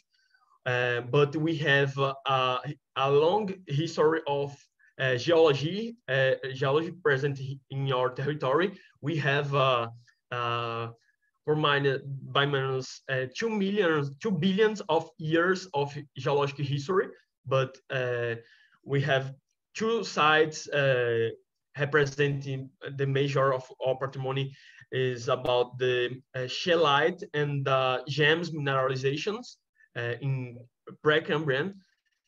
And we have two unicity and richness in Caatinga biodiversity containing included Caatinga UNESCO Biosphere Reserve on the extreme south of our territory. And we have other ways to conserve our biodiversity concerning Brazilian legal conditions too. Well, as well, we have to the archaeological sites and the cavities and other forms of protection of geoconservation protection. Well, and we started our actions in 2010 with the inventory. In 2011, we have a first participation in a scientific event. And 2012, we have the logo creation, then the propositions of national proposals of geoparks. And 2013, we have the a first dissertation thesis, a first scientific document, a first paper about our territory. In 2014, we have a first creation, a first register of creation of our geoproducts. And 2015, we have a first course of geotourism to local guides. And along the time, across the time, we have a definition of work group for define what our type of management. We have to the a first operational consultant in época our actual director of operations, or Janaína Medeiros, and we have to the elaboration of or macro-educational project about the 5 senses of Sertão Geopark concerning about the 5 Gs, geoconservation, geotourism, geodiversity, and other Gs that you know. Recently, we have submitted the candidature for international and global geoparks network, the dossier submission in 22 with the COVID-19. We have the series of lives at home with those. We have a new visual ID creation. We have the production of educational materials too. In 2021, we have the evaluation mission with the Professor Arthur Sá and Diego Chelupin as well. And this year, we have the second Brazilian UNESCO Global Geopark and the official contracting of me, the Geosciences, and the first Viva La expeditions about sustainable tourism in agents. And here we have a summary about our climate conditions. We have half of territory in a strong semi-arid, is about 9 or 10 months without any precipitation. And the north half of territory, we have a medium or mild semi-arid condition. But in general, we have this graph representing 2 seridos. Who has no precipitation and Paris precipitation, we have the same graph, basically. And from January to July, we have a good conditions of rain. This epoch is this year, and this epoch of year, we have green serido. And from July to December, we have a yellow serido. We have 2 types of landscapes with totally different characters. Then we have 2 serido geoparks. one to January to July, and other of July to December. Then I say to Professor Atussa, you know just one Serra Geopark. You need know the second Serra Geopark soon. And here we can see this contrast along the time of the year. Here we have the Cânions Apertados geosite in May of this year. And we have the Cânions Apertados in November of last year. See the difference. We have the green Serra and then we have the yellow Serra. We have water on the river, on the water course. And here we don't have any way, any form of water on the course of water. And the other geosite are Açude Gargalheiras. It's a reservoir, it's a dam in Serra, one of the largest reservoirs of the Serra, and in July of 2020. And here we have the same geosite in last year. We have a contrast of landscapes. The same for Açude Boqueirão geosite in January of last year and October of last year too.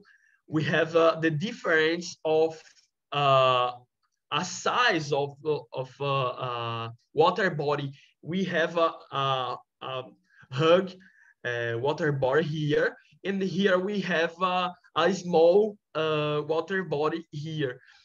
It's very different. Then the vegetation is the same, but represents different forms of survival and resilience. Here we have a green vegetation with diversity of foliage, and here we have a dry vegetation. It's the same plants with represent your resilience along the time, along the climate. And here we have the Serra Verde geosite. Here we have a natural tank, a geomorphological form of relief. The stone of Qeshm, Pedra do Caju, as I say in Portuguese. And here we have the Tanque dos Porcianos, or another natural tank in granitic rock. Here we see the presence of water. Here we do not see the presence of water. The same for Xique geosite. We have the same landscape with the total different characters. And this is a part, this is a axis for understand our patrimony, to understand the characteristics of Serra people, of our people. It's important to understand the different climatics along the year, yeah, and along the time too. And for understand our transformations along the geological time, we can understand the Lagoa do Santo geosite. It's an important site to understand our climatic past. For example, in this geosite, we found the fossils of big mammals of Pleistocene. We found fossils of Megatherium and fossils of Glyptodon in the sediments inside the natural tank. We found this animal, the paleo animals in fossils, resist already here in the sediments of this natural tank. And we can use this geosite to understand how the Caatinga, how the Serra evaluate in the geologic time to comport these big animals in the past to comport actually little animals and other types of fauna in present times. And the dry is a resilience symbol. Since the past in paleontological resistance, in geological resistance, but we have the dry as a resilience symbol in culture too. Why this dry is ugly? Why I don't don't comprehend the dry as a beautiful landscapes. We need to understand the dry as a part of our heritage, not something as suffering and pain marks of time and the marks of resilience of Sardines. Why this rise is dangerous? This question is important to understand the resilience of our people. The droughts take part of our identity. The Sardines lives with these conditions, with these climate conditions. We can say that the Sardines do not exist without the droughts. The droughts change the Sardine landscape. Here we can see the Galera geosite in last century, in the beginning of last century.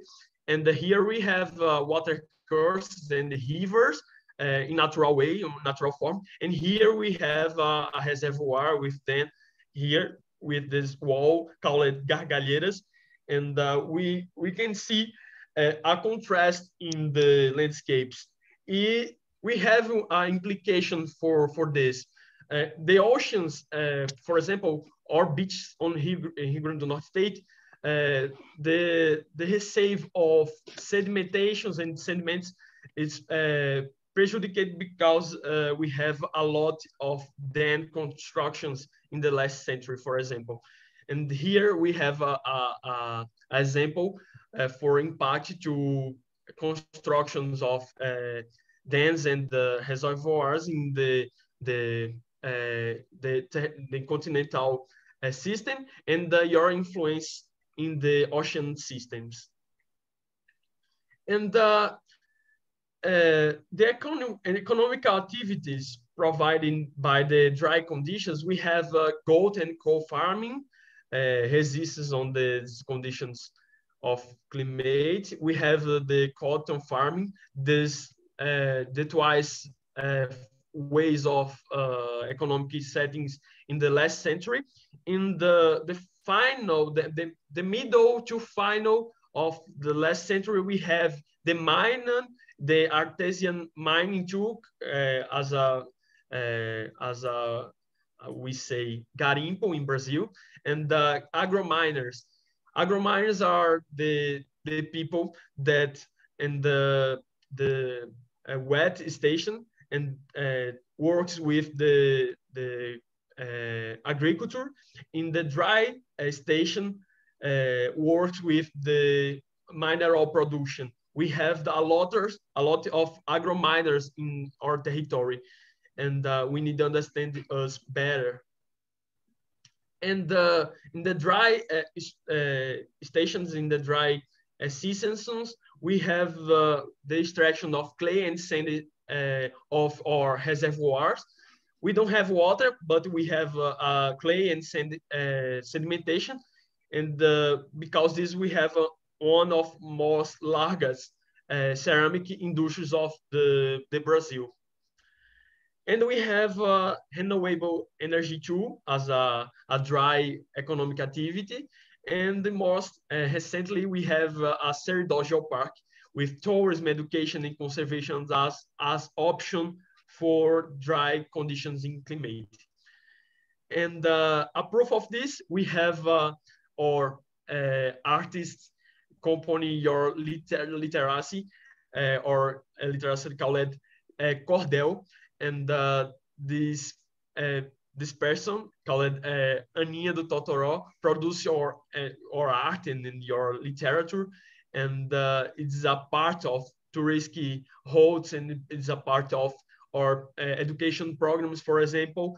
And Silva Geopark is definitively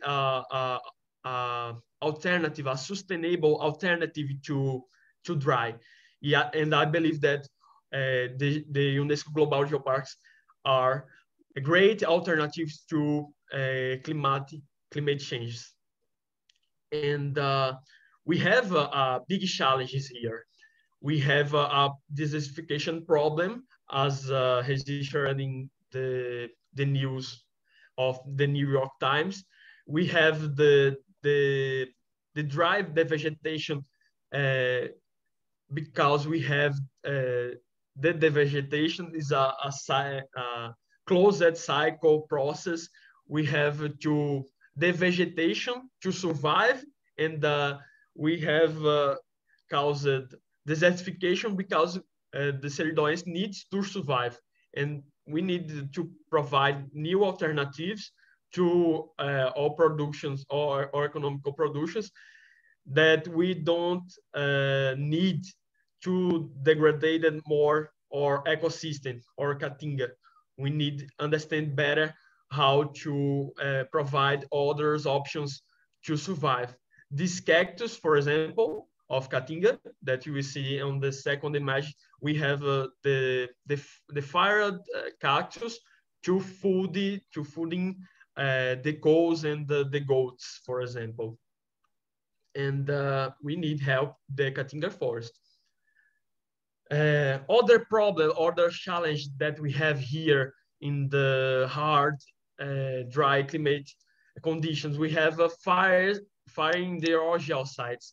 Here we have the Açude Boqueirão geosite when the Caatinga vegetation fired because we have several dry condition.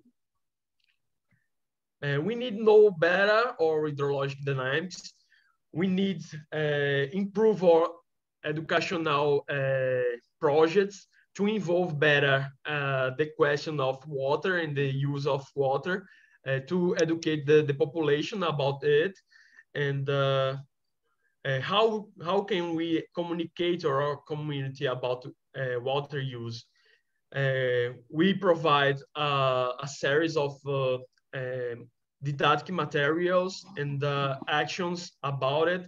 As example, we have this of the free jelly no plastic inseridor, free jelly of plastic. These actions talk us about the hydrological resources too, for example. And here we have the problems of geological risks and hazards, for example. We have the condition, the people grows up and the urbanization process grows up close to the reservoirs and the water course, for example, for your necessity to live. And what more, the proximity of this natural geosites and natural landscapes, we have more impacts to these environments, and we have more risks to population too.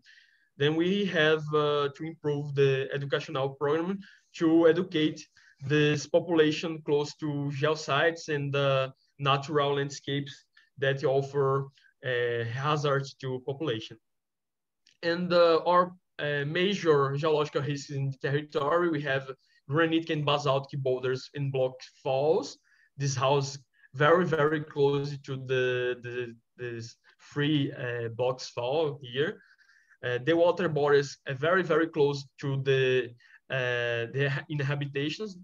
The inhabitations grows up close the water body for water necessity, but in other moments of the year, or in the moments of the seasons, this water body grows up close to the house and cause the floods, for example. Here we have to the metamorphic rocks displating and the sedimentary escarpment landslides associated totally with the precipitation periods. And for finalizing our presentation, we have to understand the income generation provided by Ceridó Geopark with as a help to water accessibility and decrease risk to population. The Ceridó Geoparks is an opportunity to reduce the climatic refuges too. My family, for example, myself is a proof of life that the Ceridó climatic refuge, my family needs to get off of the territory to live in other city, in the capital of my state, to get out of these conditions of dry. And I believe that Serra Geopark is a great opportunity to reduce this problem in our territory. I thank you for opportunity. Thank you for the Professor Atusa and my colleagues here that watched the presentation. And the final phrases that I leave for us is the best way to predict the future is to create it. A phrase of Peter Drucker. Thank you so much. And if possible, follow our social networks and come on to the Serra Geopark. Thank you. Thank you, Silas, and congratulations for this very interesting and impressive presentation. It was very nice and reveals the passion that you have for this territory, and also was very important some topics when you show that the Serra is made for the drought. And this can represent and justify many of the things related with the population of the Serra. Well, despite we have some people asking. A lot of congratulations. Tarek Ben Fry from Tunisia said, you talk about dissertation thesis, would you please share some of them or give your email to contact you, so you will leave there are a lot of people, I'm unable to find the first question. Thank you. I believe that the question of Juan Tao, Lucian. Yes, from yes, Silas Costa, congratulations for your fantastic presentation. My question is, how about the cooperation between the geopark and the local communities? Thank you. Can you explain a little bit to Wang Tao from the Lushan UNESCO Global Geopark about it? It's a great question. I can believe that the Professor Arthur lives here in November to respond this answer, but I believe the strong contribution to this is our educational programs, and our stronger educational programs in the 6 municipalities provide informations and conditions to understand better the population understand better our own or all system. And I believe that the education is the major way to help the local communities, provide conditions to better conditions of life. So, okay, we have here, it's not a question, is, sorry. From Ait Yaqub Fatia from Morocco, from the project Jebel Bani. Yes, not today, but at least in or tomorrow, if appear a small time frame, yes, if you have a small presentation, we would we will authorize you or allow you to present a little bit about your project, but small, no more than five slides for tomorrow or after tomorrow. Yes, we will take this in consideration for you.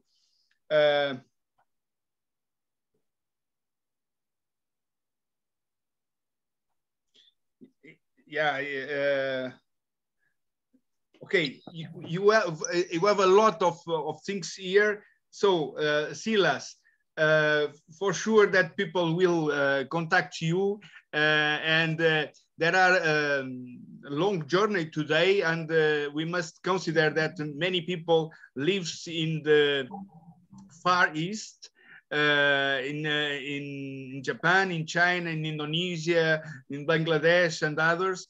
So in the Asia, so and these people is already in the day after. Of course, the others like you are already at lunchtime, So I'm hungry now. we wish we want to thank all of you for your presence, for your patience, and for your attention to the today talks.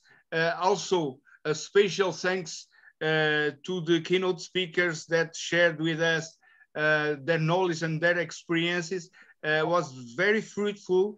And tomorrow at 11 a.m. GMT +1 Lisbon time, we will start the second day of this 6th International Summer University on Geoparks, Sustainable Regional Development, and healthy lifestyles. So thank you to all of you. I will ask to those that still need to switch on the video camera in order to take a collective picture to keep for the future. Yes, switch on your video camera. We have many people that still after a long day, but very interesting day for sure, that many people take a break to drink a glass of water or eat something, but I think that we are ready. Yeah, so thank you so much to all of you. Nice to see you, so many people that we know from the Geoparks movement, and many others that are new and are very interested on this. Thank you for your participation. See you tomorrow for another beautiful journey with new and different approaches. See you tomorrow. Bye-bye. See you. Bye. Yes. Thank you to all of you. Thank you. Thank you very much to you too, dear Prof. Bye-bye. Bye. Thank you very much. Obrigada.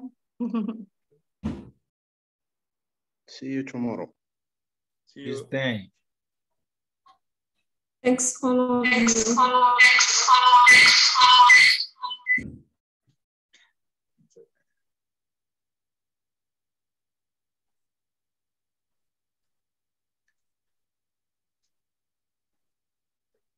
Grande abraço, professor Arthur. Obrigado, Alexandre. Para você também.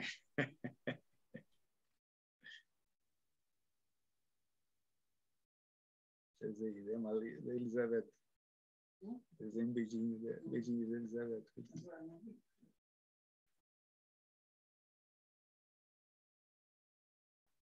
Bom, vou seguir.